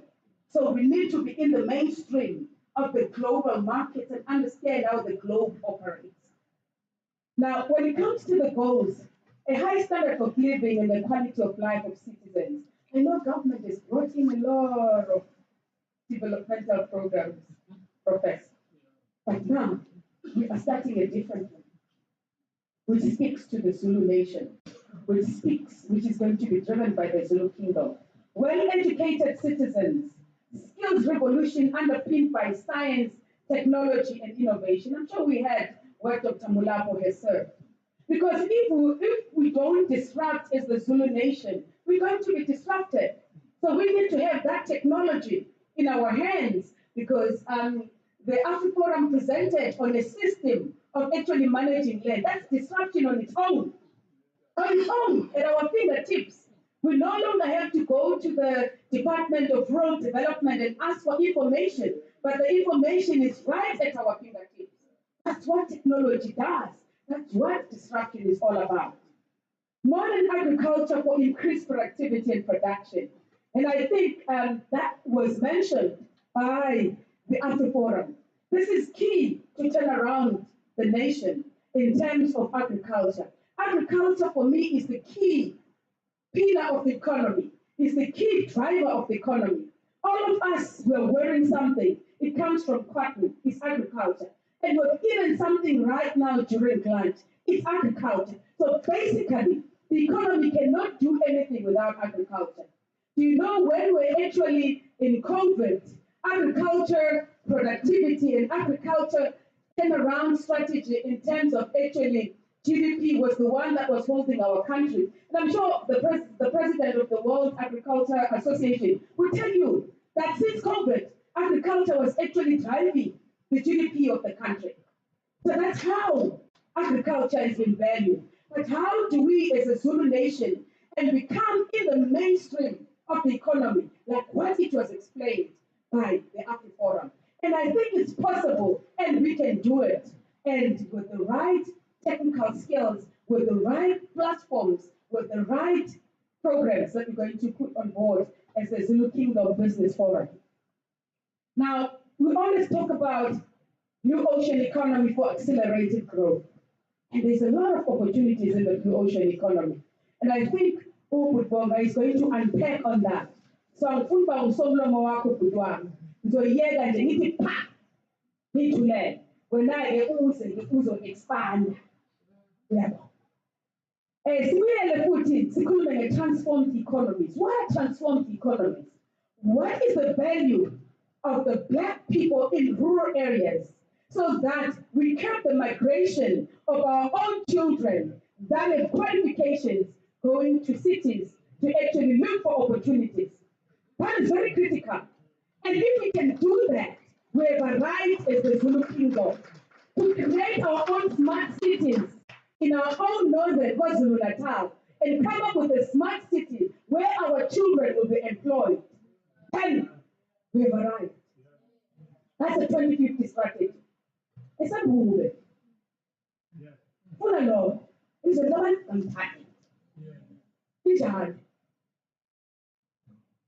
Environmentally sustainable climate resilient economy.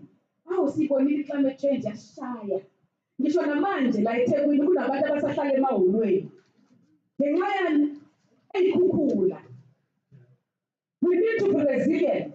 We need to come up with our own indigenous knowledge management systems, Professor. I know in UKZN is for a system of a program of indigenous knowledge management systems. Let us build our own climate change, which is African-driven, which is a Zulu-driven strategy in terms of combating climate change in this relation. Aye, sikhulume of climate change, we're just transition. We need to blend it and combine it. And we must not forget that traditional local councils, they are still under AMACOS. And AMACOS believe in indigenous knowledge management systems. And how do you take them along so that they understand? World-class infrastructure across the Zulu Kingdom, the roads, telecoms, and it's possible we can do it. A stable and peaceful Zulu Kingdom, engaged and empowered women and youth and children and people living with disabilities. Ngimzwile ubhuti wami ekhala ngokuthi akunamuntu okhulumile ngabantu abangakhubazekanga, let me put it that way. And that's very important because we need to have that strategy program director so that we acknowledge them, we give them an opportunity. They are not disabled. It's just an element in their bodies. But when they are normal, let me put it that way. They are normal. And who disabled are I see them as normal people.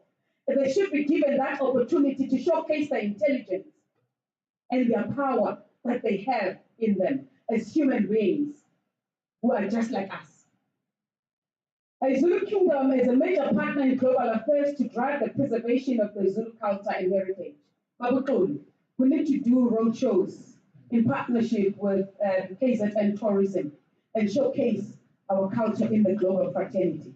I've seen Abantu globally, especially in West Africa, traveling in France, promoting their own culture, promoting what they do in their own countries. And we can even do that as a Zulu Kingdom, visiting the UAE, for example, visiting even the Lesotho Kingdom, looking at how we can share best practices moving forward. The Zulu Kingdom takes responsibility for financing its projects, and it's capable for Bongani, Dr. Bongani Mabizela, and I'm sure you'll expand on that. Because we need to be sustainable when we're investing in livelihoods, and I think it's capable. And if we look at ESG for Bongani, ESG is environment, social, and governance. For example, they've made billions. What have they contributed to the Zulu Kingdom? The percentage, 10% of those billions, should come to a fund of the Zulu Kingdom.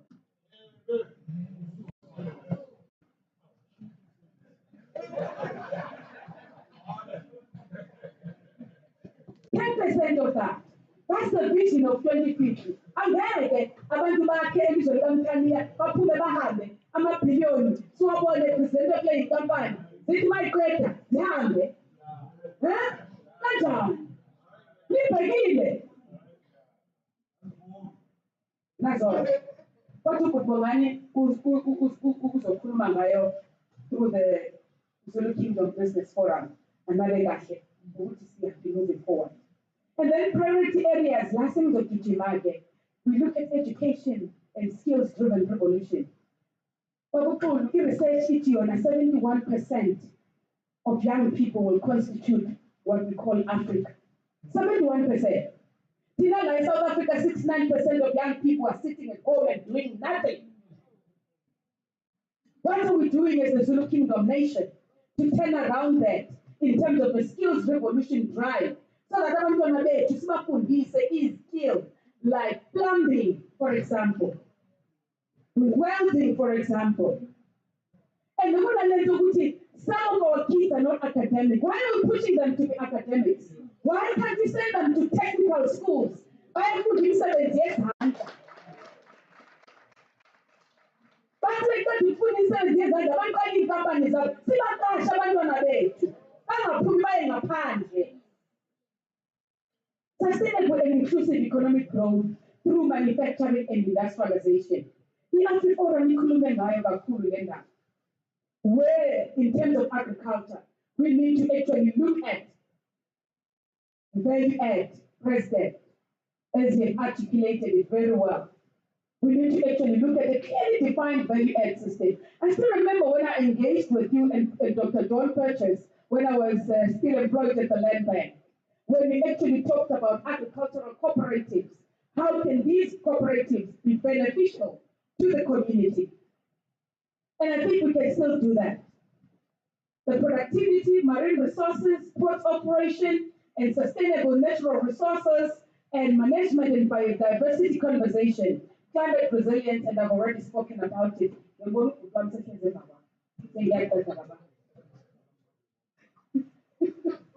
Also, renewable energies. We need to come up with a solar farm, Northern KwaZulu-Natal. We know that we've got electricity. We can't talk about economic development if we don't have water and electricity. Electricity is the key driver of any economy in the world. So if we are serious about Babukulu, we need to actually have a strategy of actually generating power so that we'll be able. Masinemon, you want to lapekwa? We have business asephuma ngoba ugesa ukho. Ngoba i-electricity ihlale ingekho. And sizeyakha kanjani imoli singena electricity? Ama-manufacturing companies ayaphuma, ayahamba ngoba inkinga yini? Akuna electricity. So bekuthi simasicabanga sithi sifuna ukwenza lo in-infrastructure, kodwa siqale ngani? Ngogesi. Siqale ngani? Ngamanzi. Ngoba kubaluleke kakhulu ukuthi sizibeke phambili lezi zinto zombili. Ngiyizwa ama-economists lapha e-World Economic Forum masikhuluma isiNgisi athi wona when you want to actually turn around the economy, you talk about skills, you talk about infrastructure, you talk about productivity. And productivity plus energy, then that's a real economy. And water, that's a real economy. And communications and infrastructure. We can have one to one bookcase. There's no network. Exactly. So we can't actually look at both ways. We must actually look and balance the infrastructure. Connectivity of amatower. Bakhona abantu la eKwaZulu-Natal babukulu abangakwazi ukuthi babe no-line we-cellphone. Ukuze bafone kumele basuke bahle baye ezansi bayothola i-network. Iyenzeka loo nto leyo. Ngiphinde ngithi mina inclusivity in rural development when it comes to women empowerment. We can't talk about fourth industrial revolution, and yet here in KwaZulu-Natal, we still have women that are sitting in the second industrial revolution, and the third industrial revolution. The fourth industrial revolution, and we need to take them along. That's the 2050 vision, and it's become Tanzania. Azi ukuthi i-cellphone isetshenziswa kanjani uma ubhenka. Ngoba ngalesi sikhathi ngikhuluma nje uMamkhize ehlele ngwavu akazi. Sibhizi sikhuluma isiNgisi la. Asithathe lento sisebantwini. Ngoba ngiyabo. Ngilizwe likabani kaMthaniya. Washo naye wathi mina ngivela abantu babo. Nesilo His Majesty uMisizulu namhlanje uthe mayebiza the economic Imbizo. Akayibizelanga yena. Uyibizele isizwe sakhe.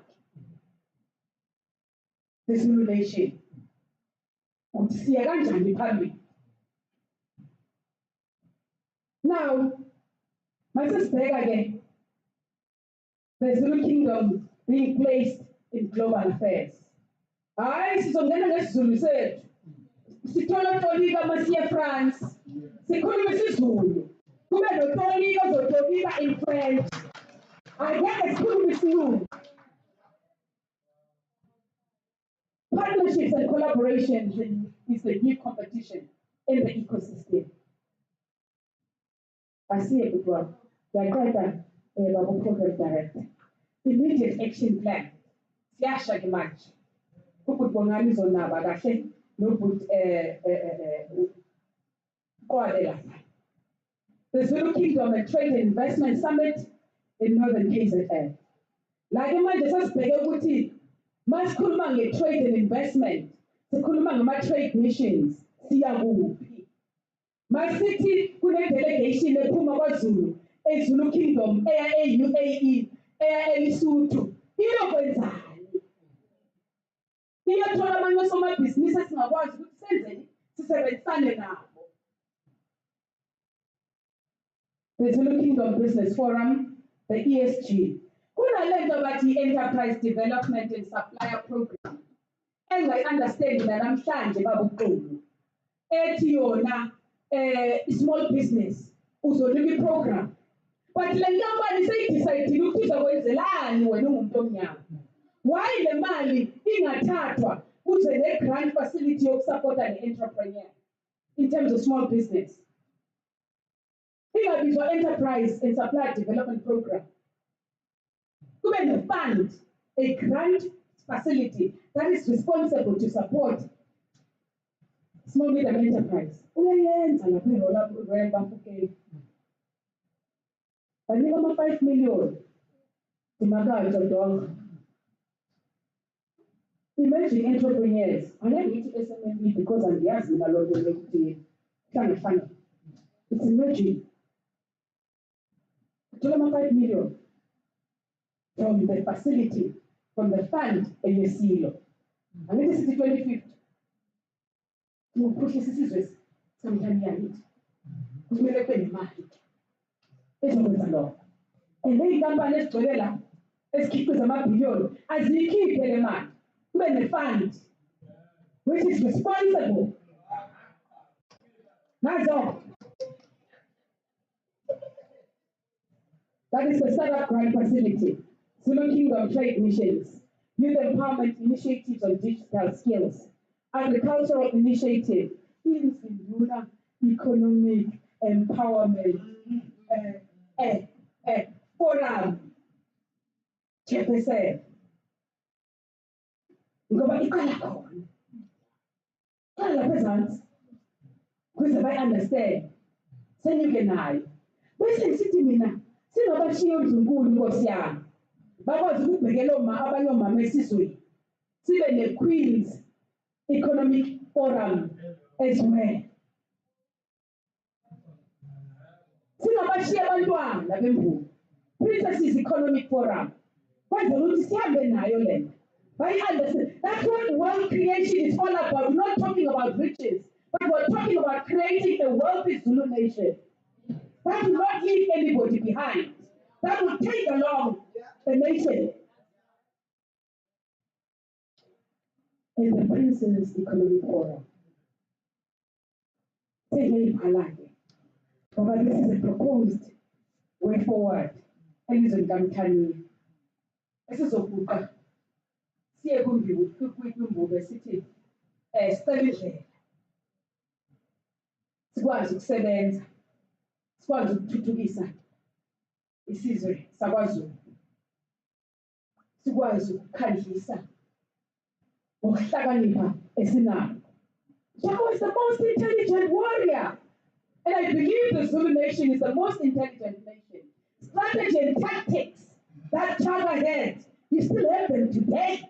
They're embedded in the Zulu nation. Amen.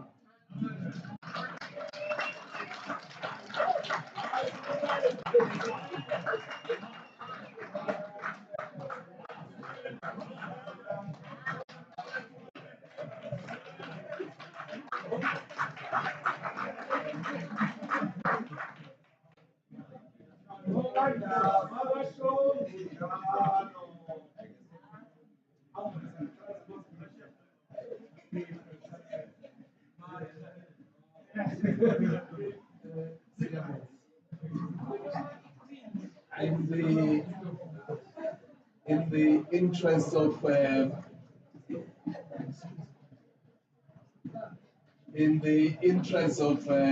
time, we will just treat the rest of the submissions as following on. There will be a summary in the end that will give us a compacted way forward, but it is very encouraging. There will be copies through the Indonza Isizwe portal. Those will be available. It's encouraging to see that there is a nice balance between our speakers, a nice balance between the hard skills and the softer issues, a nice balance between the need to prosper economically and the need to maintain a very strong cultural identity and cultural infrastructure, which ties into what our earlier speakers from the AfriForum were saying.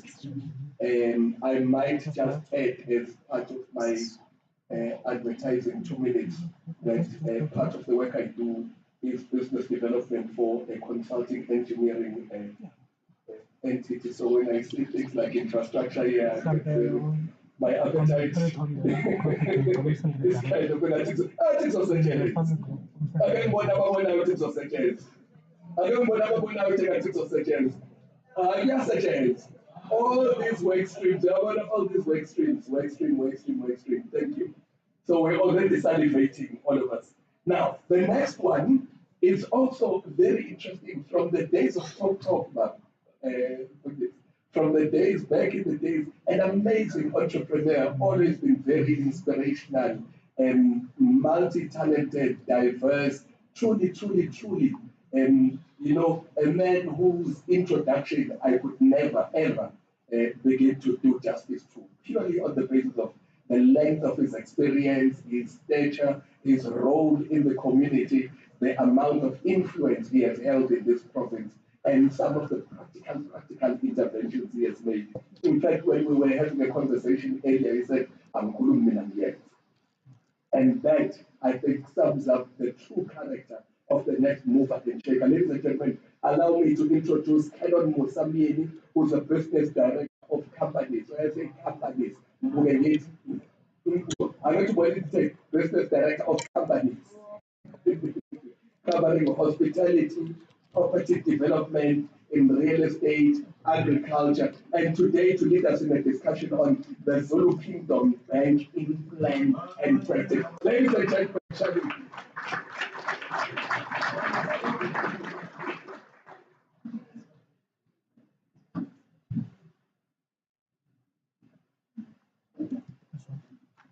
Program Director, His Majesty and the entire royalty, Excellencies, and all protocol observed. But I will do justice to Amakhosi Asenkulu, ngoba thina esizalwa emakhaya safundiswa ukuthi ibona obaba bethu. Abashe ney'nceku zonke zenkosi, men and women of God, I salute you all, ladies and gentlemen. Allow me to state up front 3 premises from which I advance. The first one is that the boundaries of the kingdom encompasses the entire Ingonyama Trust land and the rest of KwaZulu-Natal. That is the kingdom. The kingdom land consists of cities and towns. What we are talking about so far seems to be confining us to 28% of the total land mass. We have 94.3 million square meters, square millions, rather, 94, listen carefully. 94.3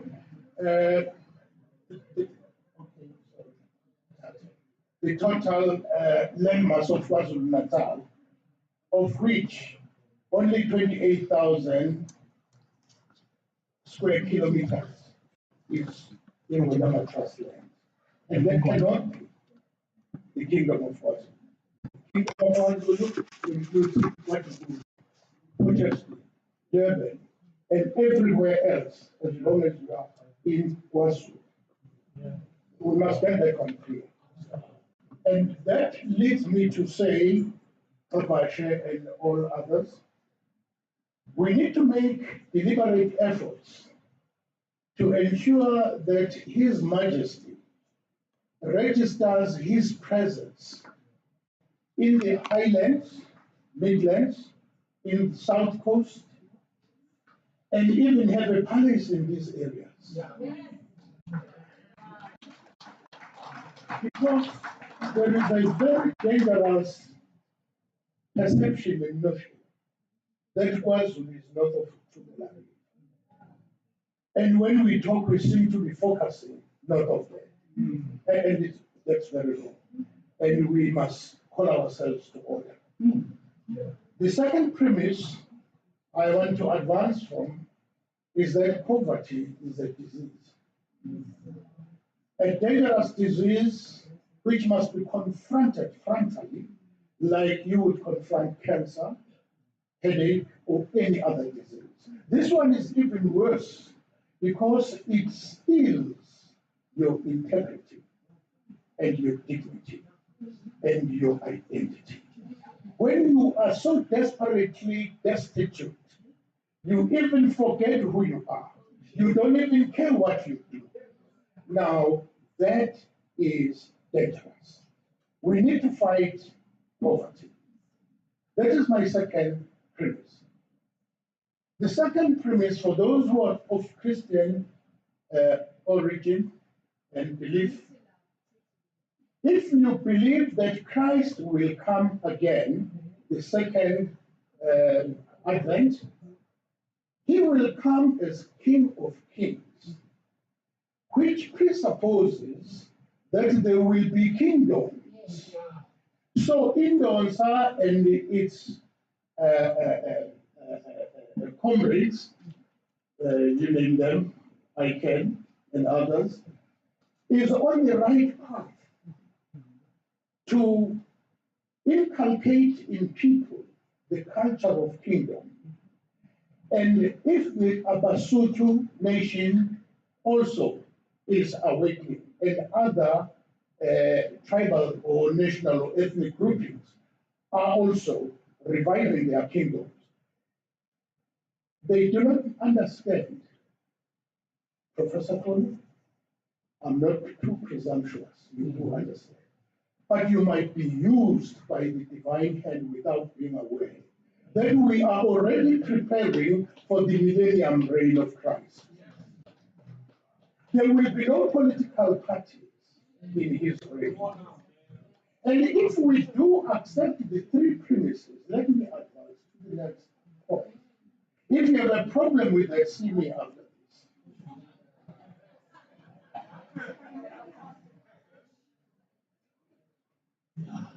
Firstly, after the Second World War, many institutions were instituted, such as the Bretton Woods institutions like the IMF, the World Bank, and there are many others. The United Nations is one of them, the OAU, the AU is one of them, and many regional organizations.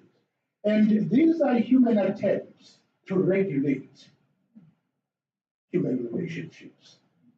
At a global level, you are trying to regulate orderliness in multilateralism. However, if you come down to apartheid South Africa, we have forgotten about it, we still have the scars from it, but it is no longer the reason why we should not be where we want to be. Government interventions, we have seen instituting a number of interventions by forming institutions, etc. However, they have proven to be inadequate.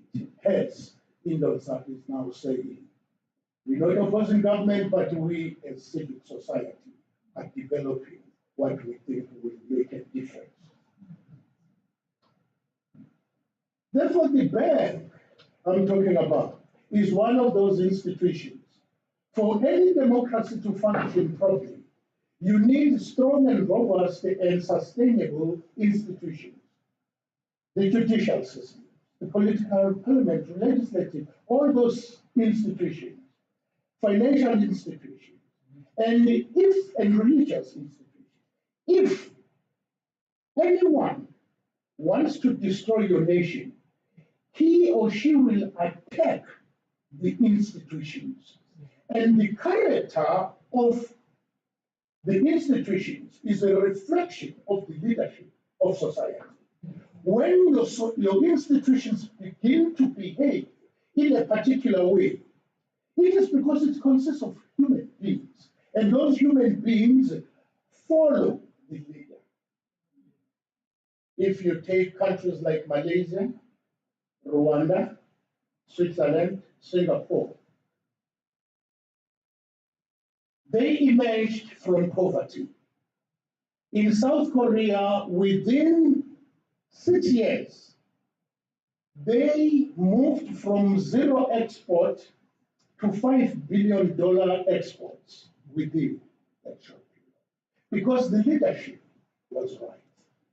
The leadership in Singapore, the first prime minister would have a slogan: you work, you eat. You don't work, you don't eat. That is the culture you inculcate in people. But this dependency mentality is destroying the very social fabric of our families and societies. South Africans have tended to focus mainly on their rights, and they forgot opportunities. Foreigners have seen opportunities, and they went for opportunities, while South Africans bragged of their rights. All the banks that we have today were inherited from the old order. They were purposed and designed to serve a particular race class. With due respect to all our friends, there is no race that liberates another race. White people established institutions to serve their interests. Don't complain. Don't go to AfriForum and want to be a beneficiaries of what they do. Go to them and learn to do it yourself. They did not design whatever they designed having you in mind. No, they had their people in mind. Okay? Therefore, what we have to do then, having this relationship is fantastic. Let us learn as much as we can. But if you have anybody to blame after 28 years of self-rule, blame yourself. We are in an epoch of contradictions. This is an epoch of prosperity, and yet an epoch of poverty. An epoch where graduates are produced in thousands and thousands, and yet unemployment has reached the highest. Economic growth has dwindled. If you look at KZN, 62% of our youth are unemployed. 62% unemployed. What does that mean? That means, as an earlier speaker said, when a man is hungry, nothing can stop him from doing whatever to reach what he can eat. We will talk about so many things. Without having our own bank, we will not go too far.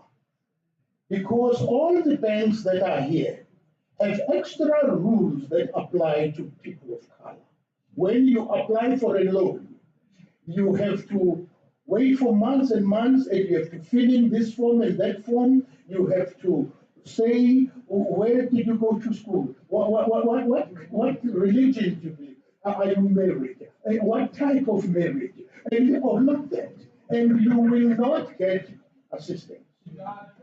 The bank we want to establish is a bank that is responsive to the developmental challenge of our historical appointment with our destiny. This bank is not going to compete in the ordinary space, but it will focus on sectors such as agriculture, manufacturing, marine economy, focus on technology and policy, and other sectors that we will agree on. It must be a bank that says, I have this patriotic caution when I approach an application, not a racialistic approach that cancels and fails you even before they interrogate your application form. As soon as the application form says, cool, what? Cool. Put it aside. The other one comes and says,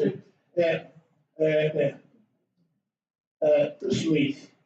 Oh, which one? Is the one who went to Michael House? Oh, yes, that's, oh, yes. I signed. They just sign it in without checking. You ask me, I deal with them. I bank with all the major banks. I know. During COVID, I didn't get even a cent. I employed close to 2,000 people, but I never received even a cent of relief. So, you are on your own. Look at Qatar, almost 2.4 million people with over $124,000 GDP per capita GDP. And you look at South Africa with over 1.1 million square kilometers of land mass, $13,800 per capita. That's not good. That's not good. We need to increase our productivity. We need per capita. If you look at the policies that we have, many of them are designed to create a culture of dependency. You don't, in your right mind, you don't go overseas and borrow money to pay social grants. You don't do that. You don't do that. These are non-productive sectors. And then from your 1.3, 1.4 trillion revenue stream, you have to spend 90 billion per month servicing that loan. And you have to spend 890 billion on civil service. How much are you remaining with for your capital spend? Then you have to borrow again because the interest you have paid has not covered you enough to settle the debt, so you keep on borrowing. Then you are in a debt trap. It is for this reason, therefore, that I state, do not rely on the public sector for everything. Let us ensure that the investment and political and legal framework is conducive for investment. More money is mobile. I think it was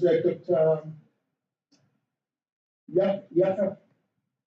Who said it runs like a kudu, which is terrified by hunters and dogs. Yes, our society, our economy is overregulated. So we need a bank that says, who are you, what are you doing? And you describe. Then we produce highly trained people to provide managerial support, accompany you role, so that they see you through, rather than say they fail you. I believe in what we used to call, when I was at Cambridge, I did research at Cambridge, I studied in Switzerland. So in Cambridge, we used to have a saying, we believe in the maximization or in the minimization of risk through the maximization of risk.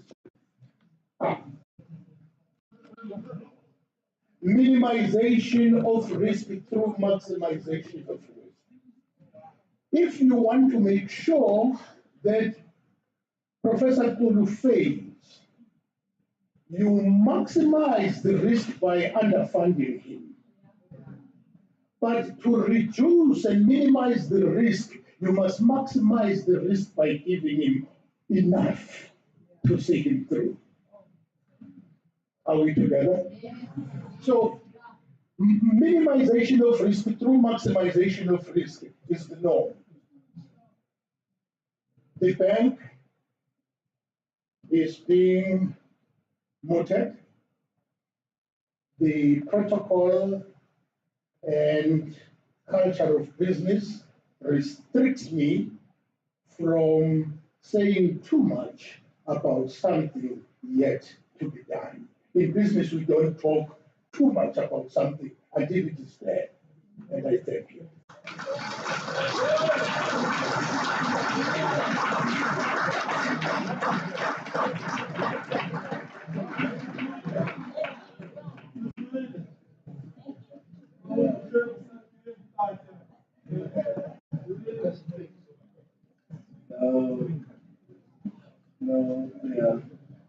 No, thank you. Yeah, I think another warm round of applause would be well deserved.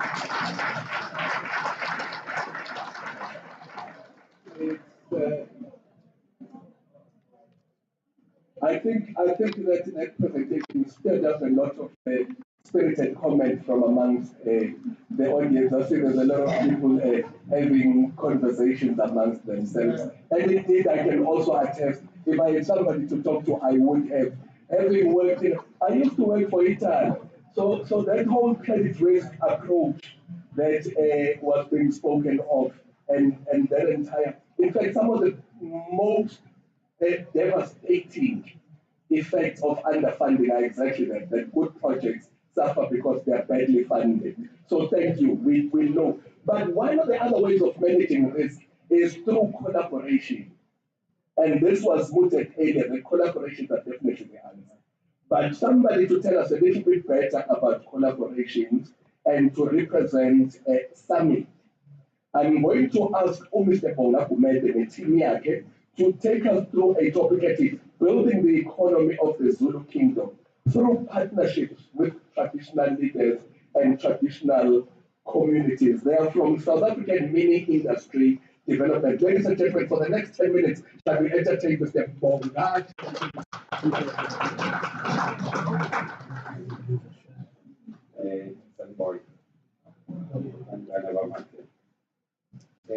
Because of time, I will just greet all the royal. My name is Bonga Kumete. I'm the CEO of South African Mini Industry Development.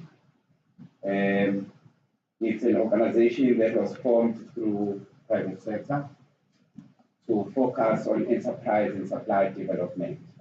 You understand? So we open procurement of private sector to give it to small businesses. Yes. We sit with VW and we say, you need carpets, you need headlights. And then we go to communities and say, who is making an indicator? You understand? We link. So we are partners with funding agencies, your IDC, your DTI, your NEFs, and CFA, to enable this process to move forward. So, but thank you very much, Uma speakers from Dr. Umlambo, right up to the last speaker. Thank you very much. We've covered everything that I was going to present on, so I'm going to rush to it. In 2014, we came with Professor Shingwe Mkhize when he was the Deputy Minister for Economic Development. We looked at how we were seeing that the economy, the cancer of that was destroying communities, black communities in particular. We see Peleloma breaks. Where we are now, this turmoil. It's time for solutions. So we went back. We had a meeting with Imbubendala, and we said, we took a system we didn't understand, and we killed a system that we had survived through for years. You understand? Sabulali administration yamakhosi, sabeka administration yamakhansela. You understand? Abantu, sorry. So what I'm trying to say is, where we went to a corner of saying we want to develop the economy through amakhosi. Ngiyangizwa. Ngoba ibuhlungu indaba yokuthi ibudget yembuke izodiscusswa abafana. Ngiyangizwa. Ningangikhothi kodwa sengishilo. Asikwazi ukuzotshelwa thina ukuthi imbuke izothola malini kulo nyaka i-overspendile kwezeni. Sakhinile economic arm course.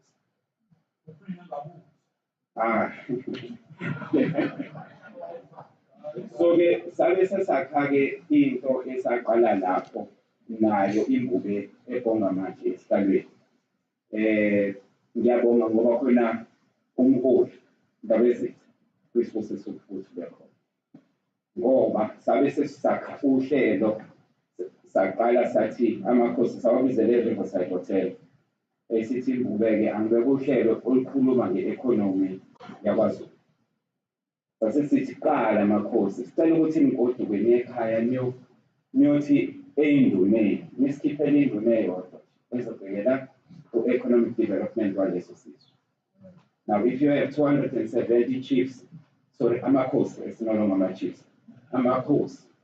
So uzoba nesigungu esobolwa abantwana esobhekelela i-welfare lesizwe sakaZulu. Understand? Because we need to know what is happening in those communities. Who's talking around the kingdom without the kingdom? Understand?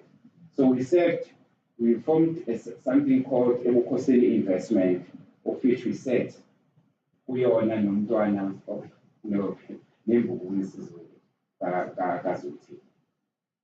So because imbuku ngaleso sikhathi ayikwazi ukungena kulezi because bayibuyile. So ngizocela-ke uze. So I think in Arabic, those who know Arab, they will understand we named it South African mini industry, but we're told by people in UAE that actually it means the rising of the sun. It's a boy's name. So when that crossing investment fell apart, we then went this direction, as Professor Shingwe to say, let's set up this enterprise and supply development vehicle that is going to look at supply chain. So can we move to the next slide? Oh, sorry. I'm not used to it. Yeah. So you can see you've got BTI there, you've got Vodafones, you've got Netbanks and all these people, Free State, Mpumalanga.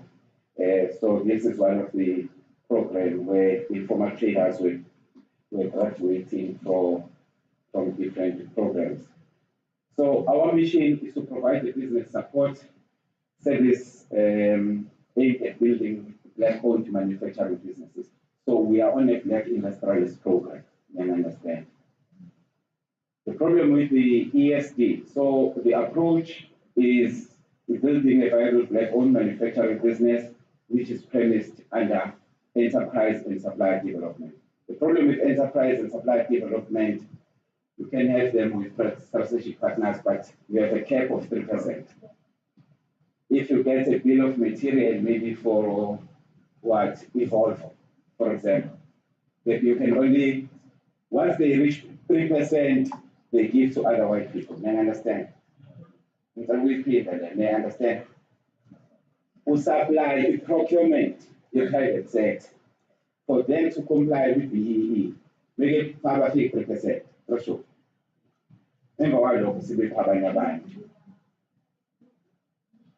So, but for them to do this, they get grants, 3-year grants from DTI to buy machines to do this and that. But I'm not going to dwell on that because we have to move forward. You have to also look at value chain. You have to look at offtake agreements, offtake and supply agreements. Offtake agreements is to take you to a level where you understand standards of who you are supplying against. You are consistent. Supplier agreements are different. Those are 5 years, 10 years. They're sustainable. When you sign to supply Kabi Spark, they look 20,000 years on. You supply 20,000 years on for the next 5 years. So, ngizobe sengikhuluma ngabantu abaye esikoleni, i-education yethu ayikakasikhulumi. We have a group in Joburg of all the execs of funding agencies. I don't think we're gonna win with how they think. Do you know why? The last week I talked about banks. They were all made by these banks. So when you apply for funding in these financing institutions, they still require the one and the same thing that the banks are asking for. You understand? Sisekingeni.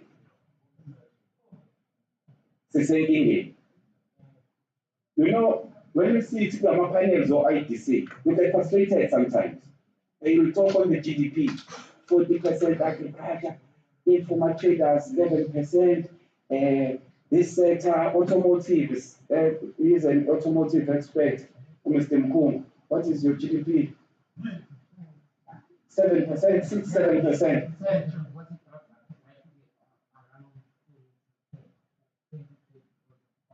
COVID. Okay, so we have a problem with automotive sector, but here's one thing. The biggest player in the GDP is the digital economy. We all carry phones again. We use Wi-Fi, man. So all the 8 pillars of 4IR that Dr. Mlap was presenting on is running on this platform. The laptops, the cameras, DSTV, everything that you look at that makes you communicate is ICT. 1.1 trillion. KZN is 200. We did the calculators of this sector. If you want them, we will share with them. You will see which province has what that makes 1.1 trillion. It's one of the biggest sectors in Imbizo. But it's not with GDP, like ITC. Why? You must ask yourself when you don't see something in there. Because it touches on all the 8 pillars. All restaurants are on smart tablets. Even when you order, you punch and move on it. They are electric fridge, they are smart homes, they are smart. So I'm trying to say, next one. I'm trying to say we need to create an Afrocentric economy. Remember, this is starting the Zulu kingdom. It needs to move to Africa, to free Africa, through Amakos. So how do we develop an Afrocentric economy? Next one.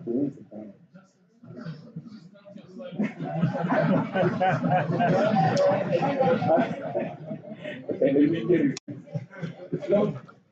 We are in, we are in 6 provinces.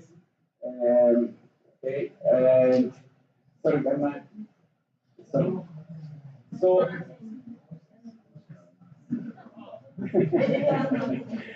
so someone spoke on speeches. You know, speeches create expectations. You understand? Expectation needs interventions. That is where we sit. Because we are result driven. We don't talk on things that we don't do. We have partnerships with 30 private sectors at CEO's level. I will explain it. The Japanese, Gosim Kumo was trained by Toyota, so he grew up in Japan. So they have something called just-in-time process, Nyangesu. JIT. So he taught me JIT. So we are result-driven. For 14 days, if we pay, we get worried. We move, like I was saying to Abantuana this morning, I was saying to them, guys, can we have a report of this city within 14 days or before Christmas? Let's go to Christmas reading something, applying our minds and making notes, and calling people in Qatar, and saying Zulu Nation is leading now. So the expectation that is bring summit that you need to expect from summit is that we don't speak unless it's been planned, fully planned and approved. We don't speak on many things, but we talk on industrialization, localization. What moved Udidomboweni out of Ministry of Finance because he couldn't get the program of localization. You understand? We are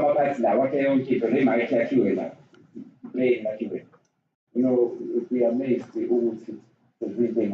something like that. So in clothing and textile, we do a multi-stakeholder signature alliance. So in clothing and textile, we've got Linen and Leicester Group, which is Jockey, Typhon, Linen and Leicester Textile. So we look at the value chain. We've got Edcon, we've got Mozimex, we've got Johnson Workwear. So we bring all the clothing and textile giants in one group and say, let's go and attack. You understand? In agro and agro processing, same thing. Automotive, we partners with VW Germany for locomotives in Africa on supplier development, and we are in ICT with Microsoft, Vodacom, all Altron, chemical manufacturing and stuff. So you'll get this presentation. So like I was talking about Afrocentric digital economy, let's focus on the digital economy. The biggest sector that is more than is informal traders. So we are the business, we are busy developing a business arm for informal traders of the country. The group is called South African Informal Traders Alliance. So when you see things on the news, just know we are behind the informal traders. They control 11% of GDP. 40% of GDP will come to about 11% of GDP will come to about, say, 800 billion. So on 800 billion, border trade alone is about 30 billion. When you look at that sector, the reason why we had to partner with informal traders is because for our agriculture to strive, it's because 70% of this 800 billion is agriculture. 70% is agriculture. They buy minimum 10,000 per month. The money that flows on the streets that you don't see, we want to put it on a digital platform. It's our own retail platform. We don't own any retail. So the other thing is,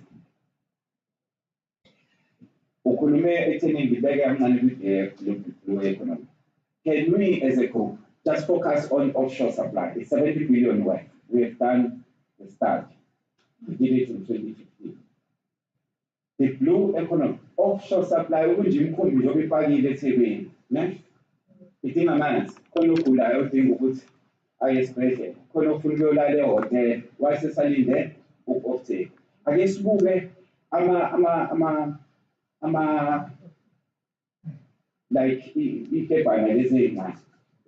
this is strong. It was a ship that can park there for a week or two. We have to do a container of feed. And we have it. I'm a boatage. And create if we're not on a boat, as a result of offshore supply, even if we now can service the no out there, my companies are we offshore supply in South Africa. All are one hand. You understand? But if we're on a flag, that's in South Africa, we have overtaken, we have a pandemic. Well, first one, they rank, they are told. So I'm trying to say, when it comes to be lower cost, so kuna industries, bafile Ostelo, bafile Lady Smith, bafile Oban. Why are for Sapre? What's wrong with Sapre? It's still got 40 years. Why are we shutting it down? Let's look at A-League industries. The last two things. I will look at, say, during lockdown, we had lockdown in March. By August of the same year, the price of food has shot up by 30%. The following February, it moved up by 5%. So during lockdown, food went up by 35%. And still, grant 350. If you take 35% of 350, you are left with 215 rand. You understand? So if grant if you get it's not 350, it's 215 rand because of the price of food. We have funds. Our core business is agriculture. We bring smart farming, we are on a digital platform. So I'm trying to say, we are saying in clothing and textile and other chemical things, let's get a factory gate price to the people. You understand this is small matter. We produce a cabbage, it sells through 8 rand from the gate. Yeah. But once it gets to an informal trader on the street, it's 11 rand. Then he sells it for 15 rand. But when you go to Spa, it's 21 rand. And it's 5 days old. Anyway, so we need to, because I want to have an impact on the table in the afternoon. A cabbage serves 3 meals, 1 cabbage. You understand? It needs to be kept at least a certain rate. The second thing is, don't wash potatoes. Wash potatoes, they're not saying I got words. I actually was. The next, that's one. So, people have spoken on education versus skills. We need a serious skills revolution. 12 years, a child spends in school. He comes up with a paper that you passed with no skill. China invests more in arts and culture because arts and culture is designing phones, designing watches. Nakumbula school, I say, when we have to like a primary China. So how did China overtake everybody? They invested in electronics digital. They're only digital. So science is what is built. It's study of technology. Technology is application of science. Arts and culture is the key because 4G is a science will tell you is high speed. Technology is 4G, dongle, Wi-Fi, and yes, the art of phone changes. It's got a QWERTY keyboard. You can get an email, and yes. So I'm trying to rush through. So you cannot create employment unless you create businesses. Create climate conducive to have a sustained business or businesses. Lastly, we are doing a project that we are launching in January. We are looking at for agriculture across e-table. We have digitalized it, all sports. So this is the project to look forward to. Look at our market. Our market is informal traders, never? Because I say it's future markets. Or our agriculture is also I serve the science and technology. I look at renewable energy. So all these sites we're gonna make sure they are running on green energy. I thank you. Sorry, Chair.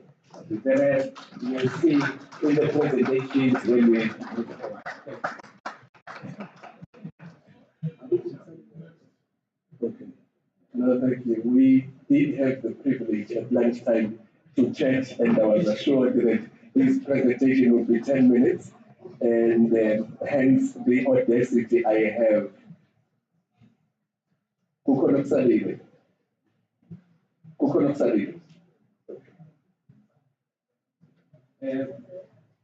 Sorry to say this, but we have a team that came from India that is here. Jindal, the team, Mr. Tabash and team, that left.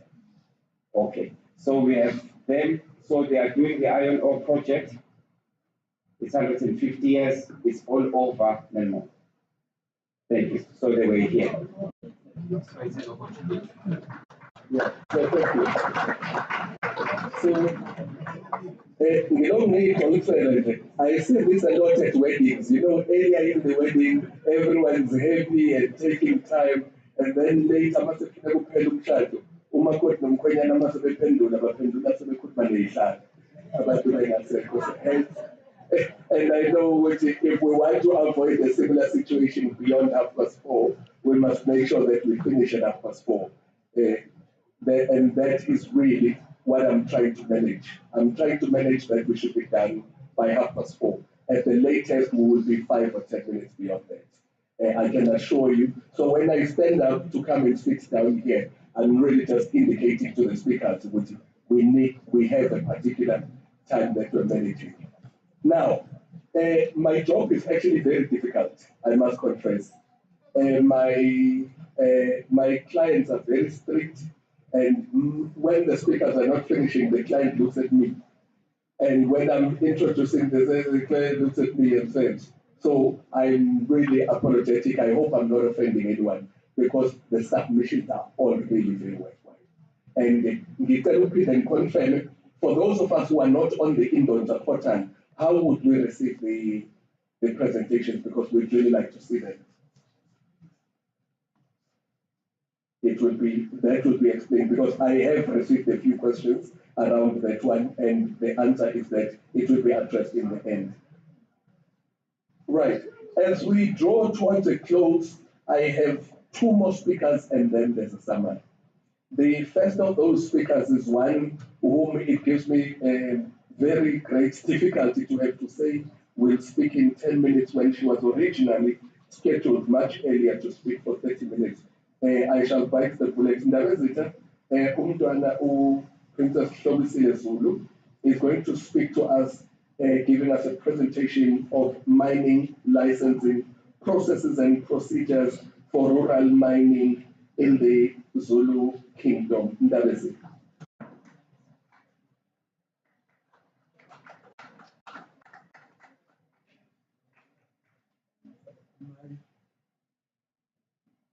Am I going to have to skip that one again? No. Oh.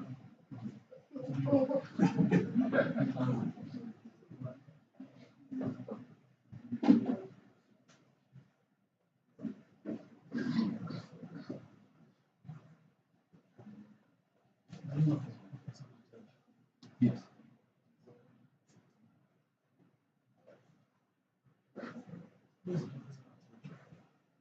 Yes.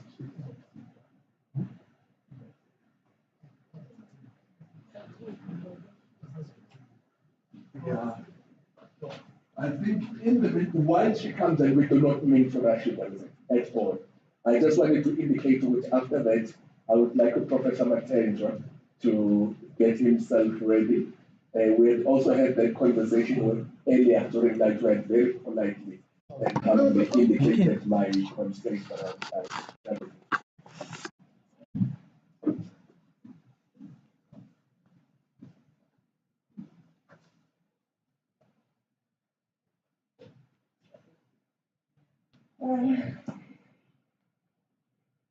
Ngibingelela isiko samabandla eBayede in his absentia.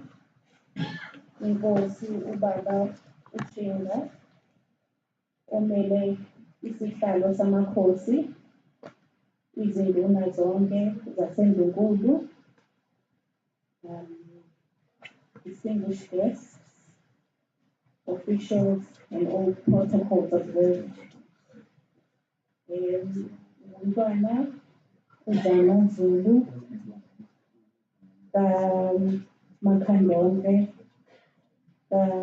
Magangizintaba Denzulu.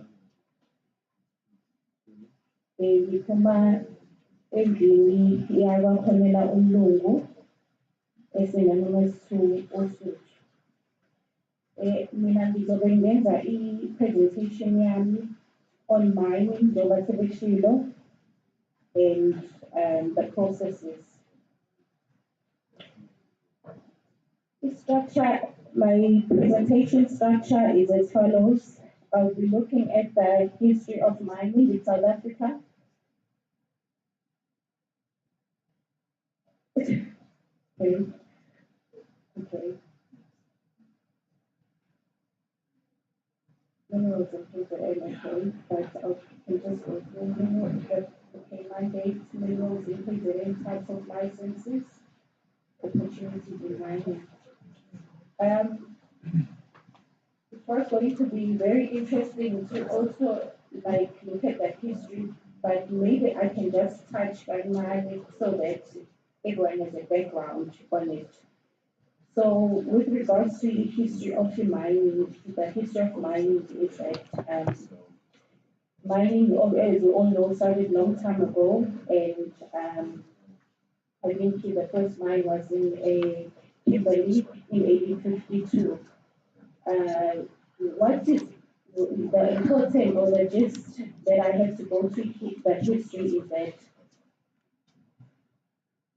before the current government, the previous government, if you had a land or you had a farm, you were entitled to get those minerals in that farm. You could dig, and there were no laws that were governing such activities. So then, as years went past, they then realized that the companies such as your Anglo-Americans would come and they leave the state of the environment degraded. So they then realized that they must start having, laws that will govern such activities. And then they started with topsoil, and they gradually went on to until we had the Minerals Act of Act 50 of 1991, which then the act was mostly to look at how people can mine and sustainably, but also in particular how people can be, they looked at the health and safety issues at the mine. And at the time, there was political changes that were happening during 1991. So at that time, what you call the government was under pressure to actually make changes, because beneath the shores, over the shores, there was competitive markets that had been attracting while South Africa was sanctioned and all of that. So it called for them to make changes, and in 1995 there was a green paper that was going to look at your mine health and safety issues, your social and labor plan, which was look at communities, which was something that had never been heard of. It was also going to look at labor laws, and it was also going to start looking at also environmental issues. Then there was transitional arrangements where people were told that if they had the old mines they had within a particular area, which was up to 1999, to actually have applied, because previously, if you owned the farm, you had mineral rights, you were owning those rights, so you then had to apply to the department. Then the Constitution came of South Africa, which was Section 24, which provides that everyone has a right to the environment being protected, prevent pollution, promote conservation, which was the backdrop of the Minerals and Petroleum Resources Development Act, which is currently governing our department, which has been amended by Act 49 of 2002.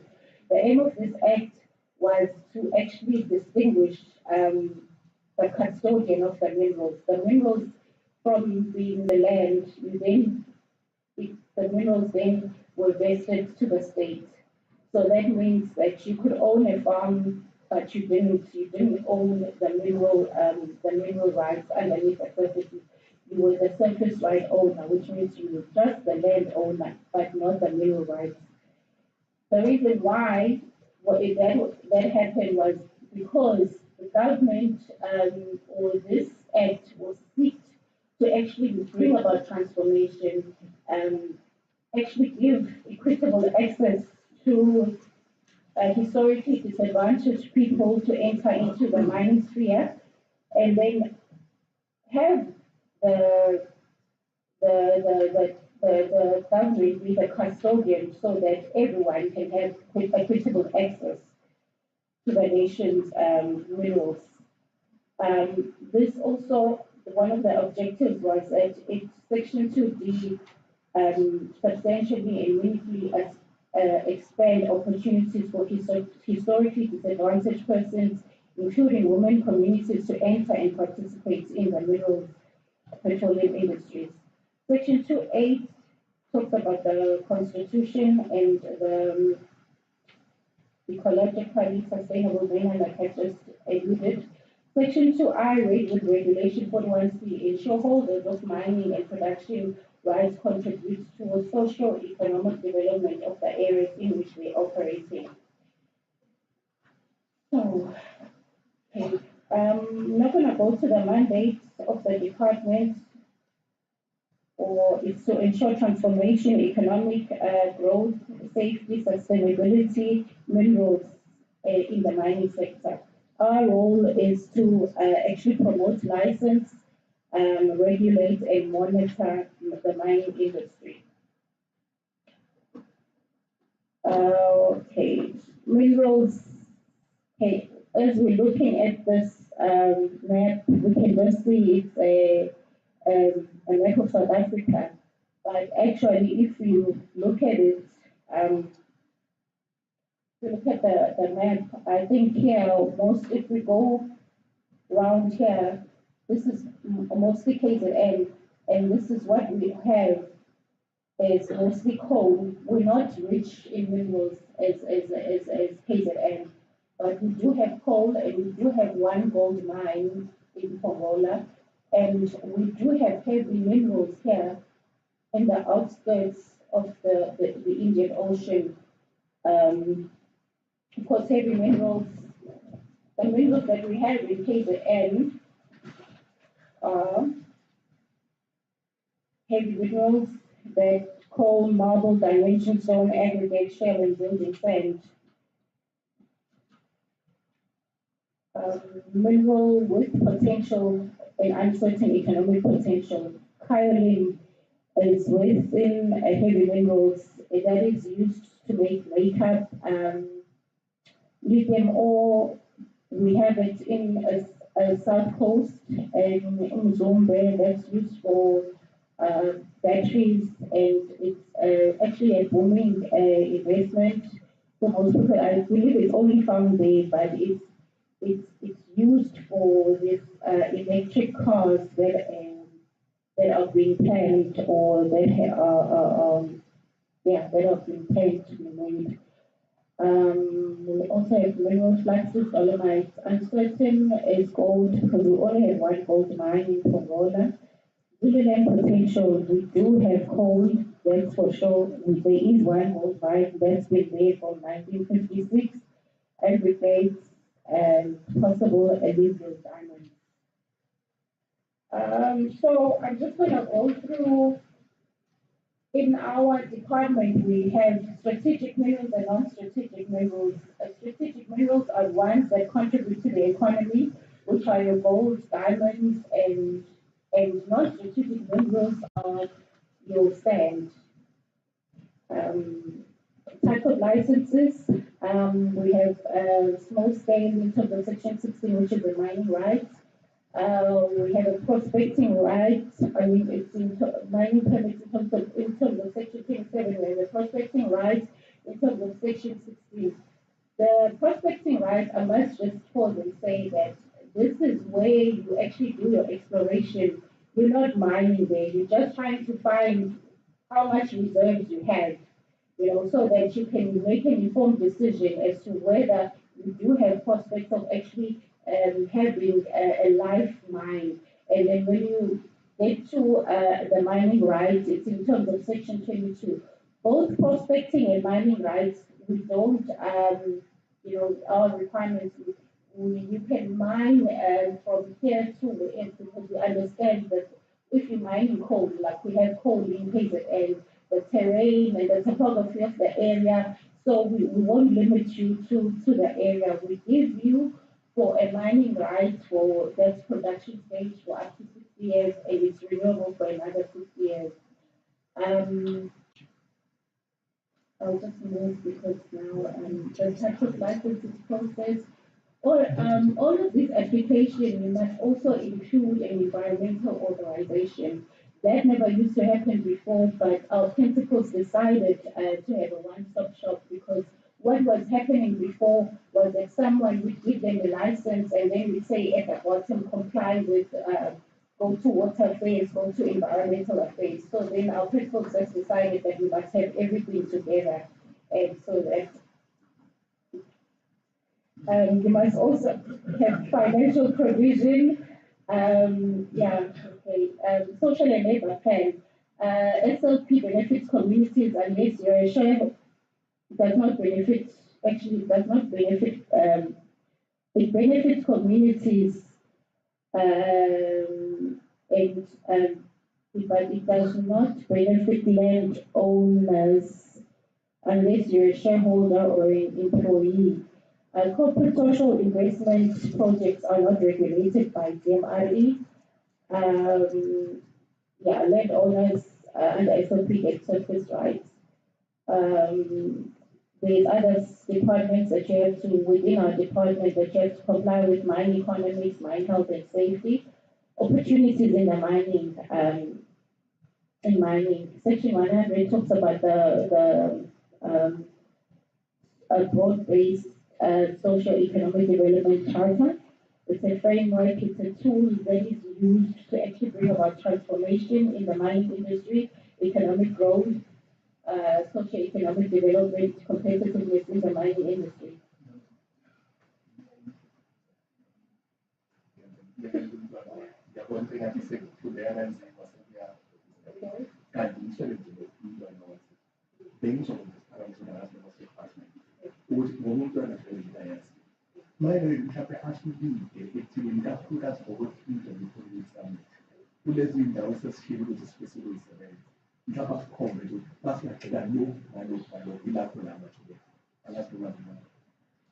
Okay, if we're talking about the economic in the rural areas, it's still the same. We want you to apply like everyone else. There's no difference that if you are in the rural areas or if you're not in the rural areas.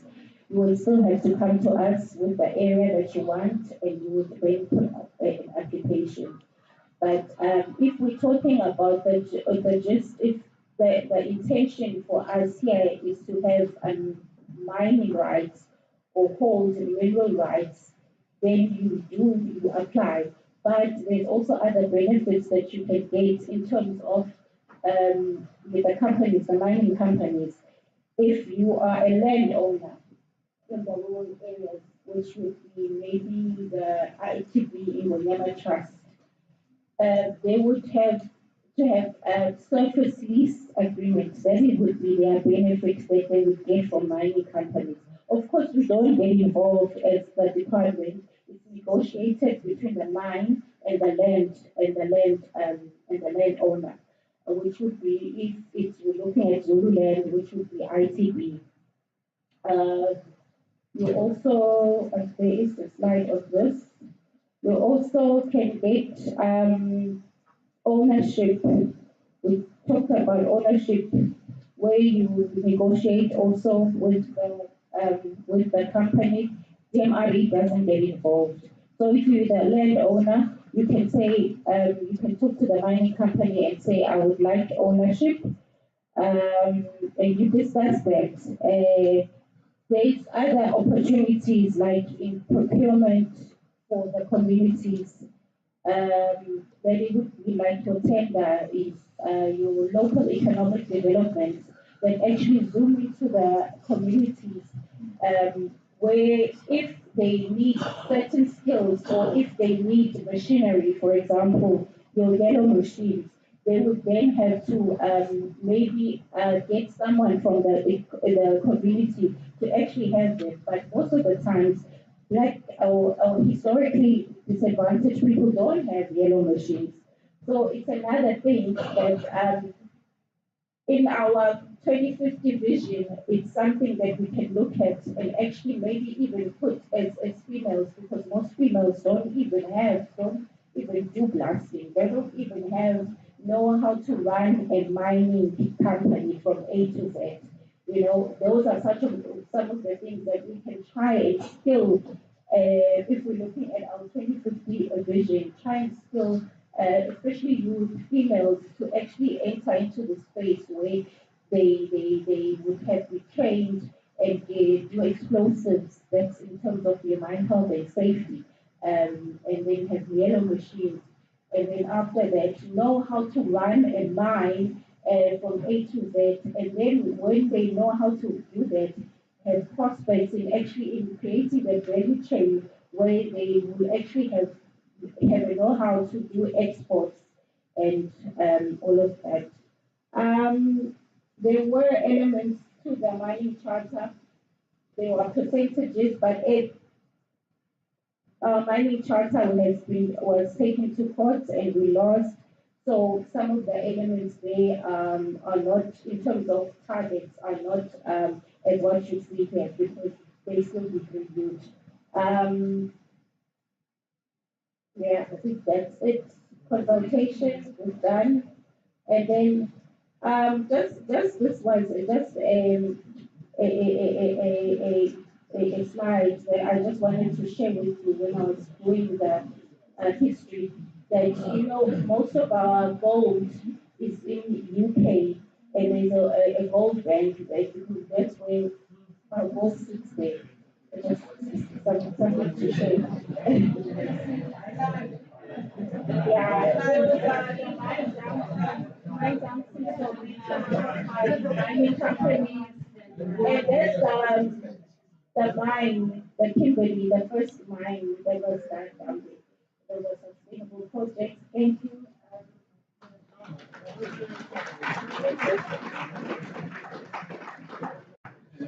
Thank you. So we did get, I think the gist of the matter is that Amakos, we are landowners, there's opportunity to look at that, but most of it is housed under the ITP. There's rights that you get because you own the land, but also there's business opportunities. You negotiate with the mine owner potentially for shares, and also in the value chain potentially for business opportunities as part of the Enterprise Supplier Development Program and other opportunities. I think we got the gist of the presentation, and that this is legislated, so it's not discretionary. I'm coach between Utwana and yes, I'm 51 years of age, but you want to join a lecture and support this one. I'm coach, and as in social media, I didn't do 10 minutes. Who's answering and joining for your song boy? What else? As well, to collect the bomb, conservation staff, Amparatua, Sabina. Zakurama natural and cultural heritage resources that are found in our kingdom. How can we actually utilize them to the best that can actually contribute in quite a number of things that have been mentioned by certain speakers who spoke earlier and yesterday. Many of them are actually touching upon women who are seen not to be being active in some of the avenues of our economy. I'm actually from Bayede, which is famous of Umot. Not targeting for this. Umot, OTC. So I'm taking a lead from what I learned from the East, from South Korea and all these other countries. where they keep their medicinal plants, like in Sri Lanka and all these other places. They value their indigenous knowledge systems. But unfortunately, we are so Western that we fail to value our own things. If you look at the markets where Mochi is displayed just here, my Mbangile Rail and all other places, who are actually selling that Mochi to women. They harvest it from one Kabialing and they sell it for over here. The good question could be, what could be done to promote that and have a Mochi producing factory where we are no longer going to have a mabobo, where we are going to have the machine to do this. We've got pharmacies, traditional pharmacies. So the value chain of this will play a major role. But remember during COVID, we're talking Umhlonyane, talking Umsuzwane, we're moving from the West back to Africa. So it's high time now that let us actually market our own, the unique things that we have. This morning, quite a number of people have been talking about food security, production of food, and you name it. I'm from that area of Mtabiyolingana, which is very rich in food production. The question is, I think Theo actually mentioned the issue of lack of markets.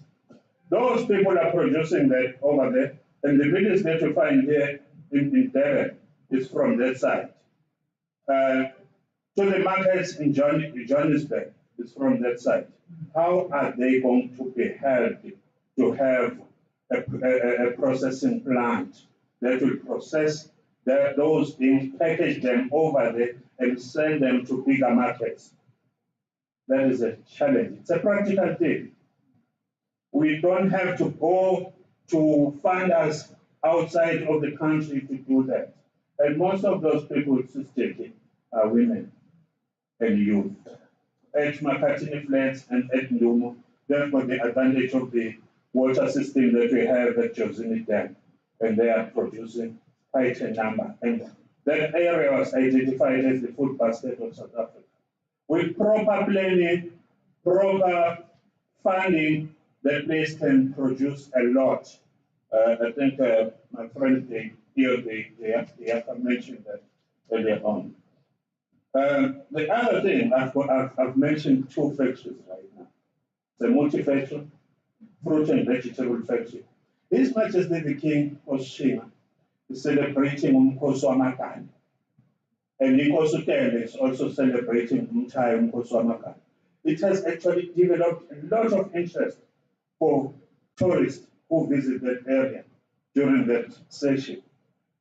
But unfortunately, that's just a once-off event where women collect this Amakan and they take it to His Majesty's Palace, Ematobe.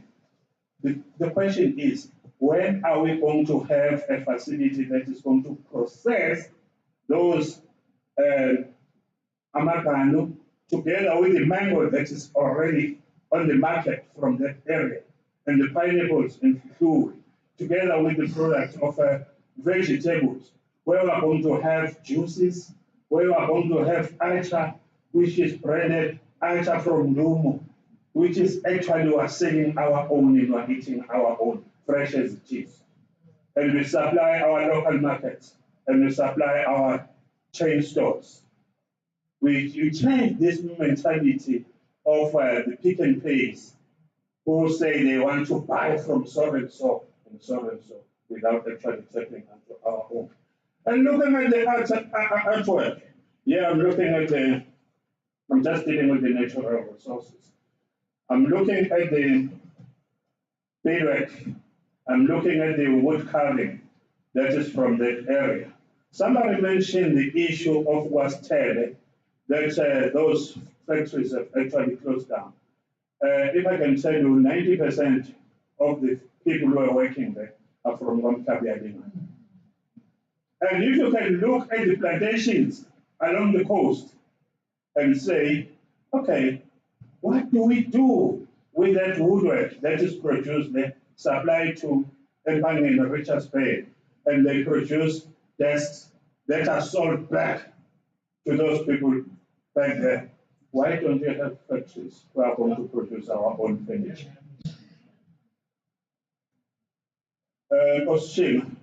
I remember Umagazi mentioned that you were having a mabut who were wearing their mabishu and all that. Where do you get the material from to do that? If local people are not having a factory to supply their skins of the animals that they've been keeping, if you don't have community or private game farms. Remember recently His Majesty, when he was going for his coronation, he had to go and hunt a what? A lion. Where did he get it? He got it from a farm called the Falls Game Farm, private game farm owned by Mr. Mota at Black Mason. Why don't we have these game farms in our local vicinities, where our children will grow up knowing that this particular animal is known as this animal?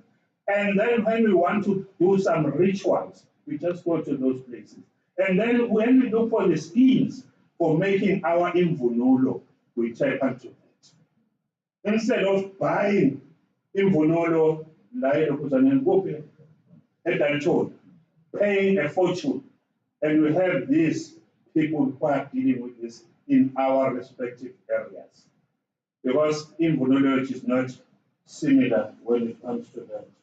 And that, due to the issue of time, I'm trying to run. We talked about ocean economy. If you go to, what is the place towards South Coast where they're selling fish? Bayede. And along that road, we find boys carrying crayfish, selling them. You go to Bayede and you'll find the very same thing.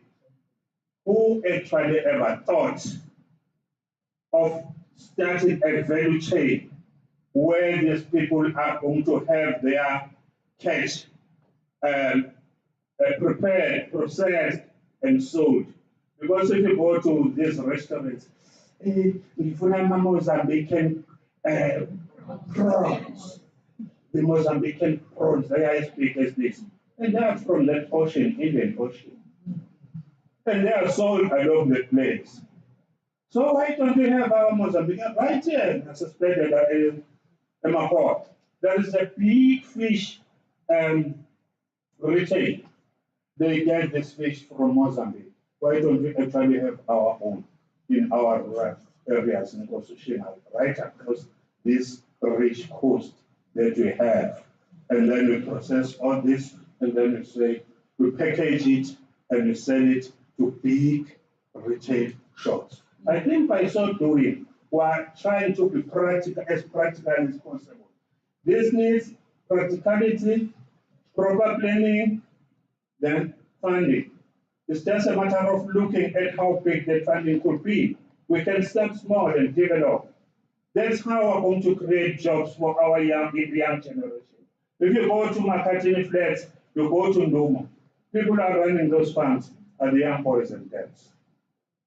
But if we are not actually meeting them halfway, I think that's the way. We should have a short-term, medium-term, and then long-term arrangement when it comes to this passion. Thank you very much for organizing a program of this nature, because it's a thought-provoking program. It has actually shaped our heads, and today we really say we can actually do it. I remember there was this guy who was talking about the precious stones yesterday. When you cross Pomola River at Josie, we find young boys selling those precious stones.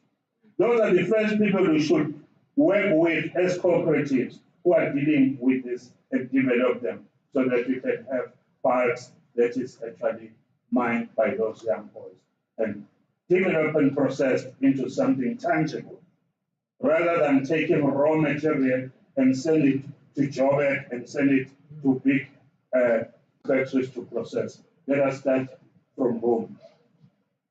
Where are you? Thank you very much. I think I'm the only person who relied on time. Even Abekulis, they say. So, because I know you won't thank me, I decided to thank myself.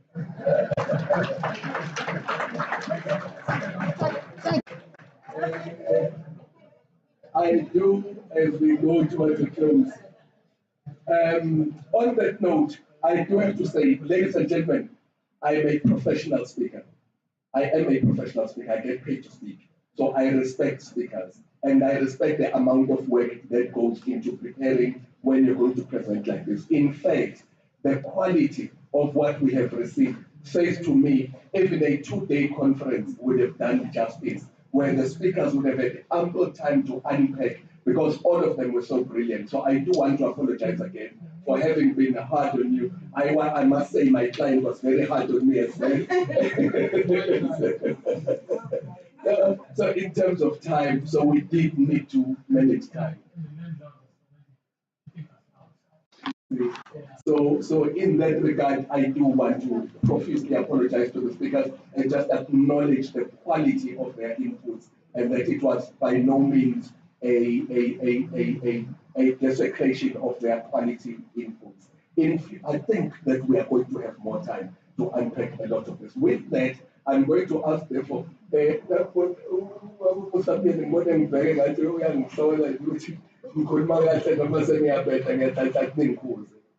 even at 51 in Sengakuze. Yes. And with that,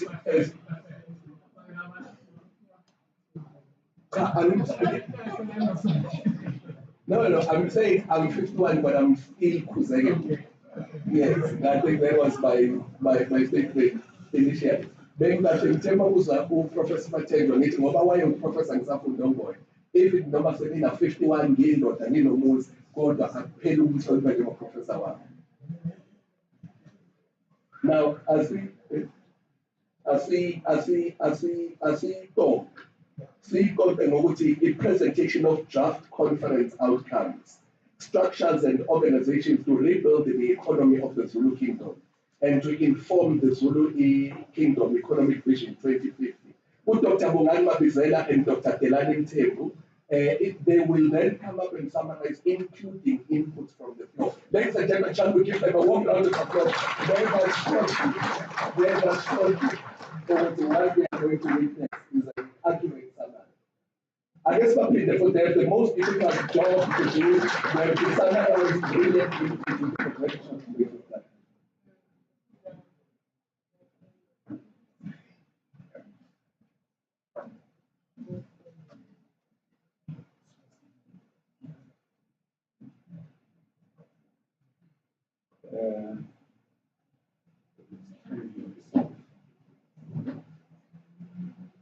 Ladies and gentlemen, ngiyangibingelela nonke ntambama namhlanje kunabesini.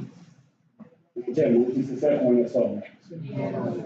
Sisekhona sonke lapha emuva lethu. Sizoshaya ingqamelelayo labesini. Okay?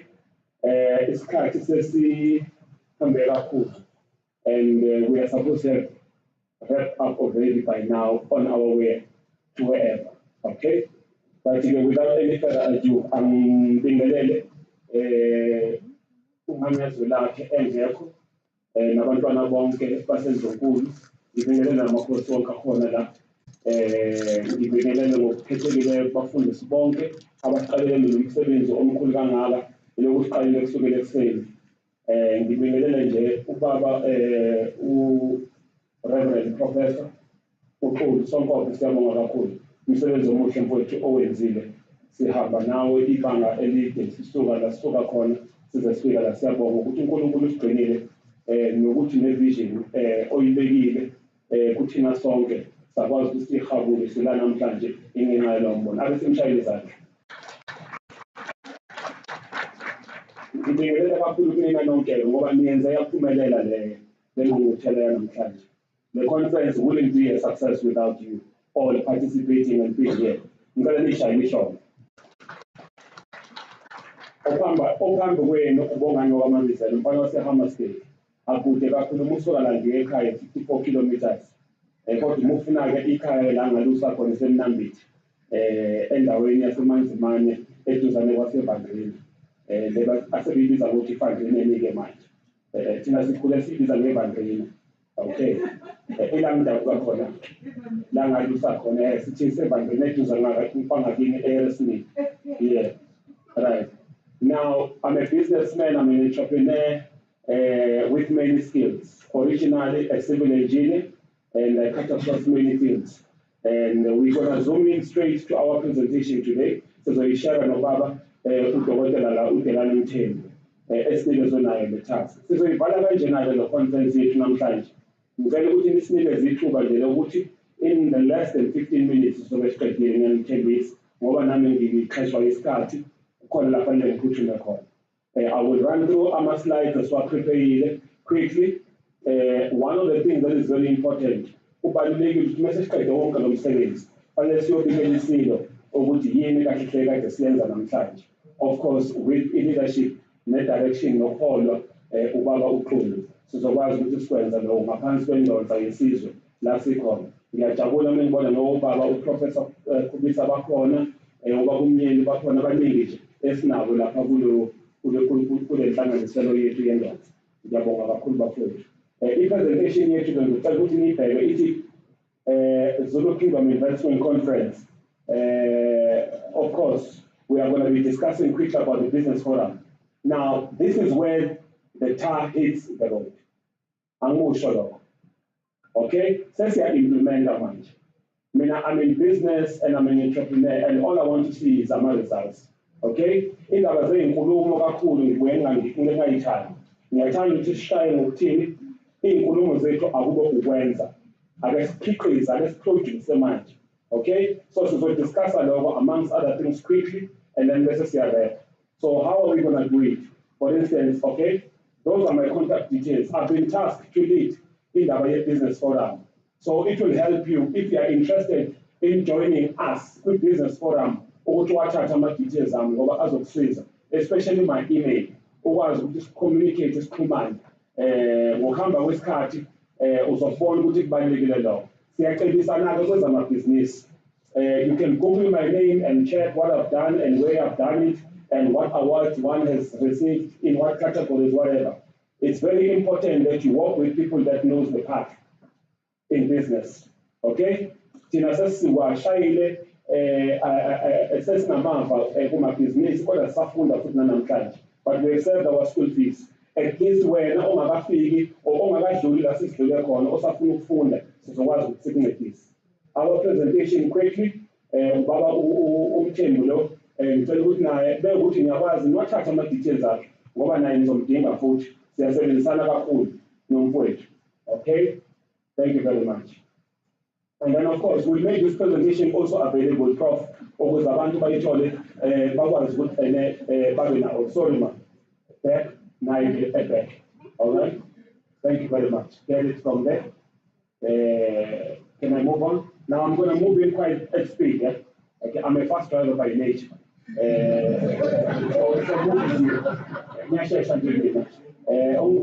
So move with me. The content here, what is the business forum? The aims and objectives of our business forum, the focus areas, very importantly. You must master the members, structure, vision 2050. And then also we're going to talk briefly about Gonyama charts. We're going to also come up with envisaged outcomes. Then also the preamble of the Constitution, but also very importantly, and out of this conference, the way forward. Okay? Now, what is the business forum? I think it's very important that you understand.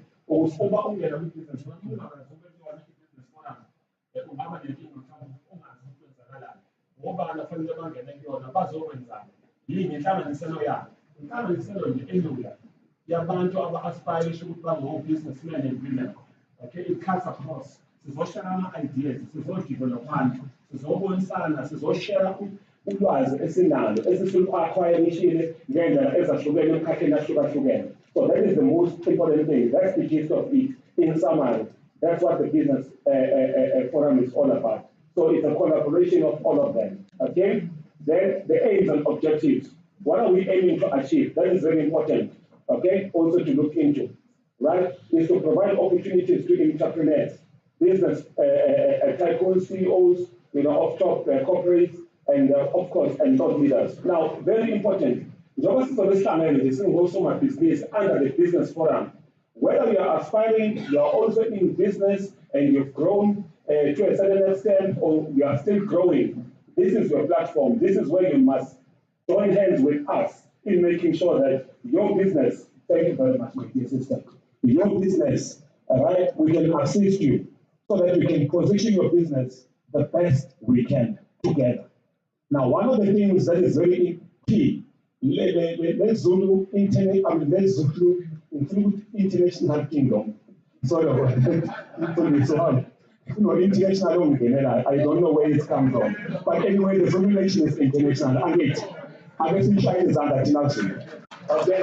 Because wherever I go, even international, when you say you're coming from South Africa, you get to be asked one question first: are you Zulu? Can you teach us your language? So if we are international, so that's why we in them. Right? It's also a tool. Almost all that team, General Business Forum, from this is also represented. And we should know.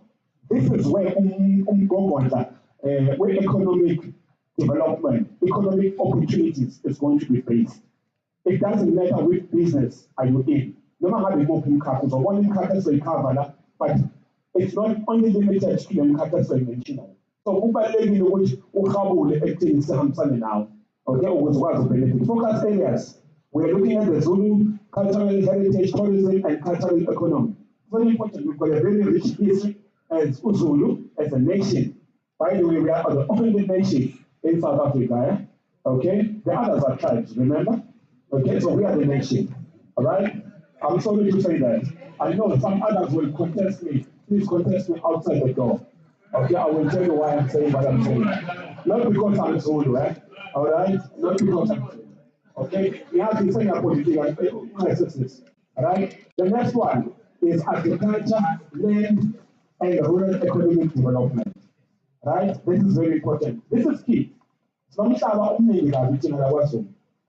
how does this land benefit us?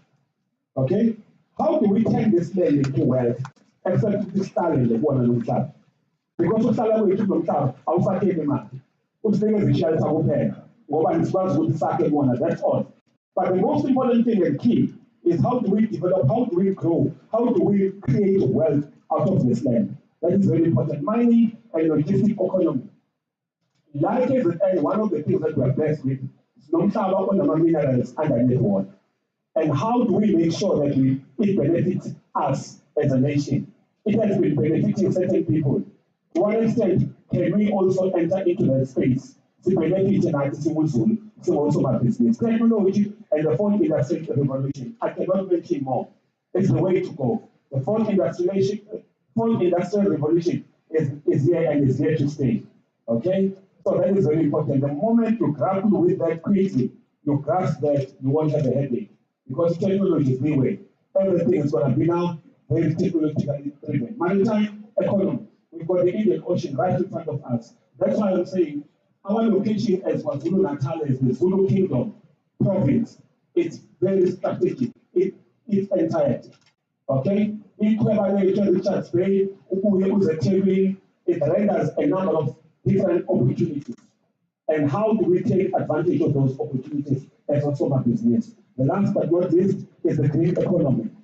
This is where things are going towards. Immediately when one talks about green economy, you're thinking about renewable energy and other commodities. Also, there is a huge demand now of already, it's in fashion, the issue of e-cannabis. Okay? We can also build on that in KZN because of the good land that we have. If you remember,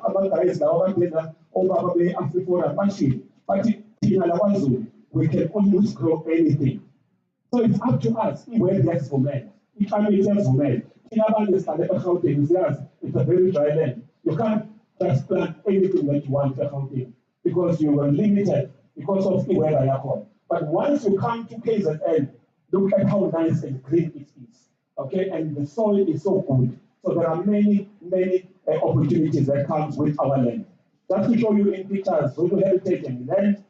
Okay, technology and fourth industrial revolution quickly, and then mining and logistics, maritime economy. This is what we're talking about in pictures, just to give you an indication. Okay? And then, of course, the issue of the green economy. There is plenty of opportunities in that. Right now, most of this work, or most of these opportunities, they get created by Ongawankulu, Abeba. Now, we need to get involved in this. We mustn't be consumers. We must be producers of these things. We've got the land, okay? And our land is very, very good.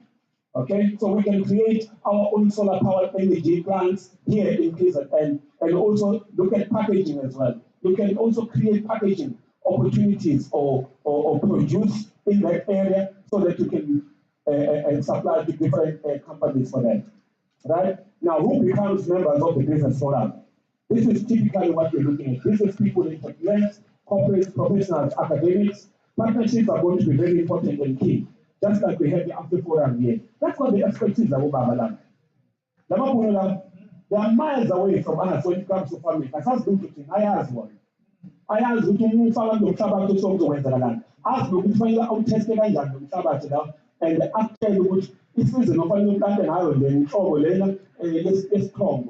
Uzomela kanjani nini uvuna nini zonke lezo zinto ubuye imvelo naseyilwaneni bazokufundisa ngezilwane ukuthi sidova bangabilani ukuze singangeni nomkhuhlane ukuze isilwane sakho uma ufuna ukusifaka endaleni fanele siqele kangakanani ngamanye amazwi sikhule sondleke kangakanani sibe njalo ukuze ukwazi ukuthi usifake kwi-abattoir. All of that is going to be very key and important. And then of course other interested parties are also most welcome. Now our structure, of course, have been requested to date, but of course that is still going to be confirmed at a later stage as we move along. So we are moving at speed, and please catch up with us as we move wherever we are having communications through our different platforms.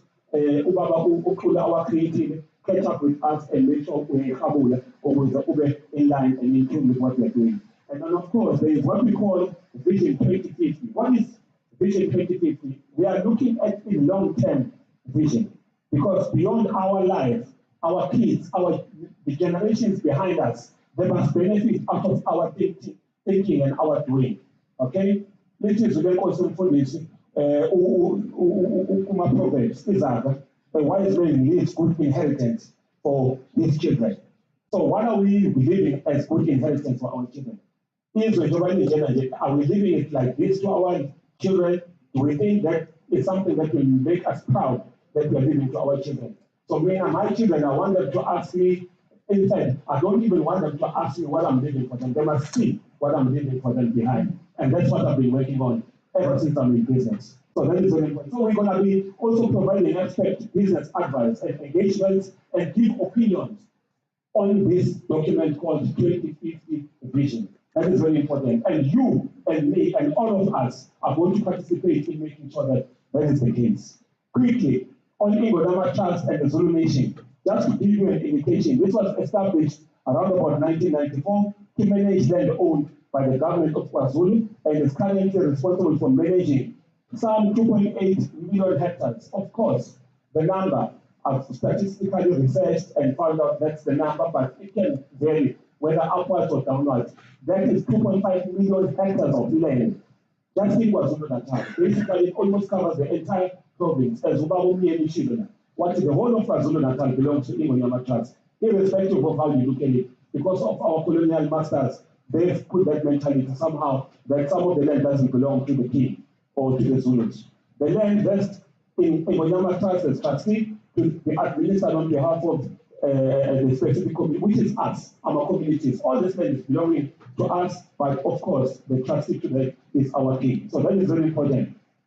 Now, of course, our king, Mr. Zolukazoliti, is the main trustee. And then, of course, the land has got huge potential economic activities that we can create in different sectors. That is very important. Projects for implementation are going to come out from us. We're going to come out with projects for implementation in line with the different areas that we've identified, but also additional areas that we're still going to identify. Because there might be other areas that we didn't touch on, but we're going to be building on that. This is not just an alpha and the omega. It's the beginning, but it's not the end. So we're going to continue from there in building up this document. Now, just to give you some stats quickly, King Shaka grew the population of the Zulu nation from an initial 300,000 to 250,000 during his reign. Now, today, what are we talking about? The Zulu people are the largest ethnic group and nation in South Africa. Okay? Right? You can go and research, and I'm sure you're not going to argue with me on that. It's between 10 and 12 million people living maybe in the province of KwaZulu-Natal, but also scattered all over the country. Now, one of the things that also I picked up, isiZulu is the most spoken language in South Africa.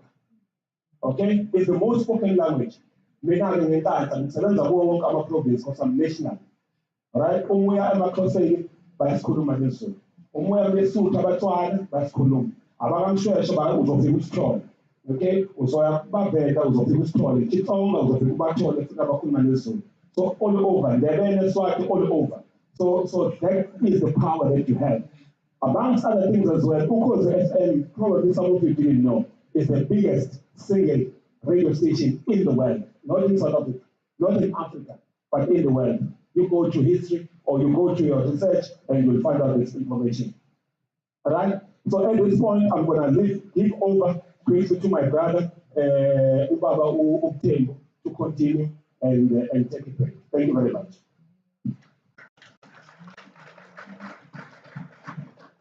Ngiphakamisa ukubingelela angisezukulanda kabanzi ningihloniphe uma ngasabalulalanga abantu ngokukhulu nangesikhundla. Okusemqoka uma sigoqa manje, I want to say to you, you are the subject of this process. If you don't know and you came here by accident, you are in it. Do you hear me? You are in it. Whether you are a member or not, you are in it. And you are the chosen because you are here. That's what Prof said at the beginning. When you are chosen, you don't have to think where you come from and why you are here. You need to look at where you are now and focus on it. This process will rely on you. It will rely on members of Indonsa, as you have heard. But you need to look at yourself as an opportunity that carries this cross at the middle of this time, at the tip point of KZN towards the sea. You are standing at a convergence. La imfula ihlangana khona izothela amanzi olwandle. Ulwandle indoda. Imfula inina. Ukuhlukana kwenu. Uma ungatheli ulwandle ngeke lukhule. You are here at a time, at a moment of redefining who we are.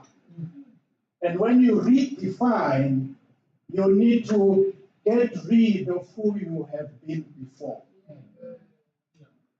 Very important.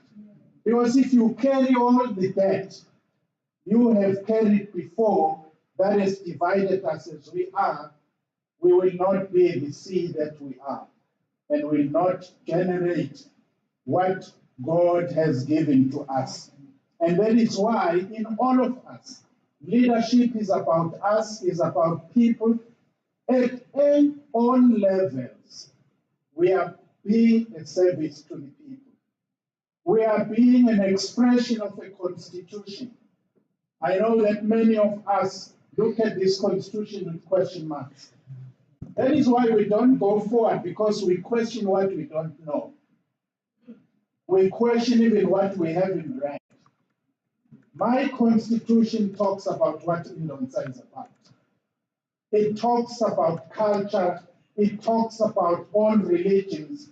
It talks about our origin. It tells me that I was born in Mutu, ngihlala eNkandla manje esigodini senkosi uKhanyile, ngizalwa uThokoza, ngingabasho ngihlehle ngize ngibuyele emuva.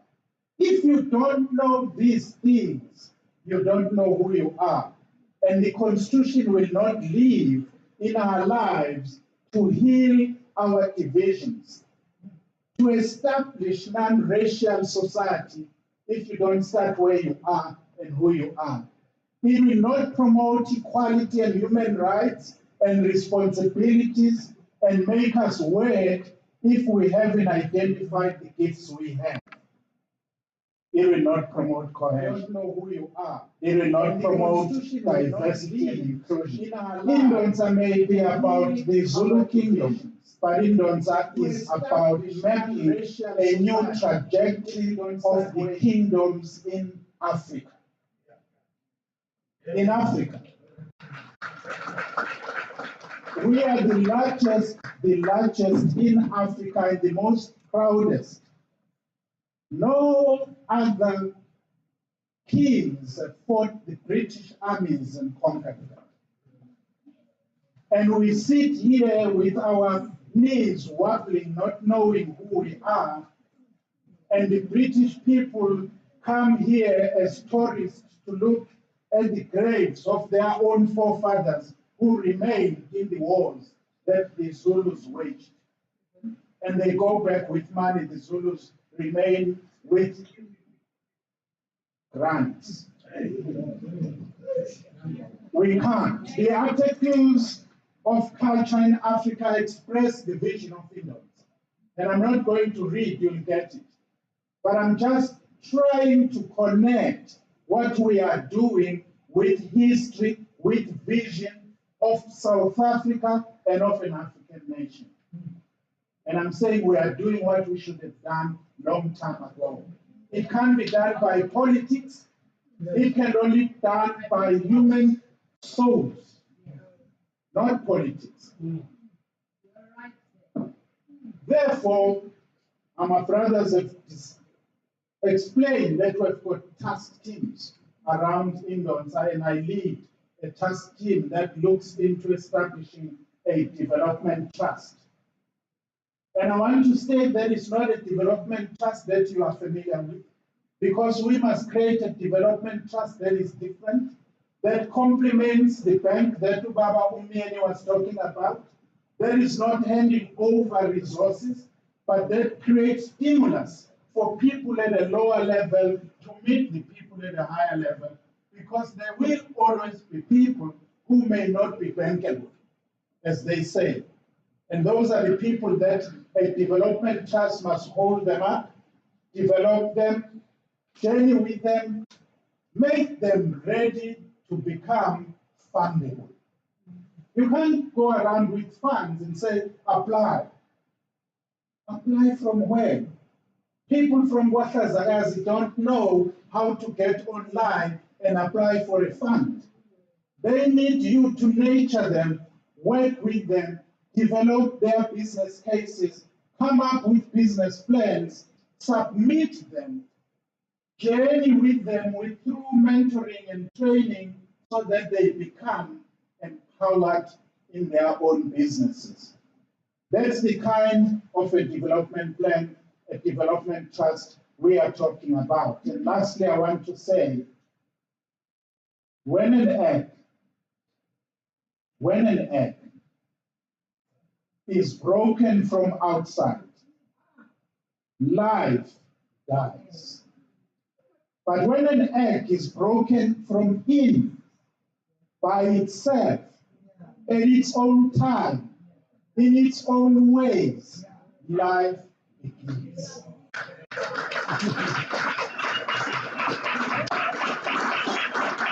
The message for Indonesians is we will not be liberated by others.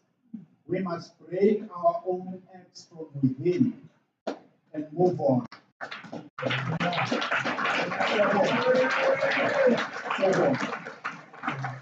Siyabonga kakhulu ukusilalela. Okugcina nje kumina ngithemba ukuthi niwathathile ama-email address. We are creating a very important database. Okay, already we have started. Okay, let me go back quickly. Can you put the presentation on this? Just the contact Susan. Okay, so that we can see that slide. What we are doing is already we have compiled a spreadsheet of the database. Basically, this spreadsheet of the database, what does it say? We want your details. Your company, in what sectors of business are you in, or are you interested in venturing into? Then you give us your email address, and probably also you must give us the location. Are you just in KwaZulu-Natal, or are you national, or are you in only 2 provinces? Okay? Because this thing, esiqalile, ayipheleli KwaZulu-Natal. Angisho lokho. Wherever there are good opportunities, some of them you will find they might start and emanate from KwaZulu-Natal, but they've got a linkage with Mpumalanga. They've got a linkage with the Free State province because of the proximity. They also have a linkage with the Eastern Cape because of the proximity, maybe even Gauteng as well, because it's our economic hub for the country, that is South Africa. So please, take my details and send me all your company information as I've requested it.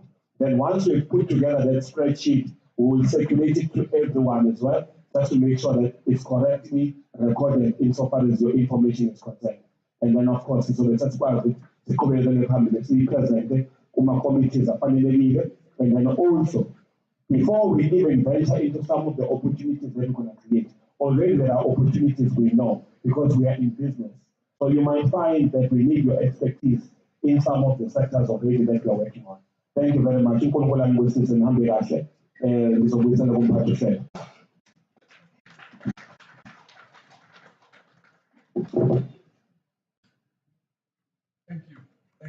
Thank you so very much. And as we wrap up for today, it was Ralph Waldo Emerson, who said, if even one life has breathed easier because I have lived. And indeed, it was Rudyard Kipling who quipped, if you can dream and not let dreams be your master, if you can think and not make thoughts your aim, he concludes at the bottom there is it, he says, yours will be the earth and all that is in it. What's more, you'll be a man, my son. With those words, I thank you for having helped me today. You've been an amazing audience. Indeed, I do believe that with more